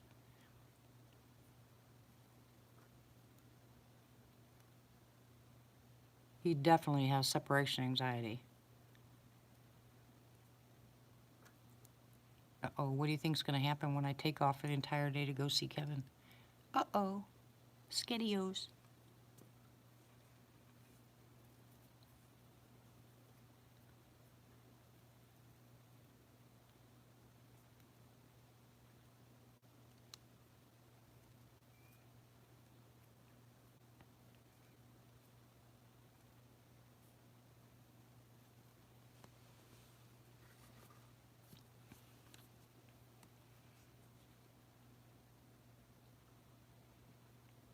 Who looks like a dogo?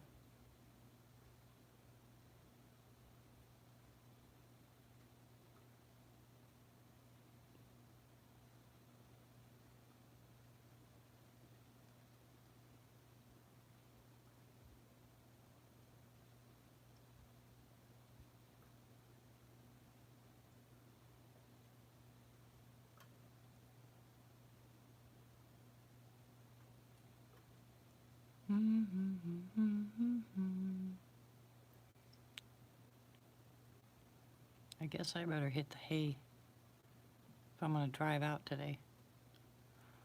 I'll go check the weather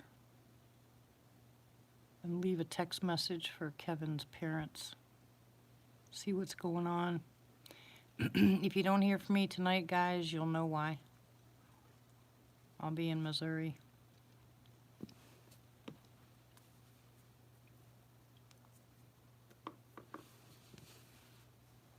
I'll have to come back tomorrow night though, because I'm going to the property on Sunday. But I'm gonna see if I can't get at least a couple hours sleep, especially if I have to head out. If I take off early enough, I can be there, spend a few hours there, and then turn around and head back. I'll try to go to sleep anyway. Not gonna guarantee I'll sleep, but I'll have to try. But anyways, good night, everybody. I love you very much. God bless you. Don't forget your prayers. Who looks like a Dojo Argentina? Albert? I can't even talk. Good night, everybody. Love you. God bless you. And I'll see you soon. Yes, I will. Watch what, Chris?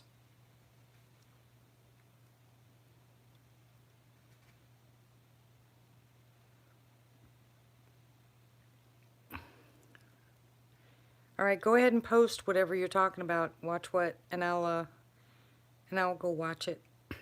I'll talk to you guys later. I'll try to keep you informed. Anybody I can. Love you guys.